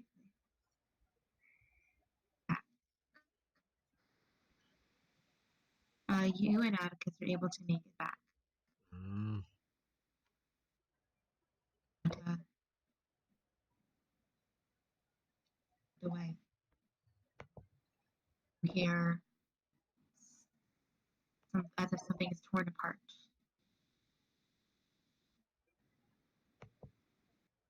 I will be right back.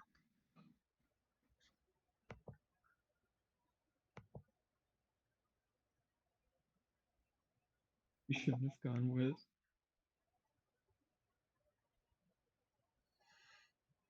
Should have been me. Or me.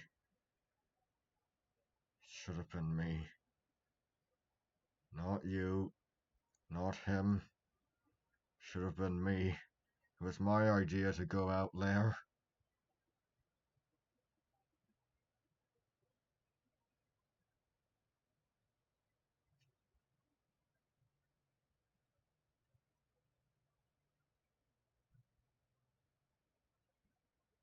We need to get back inside Come on, lad. before we. Come on. I'm gonna get inside as fast as I can.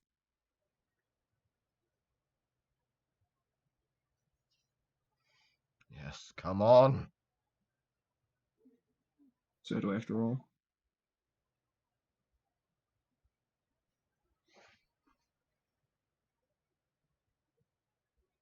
Aiden, do I have to roll?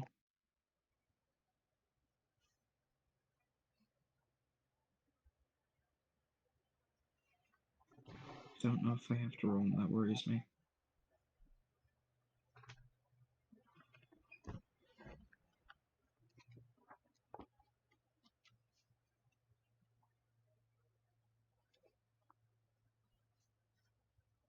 Looks like we're gonna have to wait. Mm-hmm. Let's see, where was I? Or at best as poor Uncle Claudius, am now about to write this strange history of my life, starting from my earliest childhood and continuing year by year until I reached the fateful point of change where some 8 years ago, at the age of 51, I suddenly found myself caught in what I may call the golden predicament, from which I have never since become disentangled. This is not by any means my first book. In fact, literature, and especially the writing of history, which as a young man I studied here at Rome, under the best contemporary masters, was until the change came, my sole profession, and interest for more than 35 years. My readers must not therefore be surprised at my practiced style. It is indeed Claudius himself who is writing this book, and no mere secretary of his, and not one of those official analysts either, to whom public men are in the habit of communicating their recollections in the hope that elegant writing will eke out meagreness of subject matter and flattery soften vices. In the present work, I swear by all the gods, I am my own mere secretary, and my own official analyst. I am writing with my own hand, and what favor can I hope to win from myself by flattery? I may add that this is not the first history of my own life that I have written. I once wrote another in 8 volumes as a contribution to the city archives. Sorry about this, just preventing dead air is all.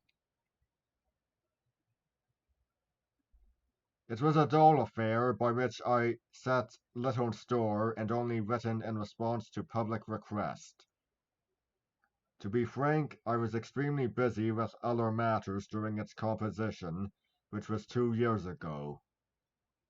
I dictated most of the first 4 volumes to a Greek secretary of mine, and told him to alter nothing as he wrote, except where necessary for the balance of the sentences, or to remove contradictions or repetitions. But I admit that nearly all the second half of the work, and some chapters at least of the first, were composed by this same fellow, Polybius, whom I had named myself, when a slave boy, after the famous historian, from material that I gave him. And he modeled his style so accurately on mine that, really, when he had done, nobody could have guessed what was mine and what was his. It was a dull book. I repeat, I was in no position to criticize the Emperor Augustus, who was my maternal grand-uncle, or his third and last wife Livia Augusta, who was my grandmother, because they had both been officially deified, and I was connected in a priestly capacity with their cults, although I could have pretty sharply criticized Augustus's 2 unworthy imperial successors, I refrained for decency's sake. It would have been unjust to exculpate Livia and Augustus himself, in so far as he deferred to that remarkable, and let me say at once abominable woman, while telling the truth about the other two whose memories were not similarly protected by religious awe.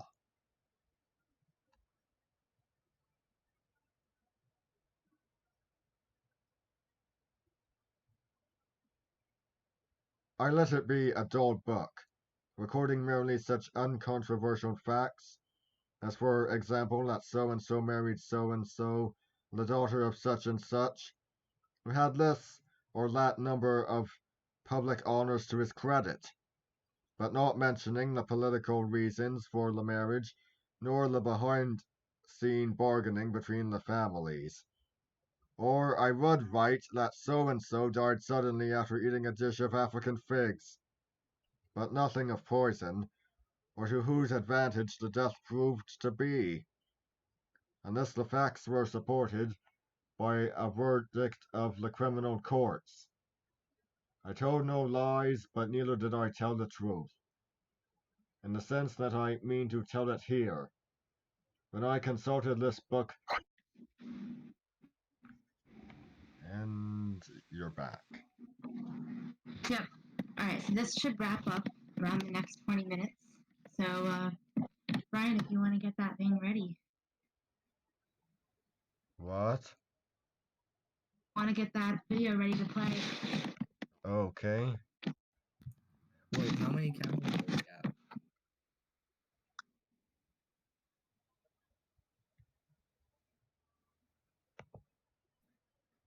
And, since the last death, an NPC, but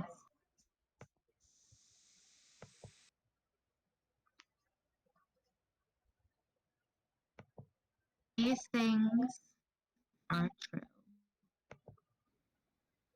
Mark.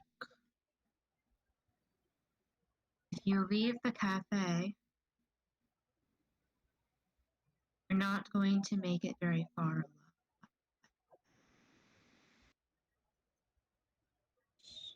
Who's this? This is me. And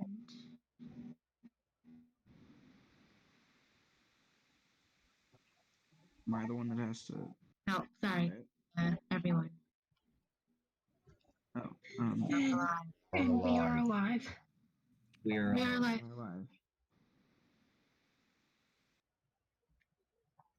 We are alive. Atticus. That's what matters. Hmm? Funny What? cafe. You two make it back to the cafe. Alright. And the door, lock it.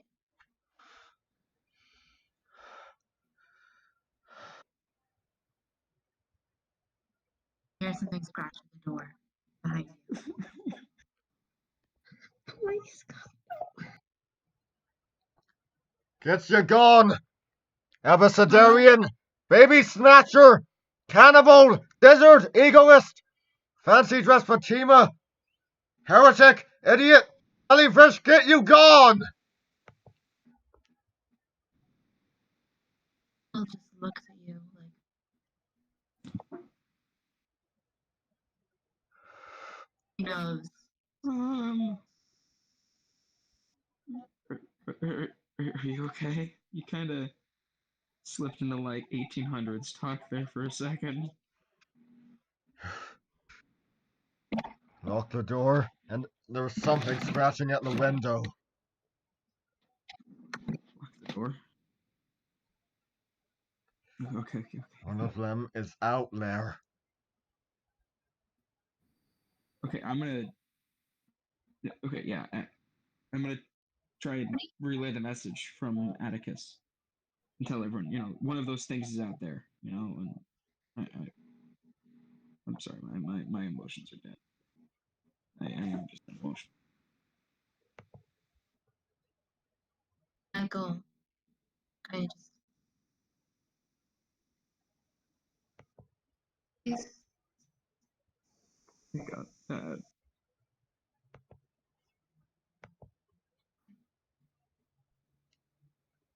I knew this would happen.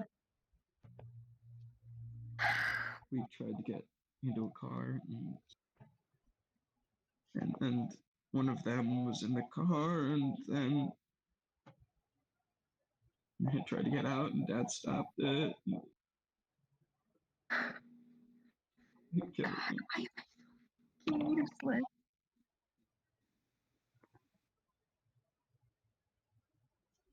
I should have been there with you. It should have been me. No, like, you know what Dad says. You know what he's always said. His life, our lives matter more than his. We have a future. Don't We care still fix this. that he's gone. He Look, he I could have tried. protected everyone. It should have been me. No. Michael, you I know. am the one that cannot walk. I am dragging everyone. Just because you're the weak link does not make you useless. You are all Kind of breaks I down. have left, Michael. I'm gonna hold him close and just tell him you're all I have left. I can't lose you. Just kind of just reaches out and kind of pulls you into a hug. Can't lose you. Can't lose you. I can't. I won't lose you.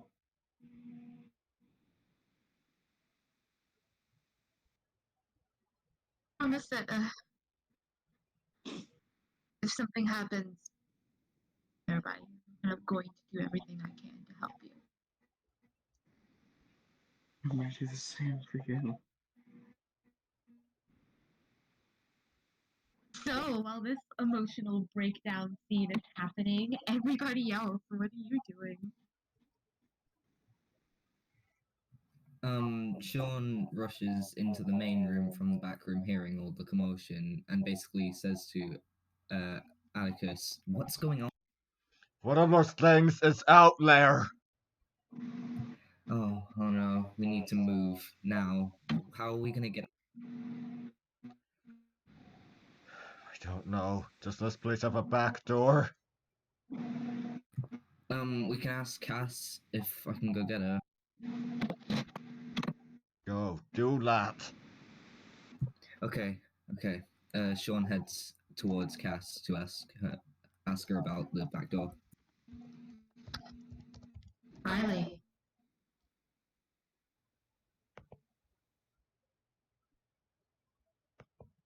Riley. I'm sorry. I'm just hugging Cass very, very tightly and not letting go. Just like processing that so much crap has happened the last, I guess, hour. Cannot end games. Yeah.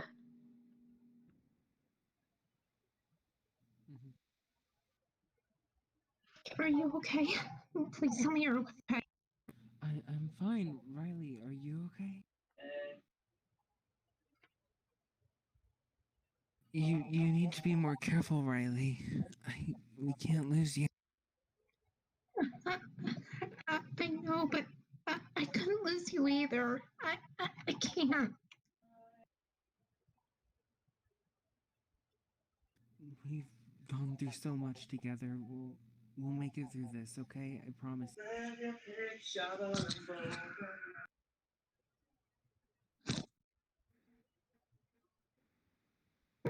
I, You need to get that door closed up. She swallows tightly. Then she's like thinking, and just she finally managed to say, I think we know what's going to happen soon. I think. Yeah. think so too. I suppose you're right, but maybe against all odds we can make. I made a promise to myself when I first met you that I would make sure you're okay, make sure you had someone take care of you because I didn't have that growing up. And I promise that I'm going to keep that for you, okay? I'm not going to break it. Riley just kind of smiles, like it just makes herself look directly into that castle. Give me the best life ever. I didn't even know what I was looking for when I came here with that car wash job, but I don't want it. And you did all that what you promised for me. And honestly,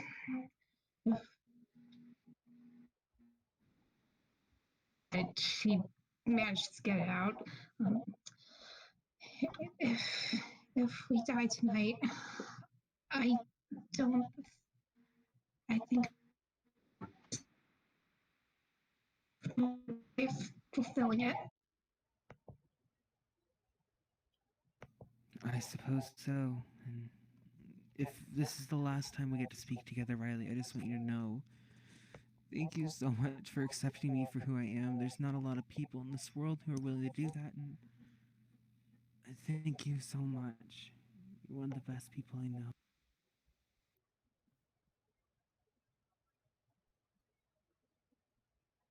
Why wouldn't I? Oh, I will find hope when I know that when I can rest easy.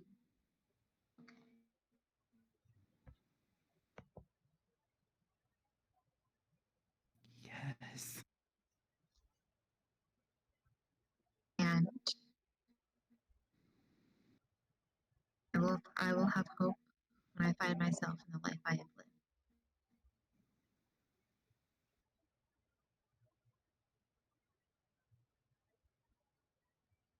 Cass and Riley, you can each add a hope die to your roll.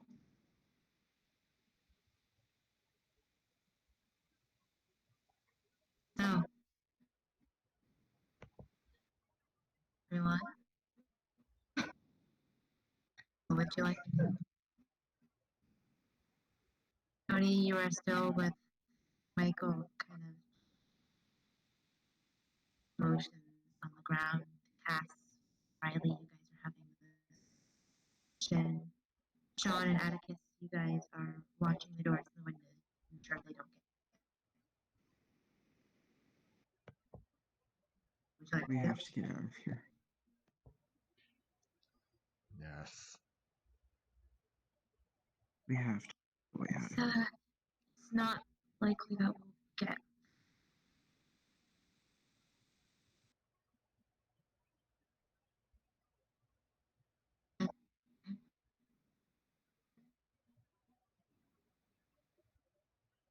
I don't It'll feel. be hard. I don't want to die. Don't want to die either.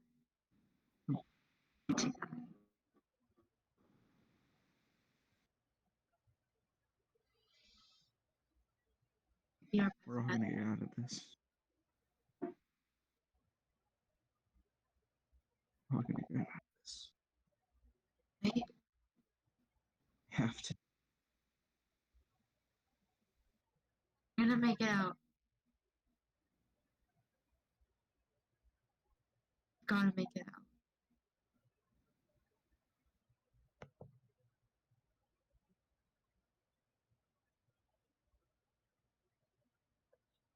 Right. I think we should try it. We should try going outside. We I- should, but I'm not going to be able to hold a flashlight, so Good. Michael seems Alright, to let's go. realize something. What? Before we go out there, do we know anything about them besides Does anyone know anything? Atticus would be the person to ask about that. He's seen them more than I have. Do you know anything?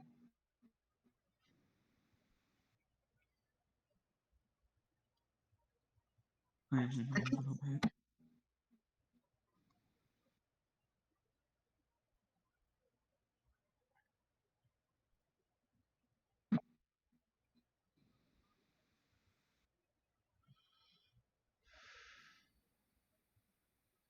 Yes. Do you know anything?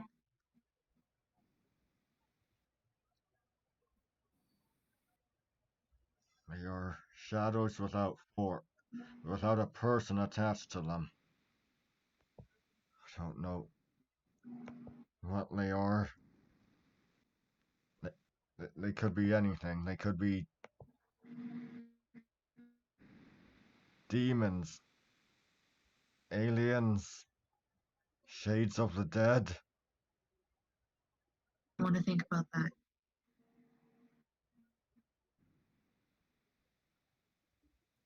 So At least thinking that they're out there and Hang on, I'll be right back. that's the thing.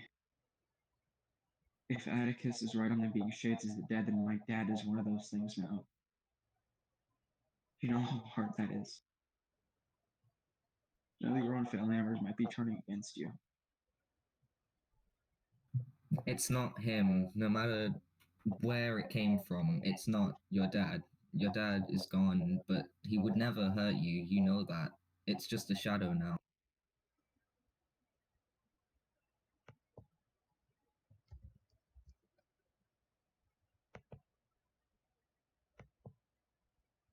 Right. Okay. It's not my dad.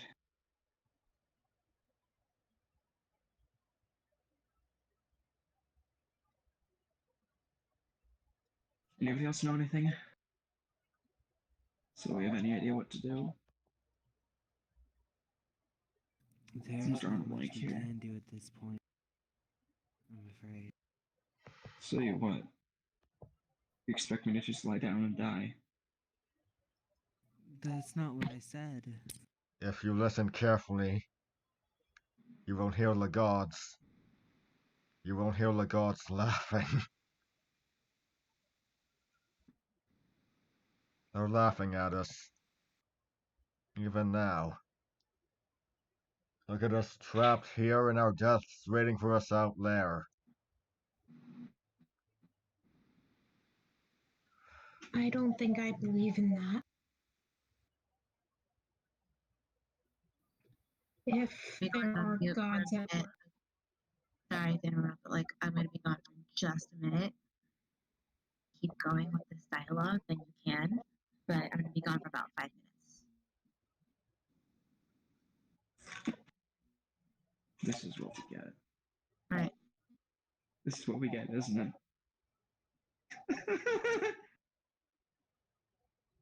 Destroy the planet.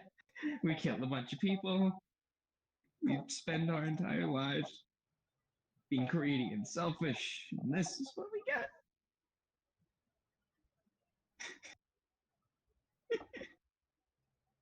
Funny that it takes the end of the world for us to realize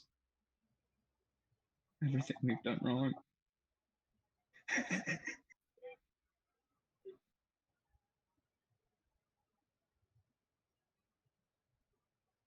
At this point, I'm basically just losing my.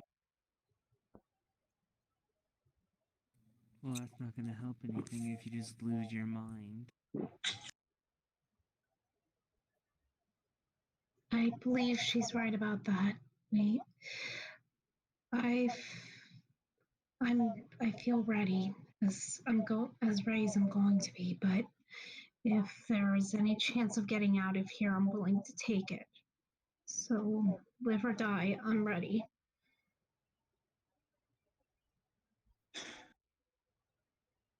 True. Agreed. We have to fight. We can't just lie down and die. We have to fight for the people we care about and the people we lost. like Evan and your dad, we need to make sure that they didn't die in vain.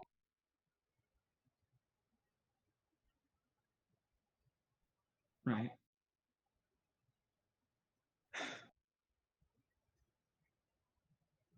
Yeah.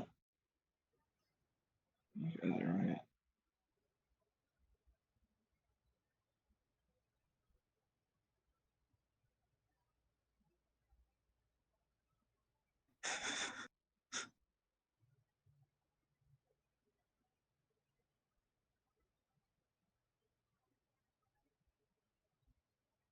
They didn't die in vain.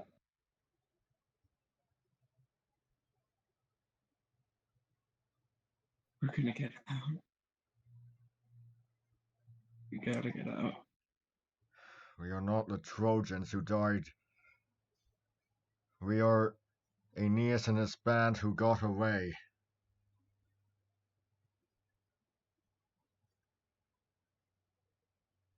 I like that. We are the ones who went on to found Rome. We'll create a new world.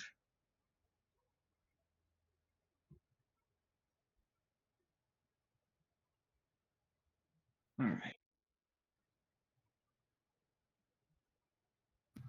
Cass, Right. are there any other exits outside of the cafe except from the front? Well, there's one in the back room and there's one near the bathroom, so I don't think going to the back room is the best choice right now.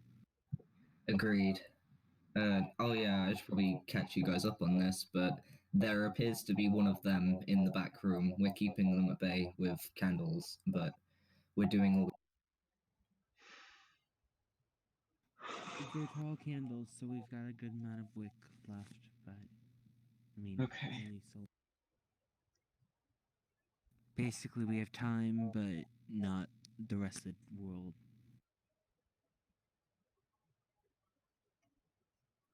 Just so I'm understanding correctly, one of them is in the back room, and the rest of them are outside. Yeah, I think that's true. So that's it then. Not it, but I'm ready to fight if everybody else is. Yeah. Wait, Tony, do you remember what your dad said before he left? He mentioned something about how that most things will do nothing to them except light. Yeah. So we need to try and make as much light as we can. I have an idea. And granted, this is coming from a stupid teenager who's lost so much today that I can't even really think straight right now. What if we say, I don't know, lit something on fire or produced a lot of light, like somehow get a couple of street lamps working again, or like light a building on fire, or a telephone pole, just something big and a lot of light. You know what I'm saying? Yeah, I and think that I would cause them to understand. scatter. I think I understand, and I don't think it's implausible we could use the refrigerator, maybe some chemicals in that. I don't know how refrigerators work, but I know maybe there's chemicals that could be flammable. It could I mean, work. I only took chemistry 1, so my knowledge is about as good as yours.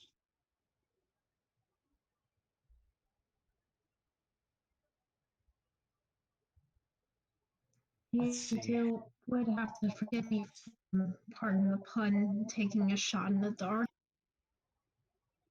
It's better than nothing. We gotta try something.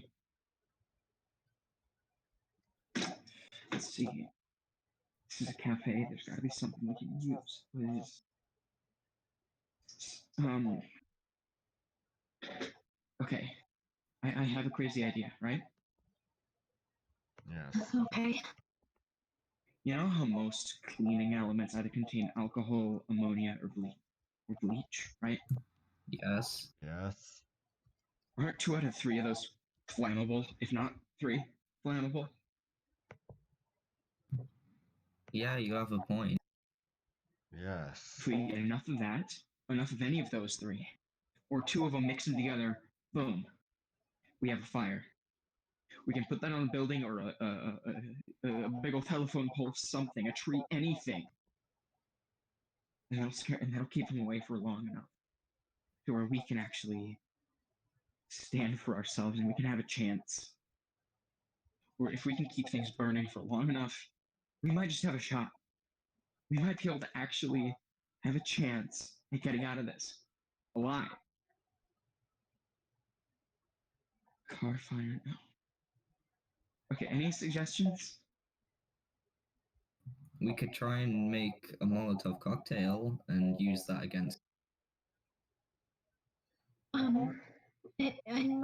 It's I know it's probably stupid in the long term, but I've got like $300 in bills. Like I kept in my wallet. I could use that as I don't know fuel fire.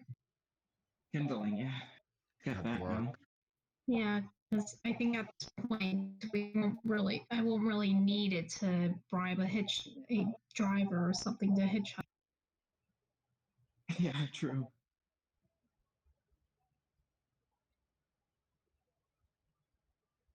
So, question is, what exactly are we going to light on fire, if anything? I'm taking a look outside. Besides that one shadow who's pretty much pacing impatiently for one of us to come out. I see a fallen tree. Good lord, it must be as thick as an orca. That could work. If we could get the tree alight, they might scatter and we'll be safe. That's perfect. There's still a door by the bathrooms. We don't know what's out there. That's why we have flashlights. One of us could sneak out and light the tree on fire and then sneak back so all of us end up safe. Because we can't just waltz out the front door with the shadow out there. We need to try and be quiet. Strategic about it, yeah. Anyone want to go out there? It's my fault it's even out there in the first place. It should be me. Are you sure? Because I Marley. Live.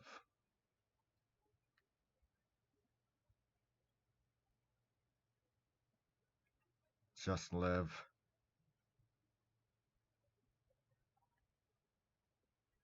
I've lived for a good long while. 42 years. Taught ancient history for 17. It's time for me to join Yeah. history. I'm not real good with history, Atticus, but I'm just saying. Go out like Nero. yeah. If you're Nero. confident in doing this, turn out there and go out blazing like a hero. Agreed. Godspeed, my friend. I'll be like Godspeed. Heracles and let this town be my pyre. Promise me you'll run. Never look back. Whatever happens to me, don't look back. Keep running.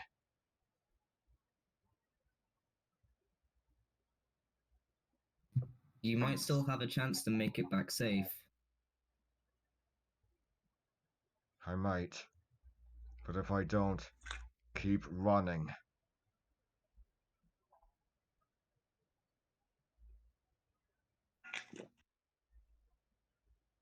take it back, but yes, I promise I'll run as fast as I can.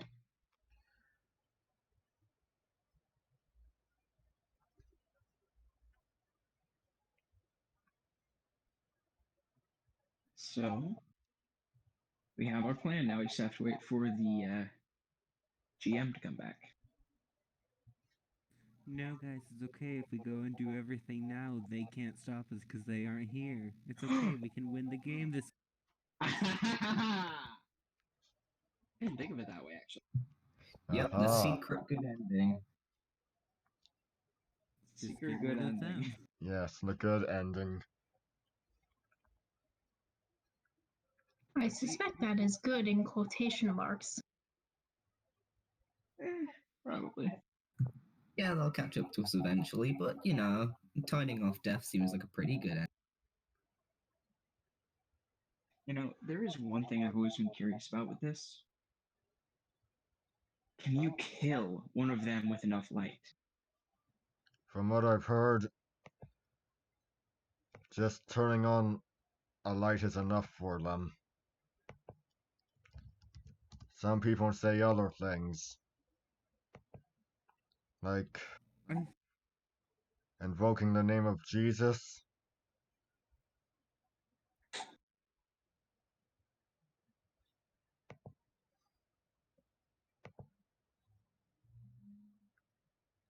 That's always one option.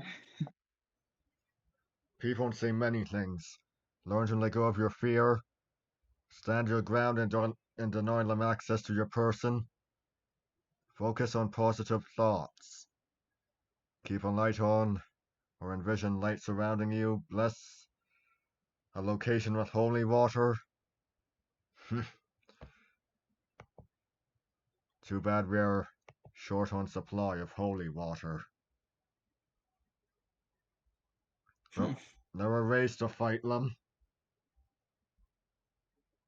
Between you and I think God wouldn't be so picky about our materials. Yeah, true.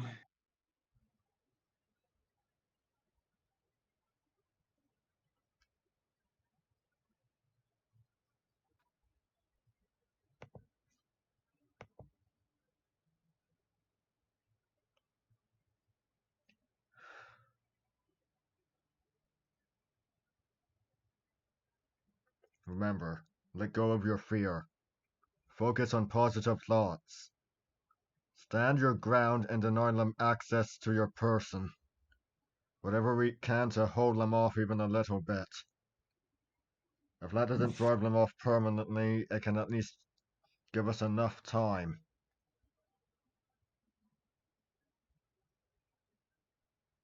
I feel like what we should try to look for while we run is a building that has a lot of exterior lighting, so they can stay away well as long as the power is on. What are we gonna do when that power runs out? That's the question. I guess we'll just have to keep running. And just pray you're faster than Actian.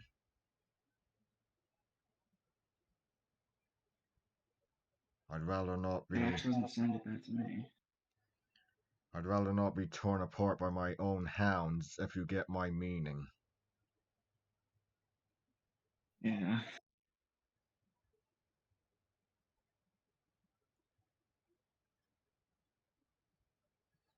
And now we wait. Or not.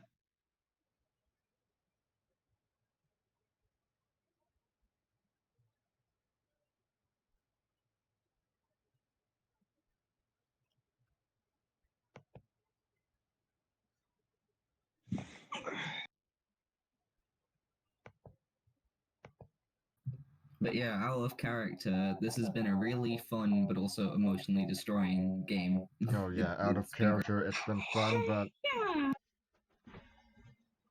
Yeah. How do you think I feel? Like, back when Riley had saved Cass the second time from inside the cafe when she was just basically yelling to let her go, that wasn't acting, that was actually me yelling like if I swear if I lose Cass before we have our moments, I'm not going to be happy.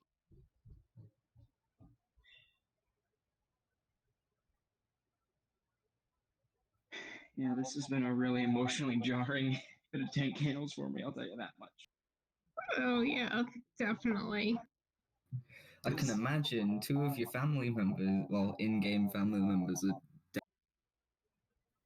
Yeah, and yeah, it hurts.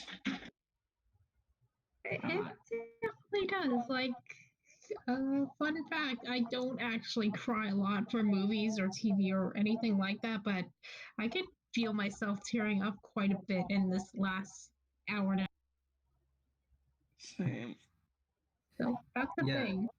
Same here. Like when Evan and Michael were like in the house when like the thing was chasing after them, I was literally like, "Come on, don't die, please." Like I genuinely wanted them to live. Which usually in most films, I don't really think of the characters like, "Oh, I want them to live." No, this time I was like, "No, they better live." Yeah, Hayden does a really good job making us want to root for the NPCs and for ourselves. Yeah, since Hayden's not here at the moment, Hayden is a good being, and they do amazingly at this. Agreed. Indeed.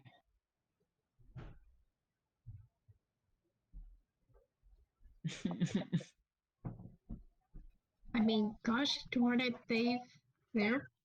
I keep thinking I think I want to try GMing this game, so I'm I'm just really happy for what Hayden's been doing these past two games. Like they've literally inspired me to try and look more into this to do my own game.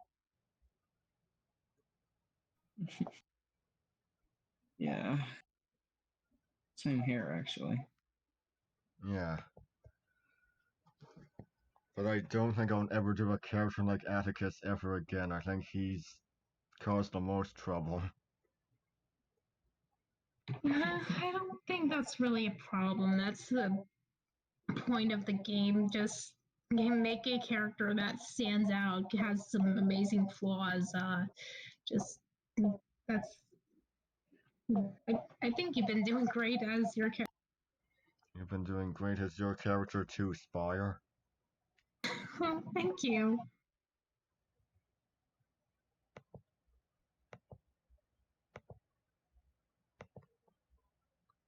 I tell you, this has been awesome so far. We're not even done yet. Oh, the gods are laughing at us quote. I was actually quoting a movie when I said that. Oh, awesome. Yeah, the fall of gods the are Roman laughing at Empire. us. Obviously, a professor of ancient history would have seen that. True.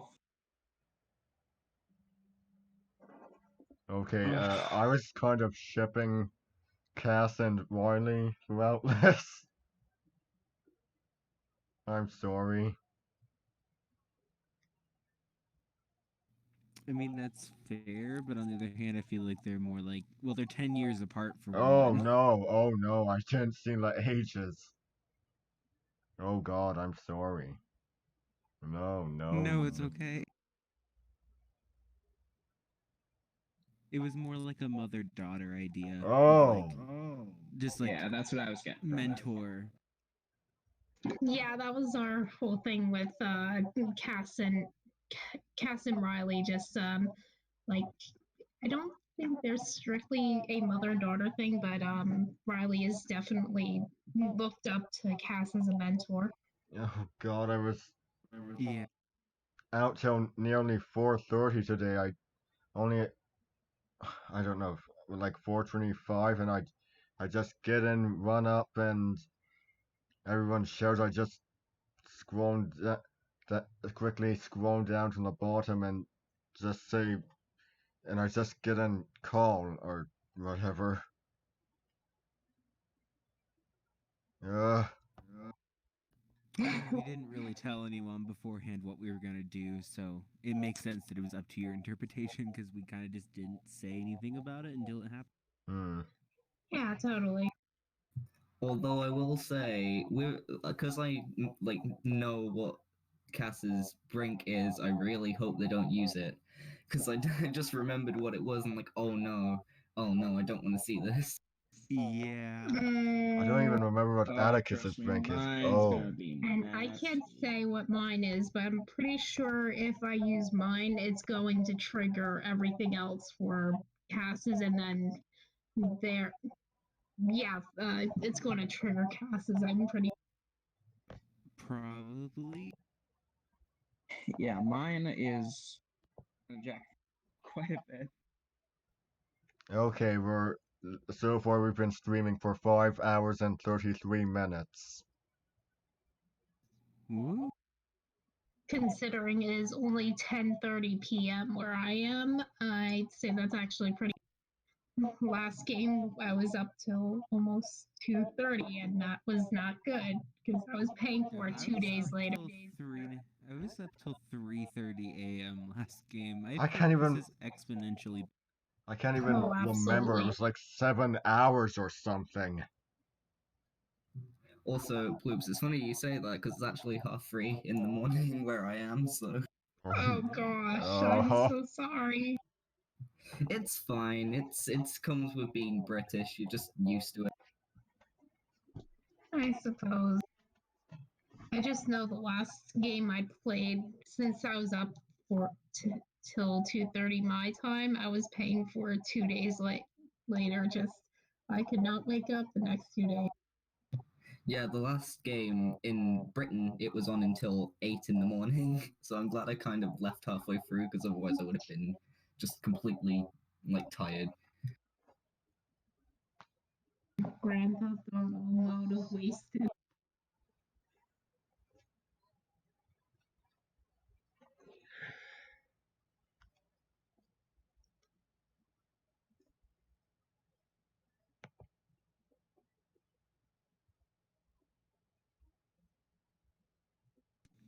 By the way, this is all I'm gonna say on it, but there's something you guys been missing. It's making me scream internally, but I want to kind of see if you guys can figure it.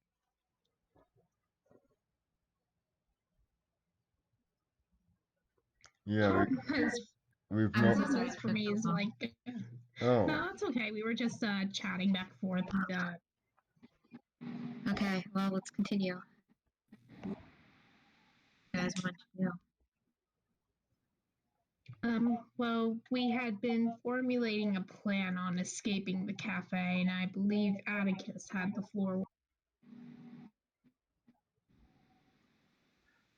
Out there in the front, there's a fallen tree about as thick as an orca. We light that up, and those shadows will probably go running. That will be our chance to escape.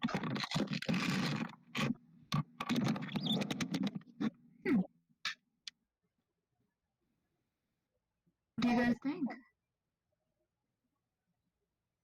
Well, I've been on board with this idea because, like, I still have the $300 bills in my wallet. I was suggesting earlier that I could use that as kindling to help spread the. All right.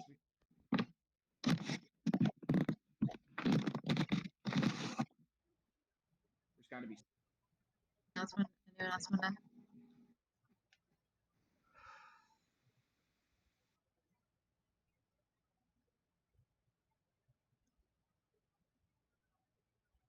Are we ready? Yeah, wait. I gotta make sure something's going through.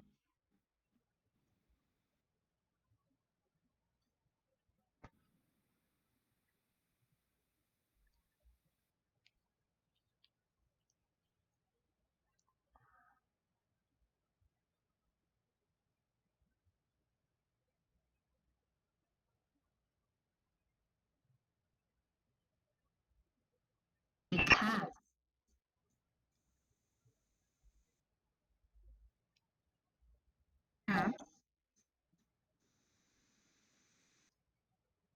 Can you hear me at all?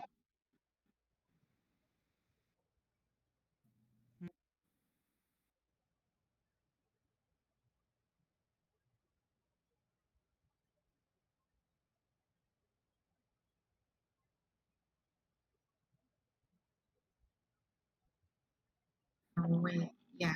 Mm. Cast just one.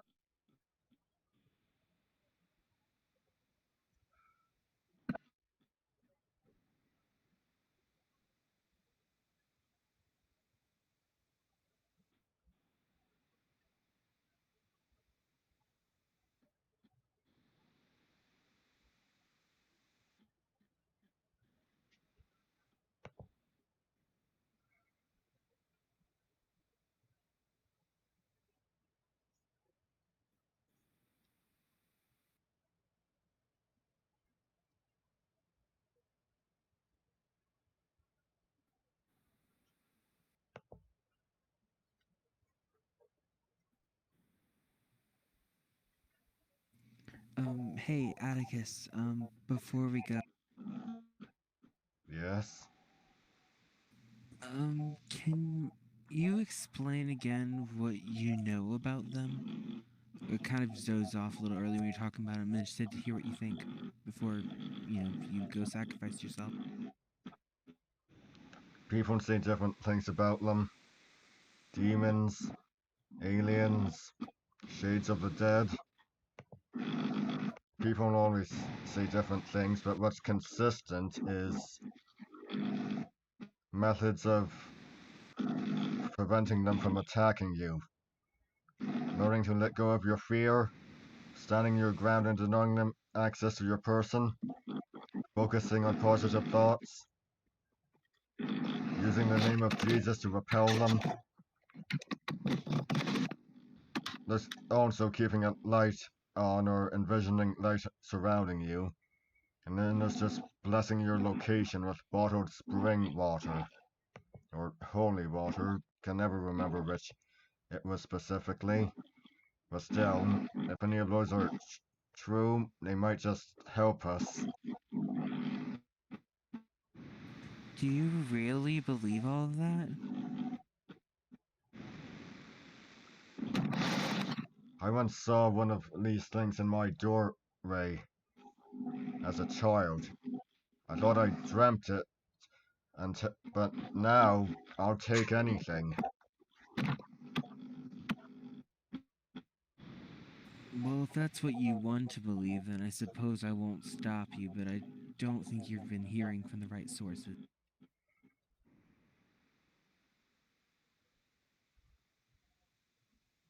That is a possibility, but what choice do I have? Who did you hear this from? Who told you?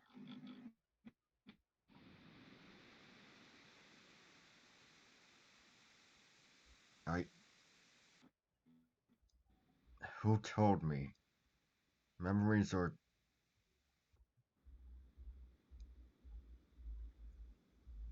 just not as much a face as a silhouette with glowing red eyes.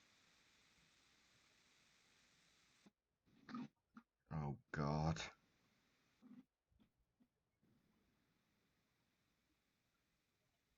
I don't think you heard the right story because pretty much everything you just said except the part about the light is completely incorrect.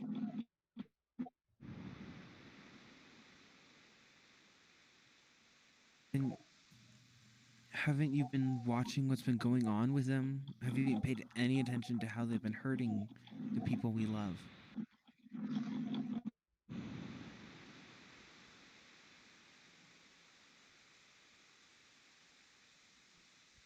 They're targeting us specifically. But But do you why? know why? Exactly. You don't understand why, and so you just assume it's all this, I don't know, preacher bullshit or something. I don't know. It's not. But it's all false. None of that works except maybe the light can keep them at bay, but it's not going to kill them or anything. Because the haven't- truth is that What is the I'm truth? sorry. We haven't much choices. I know we don't have much choices, but the truth is that they are obsessive. They choose their prey and they stop at nothing until their prey is deceased. And that's the goddamn truth if you wanted to hear it. Not a bunch of holy water Bible stuff.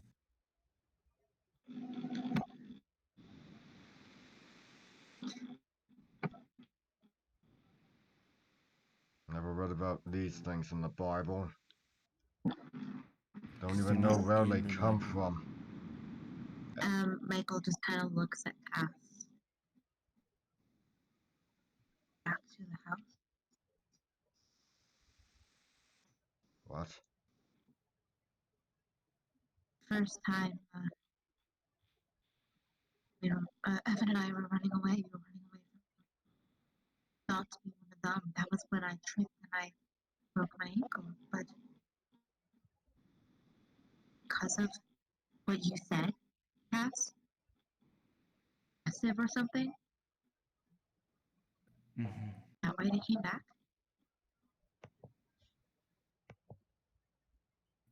That's why they haven't left. That's why they're still waiting for. Explains everything. They attacked you twice, almost 3 times, I think. It does make sense. It explains everything.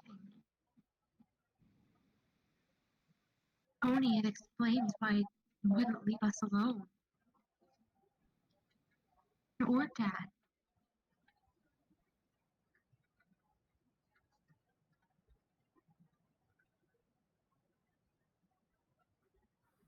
Before se-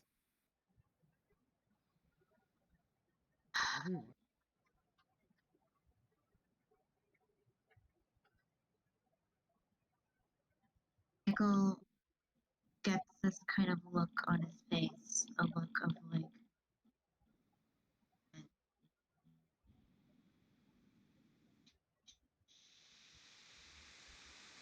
tries to stand up.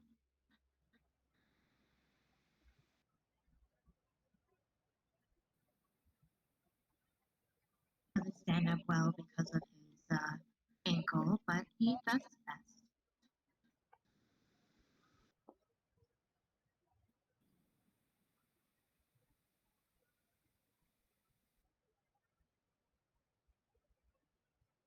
And he holding on to the tables or whatever he can for support.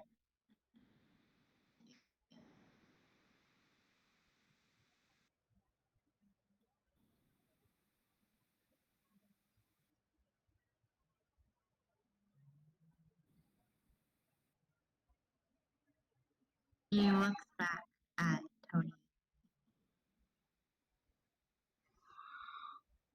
I know what I have to do.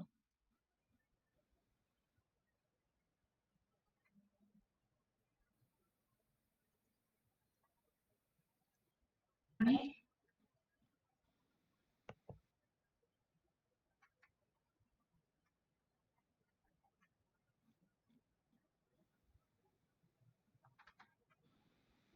Tony, you still with us, buddy? Still here. Okay. So Michael, the entrance. I'm still here. Sorry. Alright, so Michael's being a bit buggy.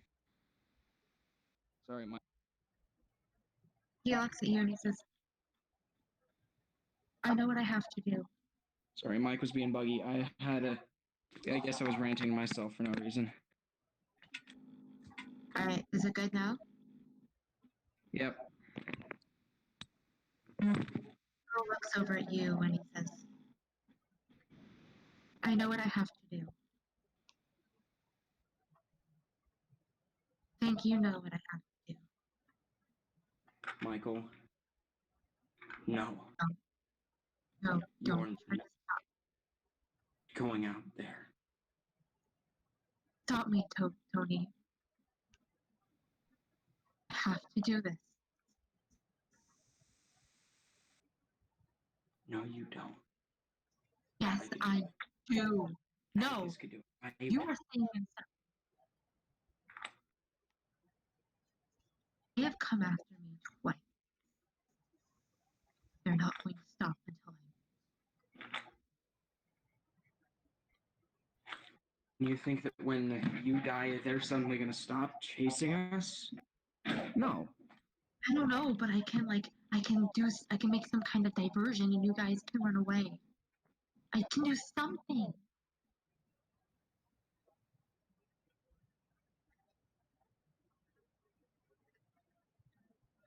I can't lose you. Let me be of use. Let me do something for once. God damn it. Entire time, I have been useless. I haven't been looking around on my own to help anyone. I have a chance to help.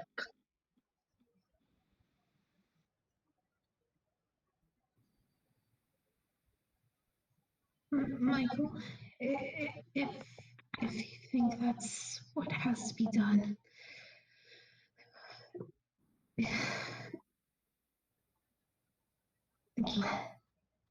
But Michael, What was that? Michael, you understand you're going to have to burn that tree, and you're going to have to run faster than you have ever run in your entire life.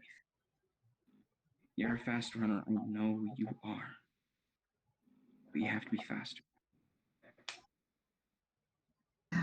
You're not right.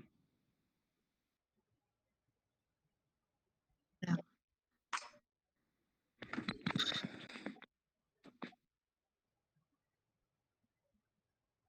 Honey? Honey? Sorry, could you repeat that? If I don't make it back,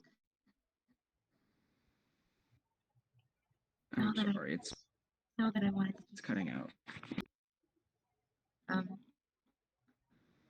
if I don't make it back, I got the last part of that. I didn't get I the don't make first. it back. It was just Tony. Okay. Promise. I You'll want make it. you to know that I did everything I could to help you guys. Well, now, but for nice meeting you guys. And he turns around with the resolution of someone that he's going to die. He walks out the door. I lock the door. He just closes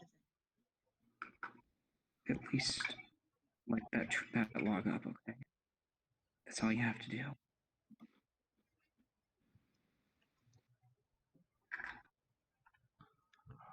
See you on the other side. You on the other side.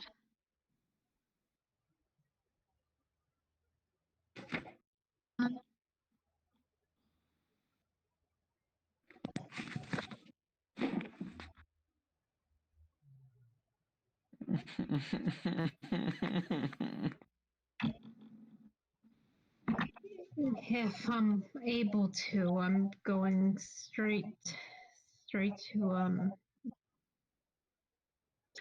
going straight to Tony and just giving him a hug, just trying my best to comfort him. So, I should be out there with him right now. I should be out there with him. honey, I don't think that's the point of his sacrifice. Tony, I'd like you to To be out there. roll emotional conflict. This is a dire conflict. I cannot lose him. So, mere conflict? Okay. How many dice? I believe. Oh, let me check.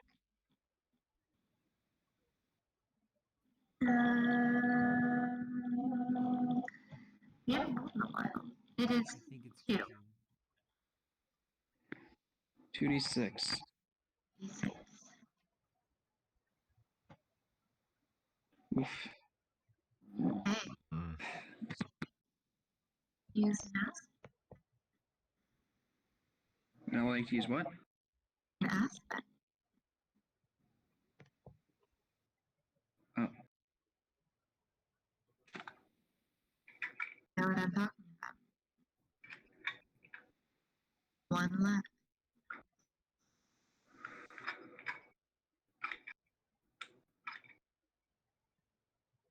Would you like to use it?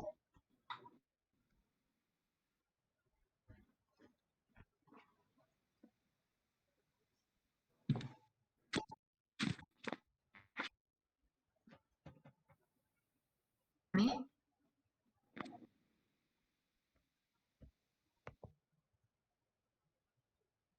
Hey, Tony?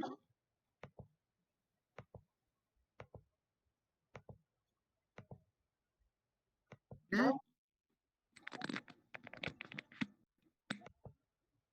Look? You good?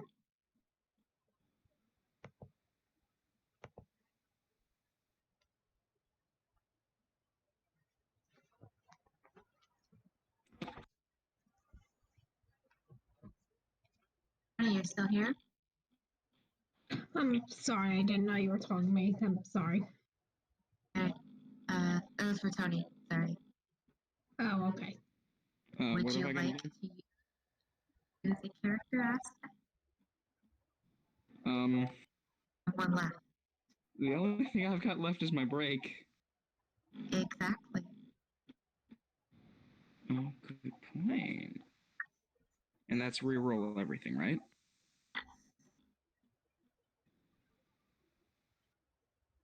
Right? Okay. So you're gonna use it? Here we go. Yeah. And that makes sense because I froze up in my brother's time of need. So, Oof. for those of you that, well, all of you don't know, Tony's Brick, they have seen you freeze.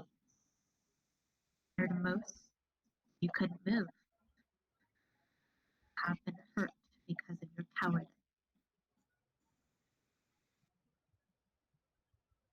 No,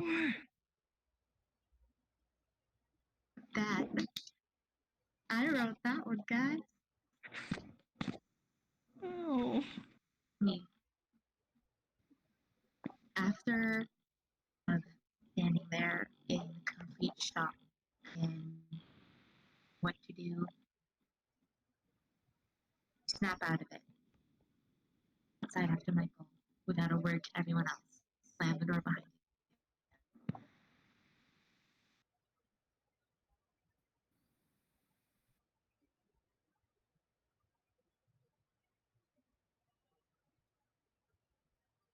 Okay, so I'm gonna go out there. Is anyone gonna? Would anyone else like to do anything? I'm gonna take all of the fire starting stuff with me. Alright. So Tony, you immediately grab everything that you guys were going to use for the fire.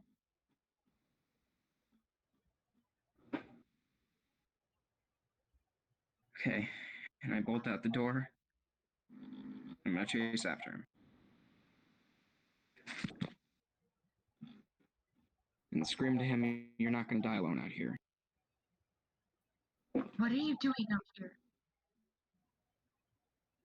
I'm not letting you die alone.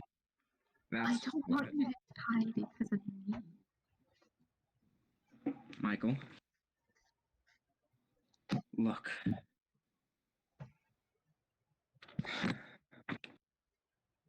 I'm not gonna lose you. You're the only thing I have left. So I'm gonna make sure that I go out with a bang. and that if you go, I'm going with you. Is that clear?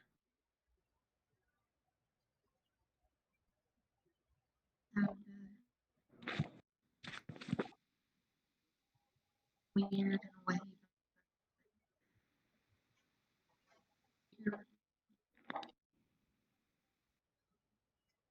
Hugs you one more time. Sorry, you cut out. Hugs you one more time. Roll? No, he hugs you. Oh, I'm glad you're here. of course. Like, when he pulls back, he has his grin on his. Now let's light this motherfucker up. Let's light up the night so they can get out. Gotta go to dinner. Oh no. 20 minutes, okay? I'm sorry, we gotta pause it again. But if you guys have to go, then I can come up with some kind of story for you. But I gotta go. Okay. Back.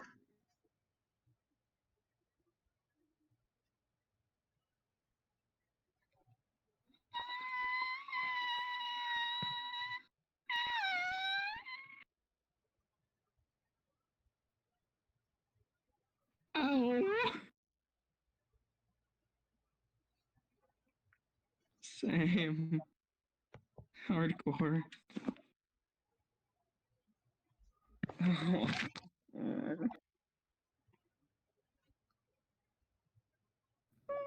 If you had failed with your brink, Cass was going to use her brink because, and the person who made my brink could confirm it would have helped. Yeah, probably. Oh boy. This is all sorts of pain.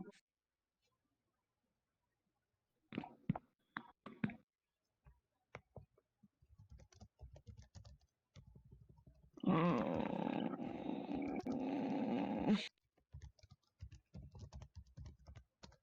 Pardon all of the of pain, but this hurts a lot.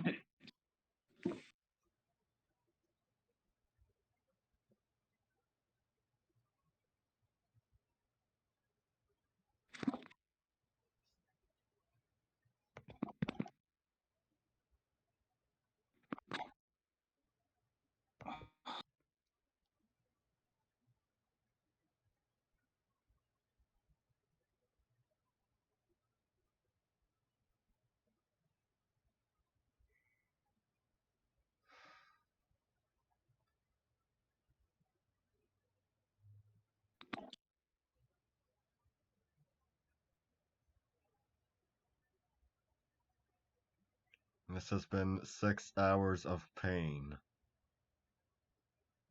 Yep.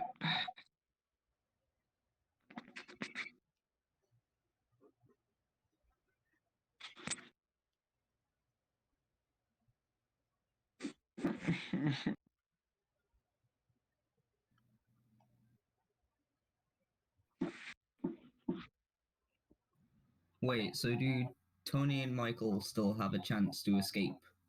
Or are they confirmed? I'm pretty sure, Yeah, they're pretty much screwed, I think. yeah, Tony's kind of accepted his fate.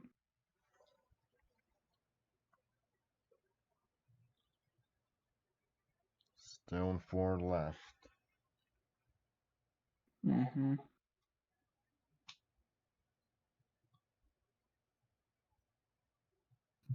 And I guess the second candle is still lit, so the scene is still going. Yep.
Just like last time.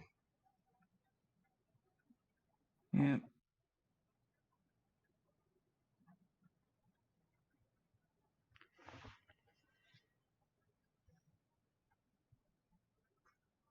Lost a child then, lost a child now.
Should I even bother to read to prevent dead air? It's up to you.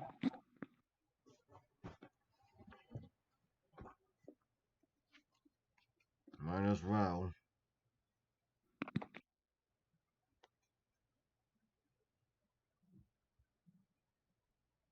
Can't even remember where I was.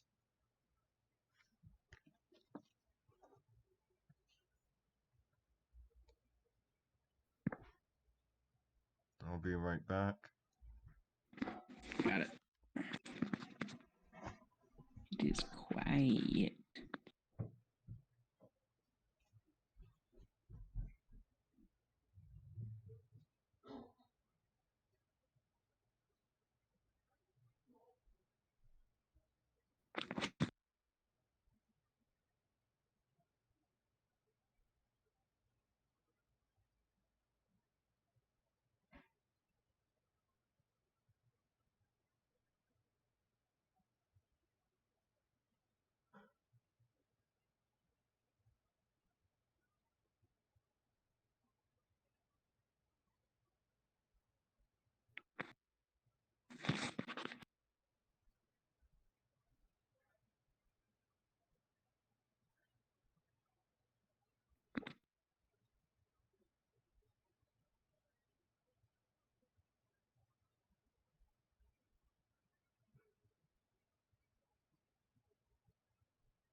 Memes.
Okay, I'm back. Welcome back. And it's this point of the night I should just plug in my ear earbuds, whatever, crank up the volume all the way, and hope this can be heard on the stream.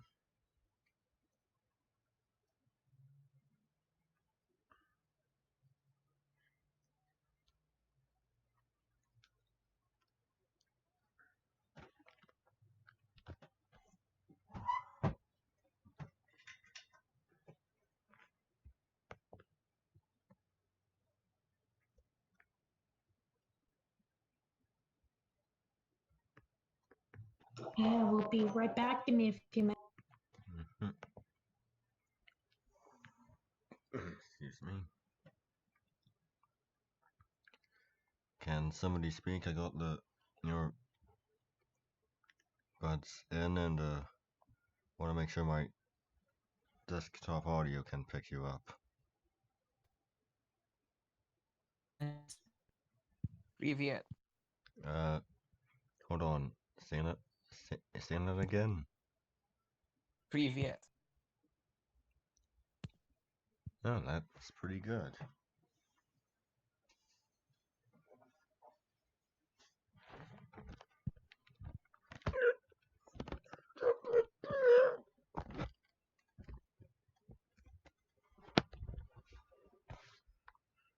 And I'm back.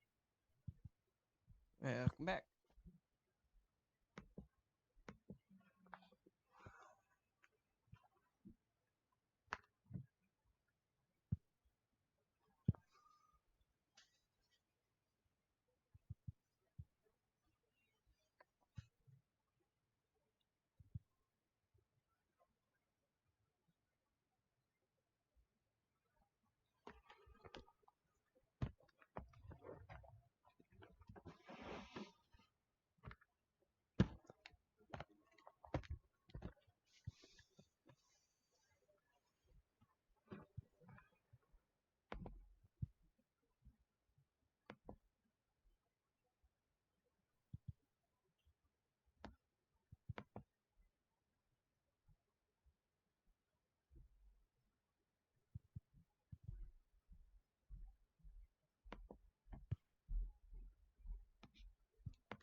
So in the meantime, while we wait for Hayden, I'm gonna doodle a little bit. Okay. Alrighty. Just something to kind of kill time. I've got an idea.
just filling in the quiet with something.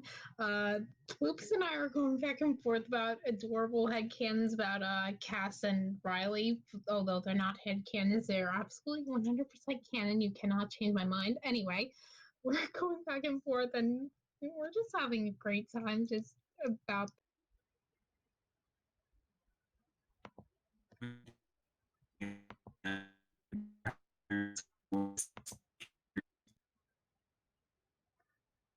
I think you went robotic there.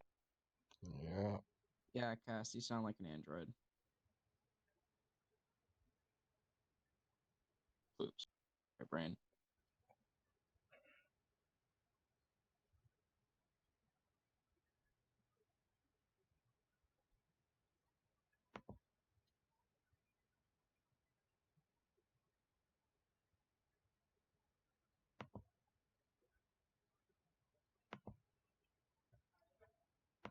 Stream is still going.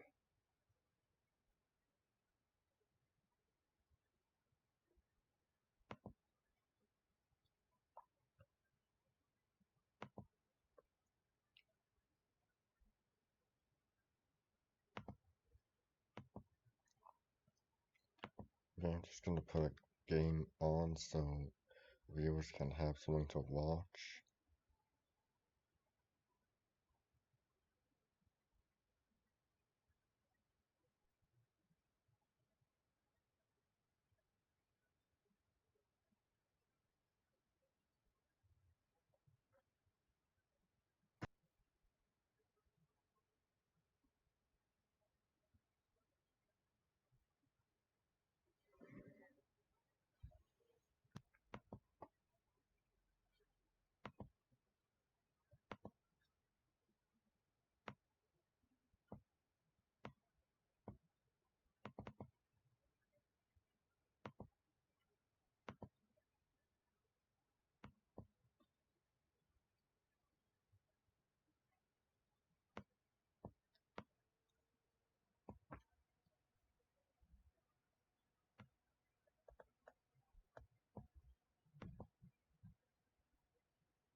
I mean, I'm just curious, but how many of you have Monster Prop?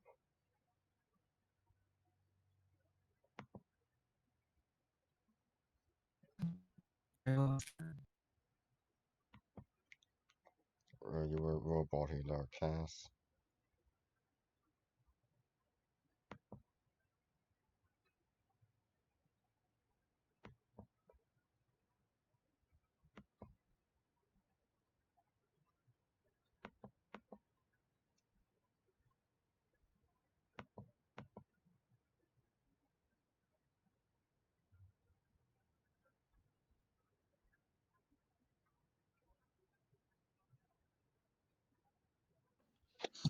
Sorry about that, guys.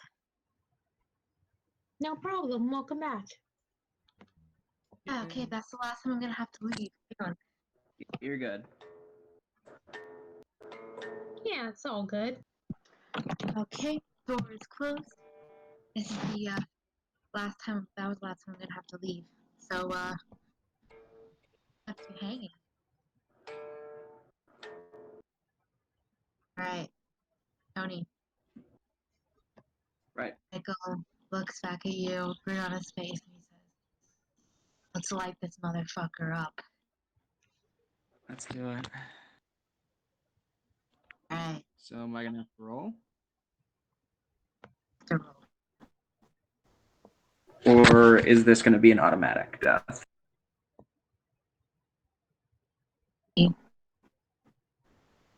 Actually, Huh? You cut out. actually, we're gonna both roll.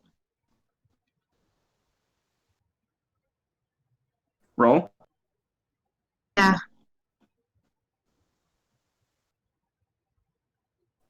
Okay. Oh. Ow.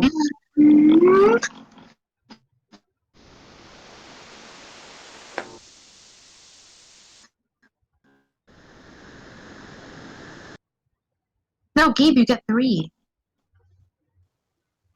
Oh, it's 3. Sorry. Wait, so it's 3d6 or is 2? 3d6 for you. Okay, my bad. You have the whole set. Oh. Would you like to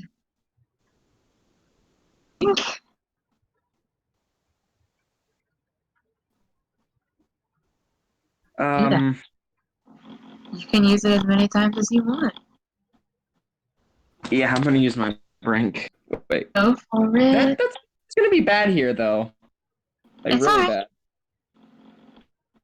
bad. Okay. Well, then it won't be. Alright, well.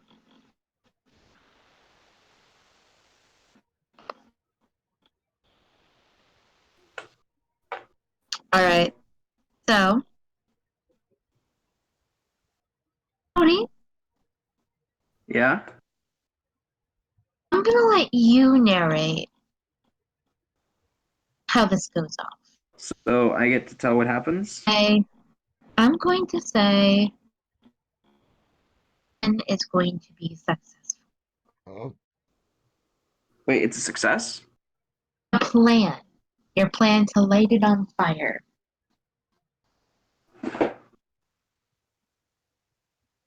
What So I'm sorry, that was really patchy. Could you repeat that?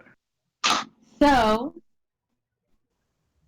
to light it on fire is going to go successful. I want you to narrate what happened. So once me and my brother sprint towards the fire and we reach it and we get the kindling going, dump the rubbing alcohol on it, light the match, and let it go up. I'm just gonna put my arm around his shoulder, close my eyes, and tell him I love you, Michael. And let whatever happens, happen. Yeah. Hugs you. Huh? He hugs you one last time.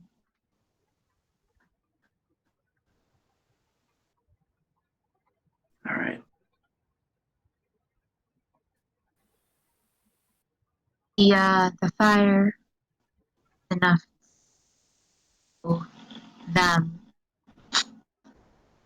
John, Riley, Cass, and Atticus. Oh, to leave.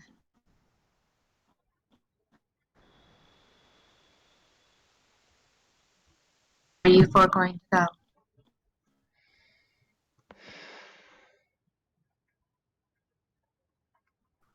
it's better than staying here.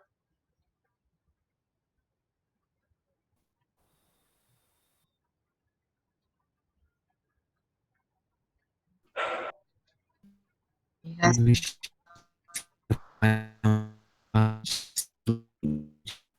you are cutting out a lot. You're very robot-y.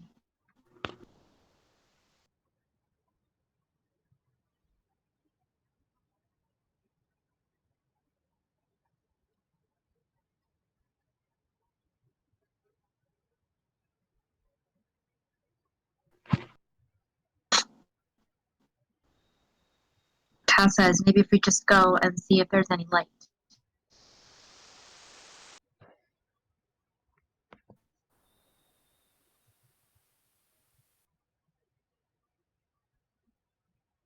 You guys agree?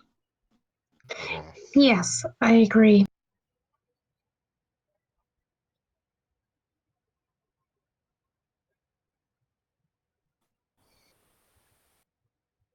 John? Yeah, I guess that's what we should do. We can't stay in the cafe forever. They'll probably just No. come back. They're raging on. You four make a run for it down.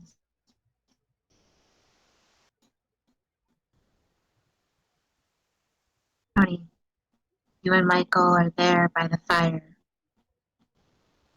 watching it.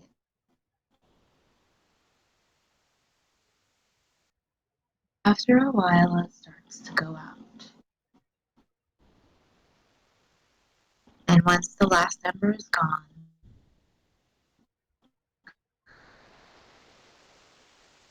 nails on the chalkboard slowly coming. Oh. Not in a rush. Seems as if they know that they're going to. So why try to rush it?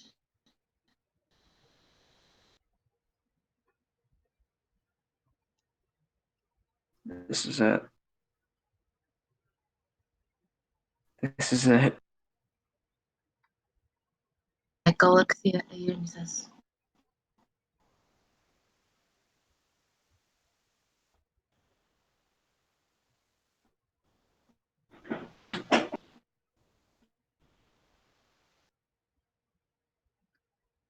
Atticus casts on in the distance are a bunch of slashes. Sounds as if thing or someone is being ripped apart. And there is silence. There's only the light surrounding you, darkness.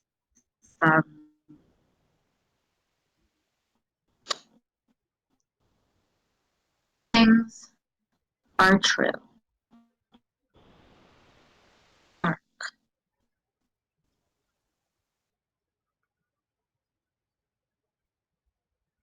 The only truth? We are alive. We are alive. And we're alive. Right.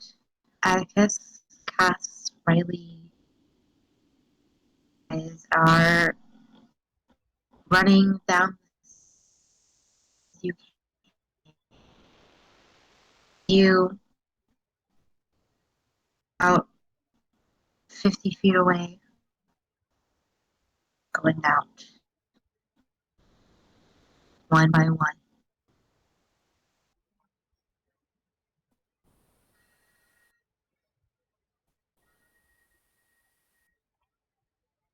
Well,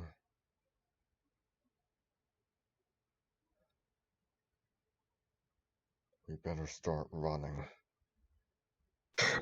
Yeah. You guys keep running down the street. Is there anywhere you guys are headed? Besides nowhere?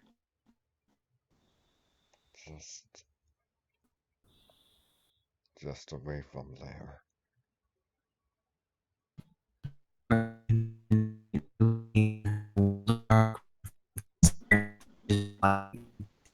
So very robot-y cast.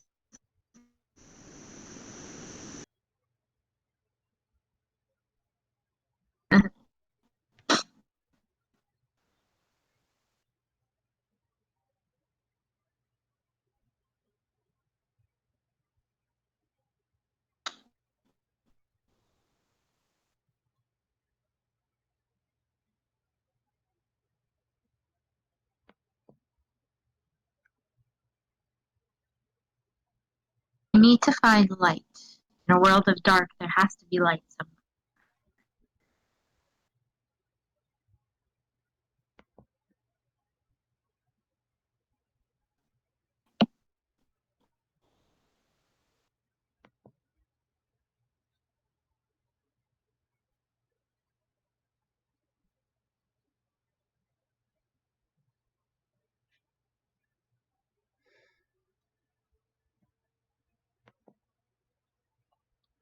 Gotta be someplace with a backup generator.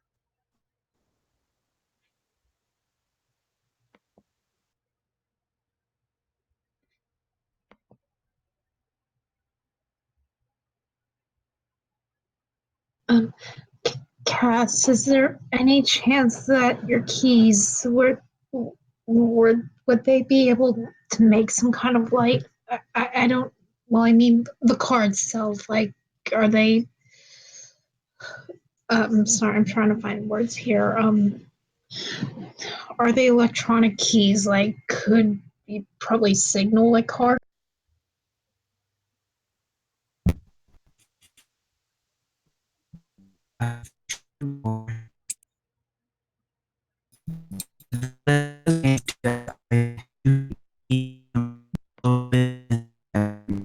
Ask, do you want to just type it out? Sorry, you're being very robotic. Do you want to just type it out? Everyone.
Let me see. Maybe, but that gives me better. From Todd, the local supermarket owner. Maybe we can get to the supermarket. There'll be flashlights or matches there. Yeah, that might work even better. If we can make it there, that would be awesome.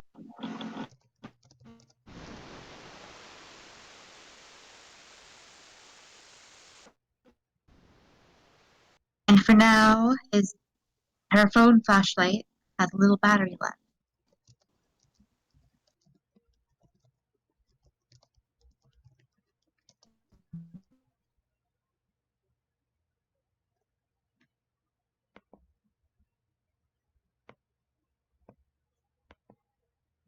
So,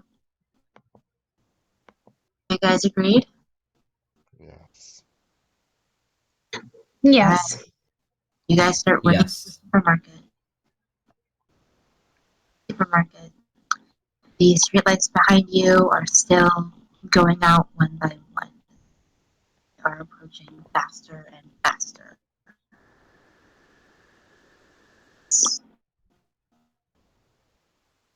Roll 2d6.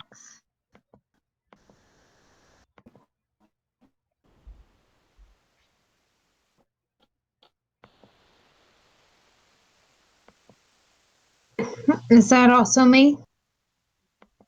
No, just Cass.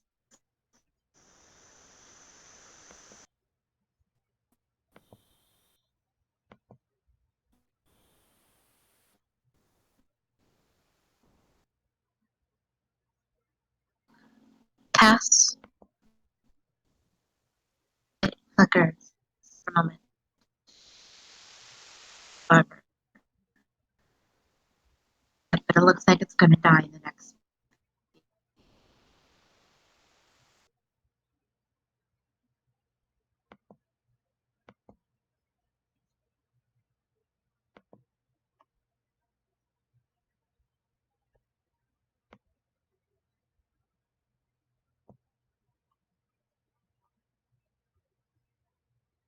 Right, well, that's nice. Well, we should get to the supermarket soon.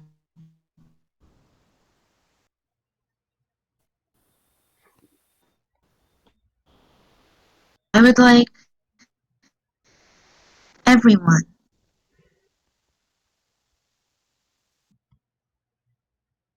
Everyone.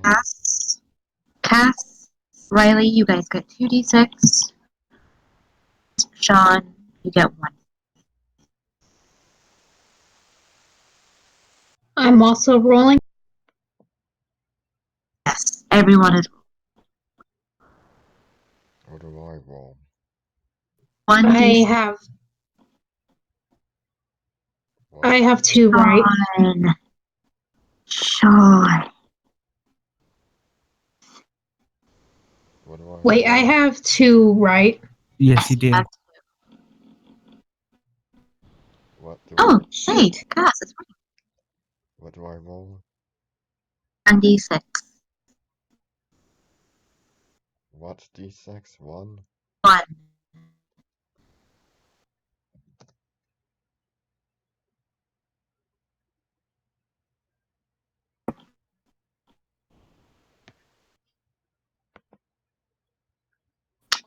Alright.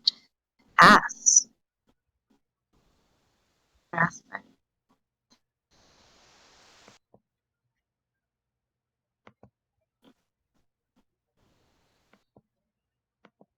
Cass.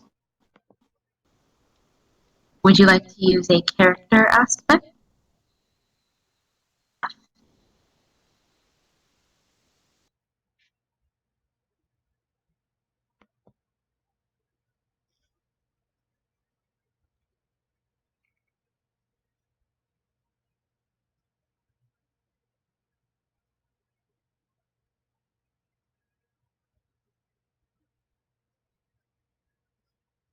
DM it to me real quick.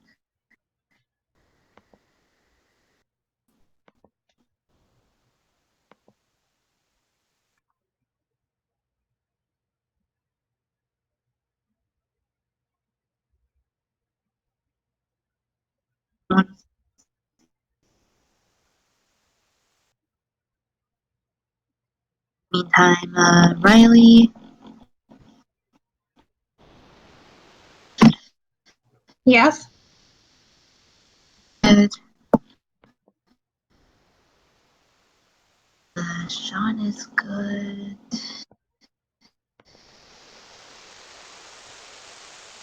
Cass? That could work. And that could actually be so.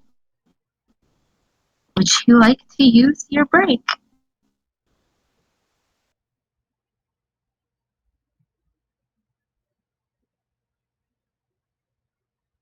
Alright then, Cass. You may re-roll.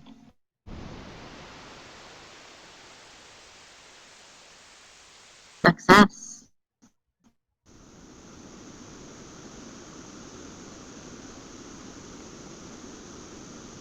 You guys don't really get to this point.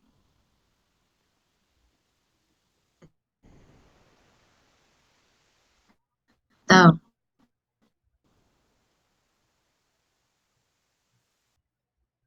Beckus, Cass, Riley are running. You're racing the clock, you're racing them, trying to get to the supermarket as fast as you can. The light right behind you goes out. So does the street light, 2 in front of you.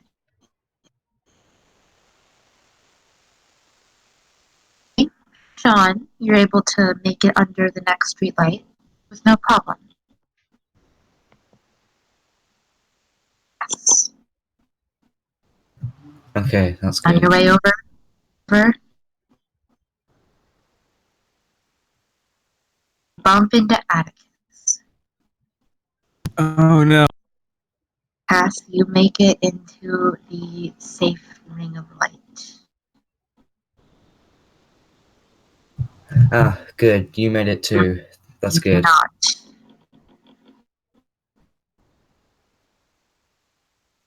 Hear the sound of the nails on the chalkboard in the house. taking their time. How this is going to end. The hands slowly reach out. Grab Atticus around the middle.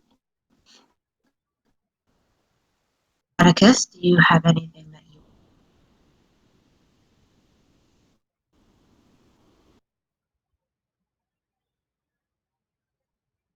Why?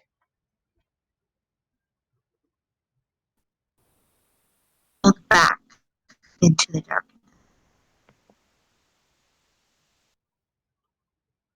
Hear some talons shredding.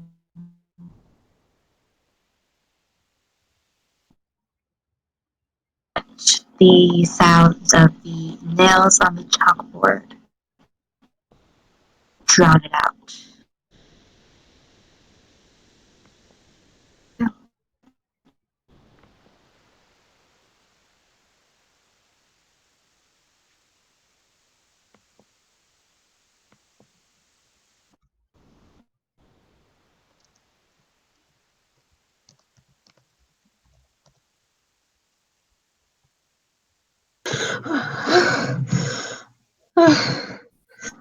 Did he just? Oh God! Oh.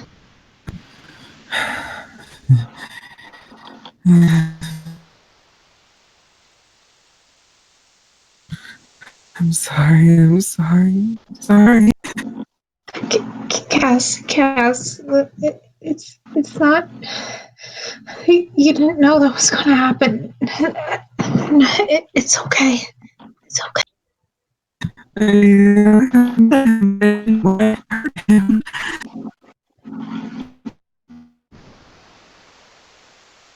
Riley just hugs Cass because she really doesn't want her to feel rejected, but she's doing all she can. Thank you.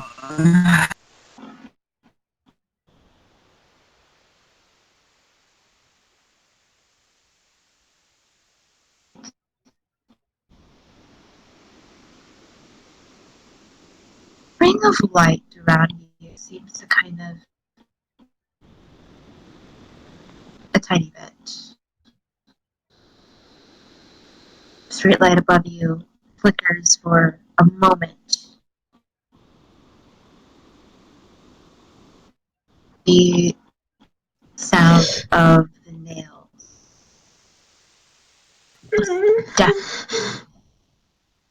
They'll hear each other talk, but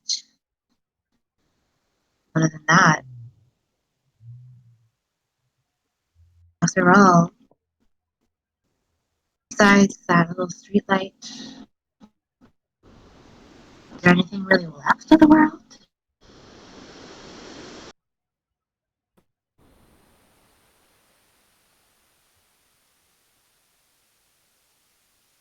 You guys do.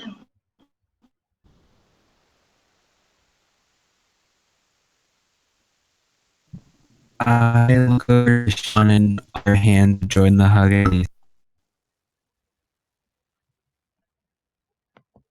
What was that? You bugged out a little bit.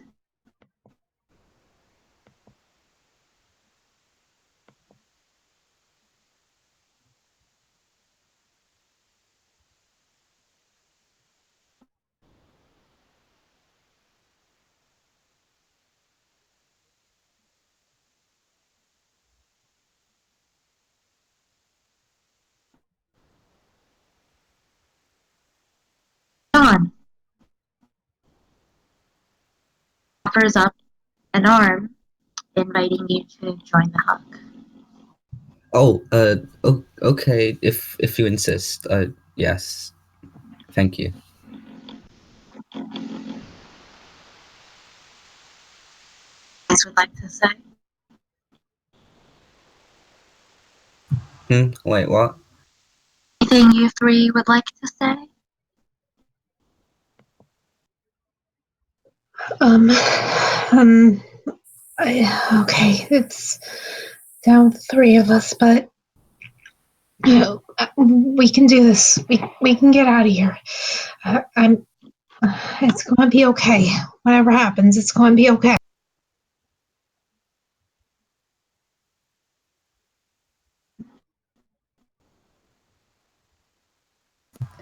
And if we don't end up making it out of this, I guess I should say it now. I'm glad I met you guys. It's been a pleasure surviving with you all.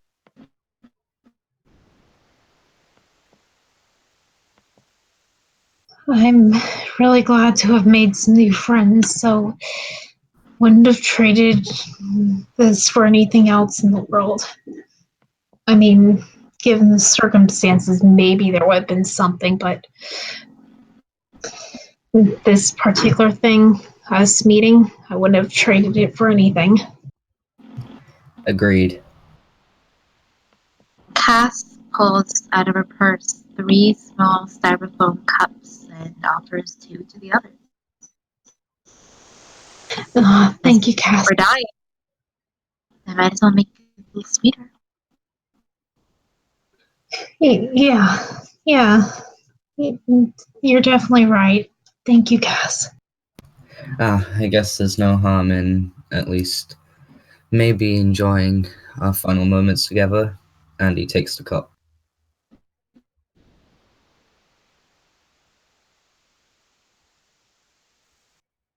Riley's favorite. 3 extra chocolate.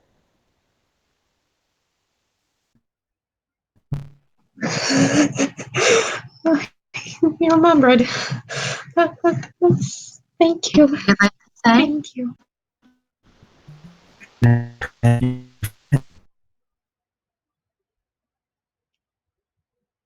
Type it out.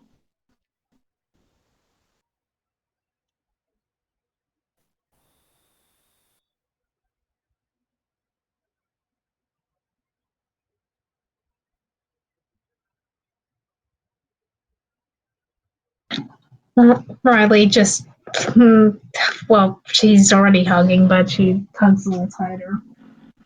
And Cass says,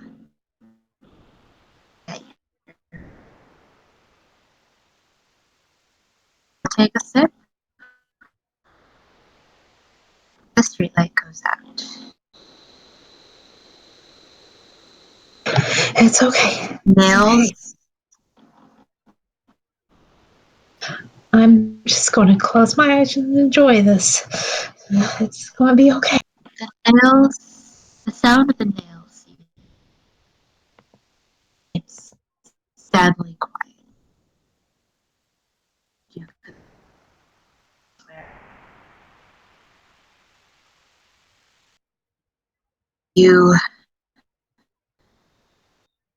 I know Riley has her eyes screwed shut.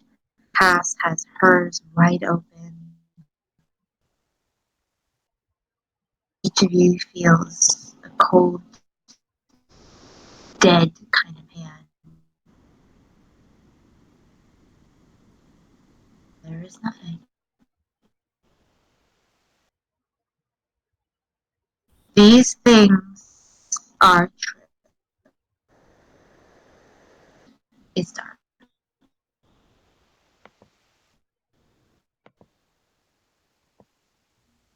Alright, go. Tony. I am Tony Kilroy. I don't know what to do anymore. My parents died 5 days ago, and everything's gone downhill since then. I don't know how much more I can take. I don't know how much longer I can do this. At least I know I'm going to Mom and Dad soon. I'll pass on the recording. Riley. Okay, here we go.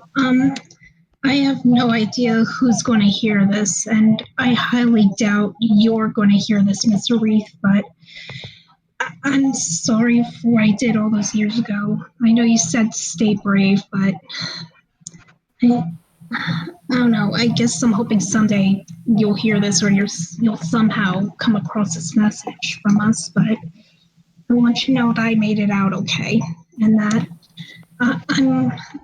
I'm being looked after. I have a very dear friend to me, and she's been so amazing to me.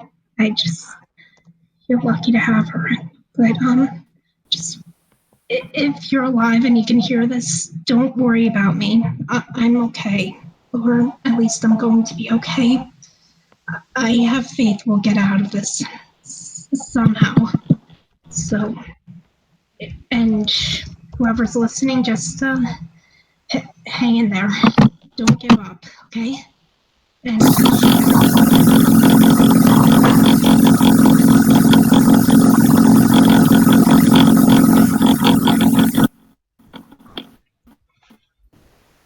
This is Atticus Jones, professor of ancient history. Well, this is it. I always wondered what the world was like after the fall of the Western Roman Empire. And now here I am, basically living it again. I hope my students are okay. My colleagues. I hope everyone's okay. He passes it on. This is probably going to fall on deaf ears, but here we go. To the patients who I saved, I hope you got to live long and happy lives thanks to me. And the ones I didn't, well, I'm sorry, but I guess I'll be seeing you soon. And to the family who were gone because I wasn't there for them, I guess I'll see you soon too. And he passes on the recorder.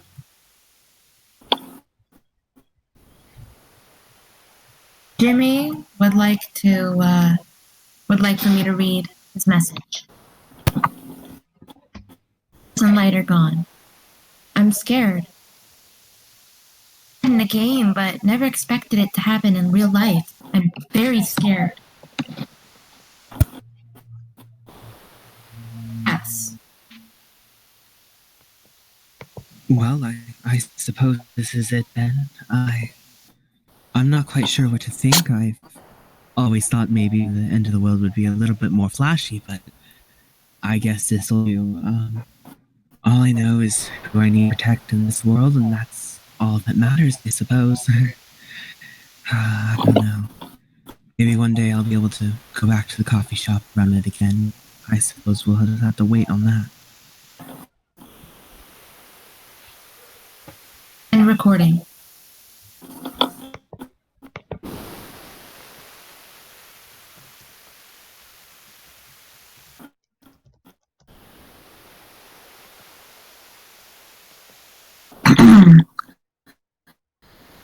Alright, it is August 21st, 2019. My name is Colin. I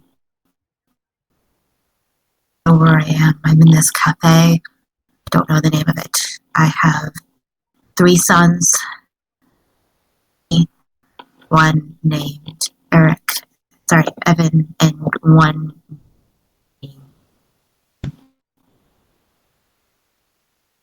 boys, if you ever hear this message,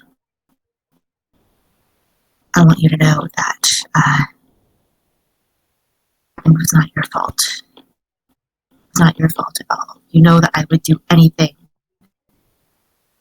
I have said it over and over and over again. Get out alive. And I know that you will keep them safe no matter what. I trust that you will do your best to make sure as many people survive as possible. My sons, Evan and Michael, you are, I don't even know if you're alive, but keep fighting. Keep fighting to make it through, and one day I will. I promise. and you know my promises.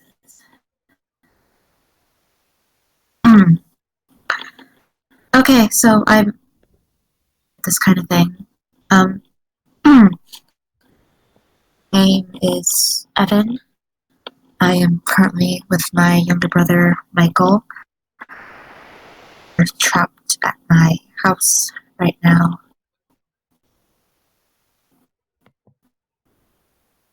A lot happened. The world is dark. We're afraid to go outside. We don't know what we're gonna find after us, but as long as we can. I don't know what happened to Tony, Dad, but you guys hear this? Help. Michael is injured. He really needs help. Please, I just want to know that we're gonna be okay.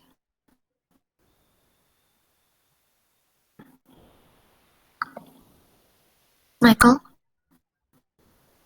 I am currently in my house. This hurts. Leave. I think I have a broken ankle. I'm with my brother Evan. He's here too. 2 other known family members. My dad and my oldest brother. His name is Tony. Whoever they are, I'm worried sick about them. It always has to keep fighting. What we're gonna do? We're gonna survive as long as we can. To my dad, I'm sorry I wasn't able to see you one last time to give you a proper goodbye. I don't want me to keep fighting. That's what I'm gonna do. And to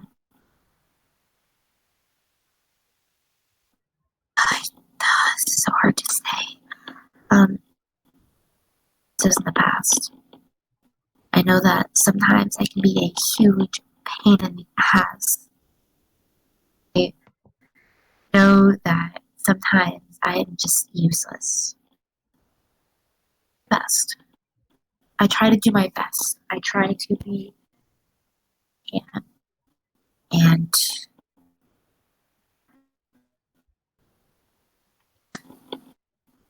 don't lose hope. You.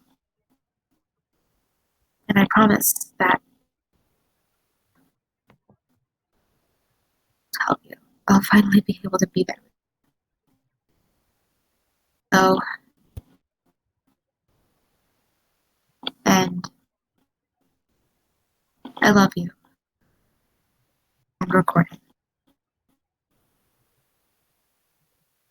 That's game. Oh my gosh, why? I had the idea. I'm just like, wait a minute. What if I did a final message? Okay, I know the desktop audio picked that up, but I'm bringing that it's like barely audible in the game itself, so we don't have to relive that when we watch it.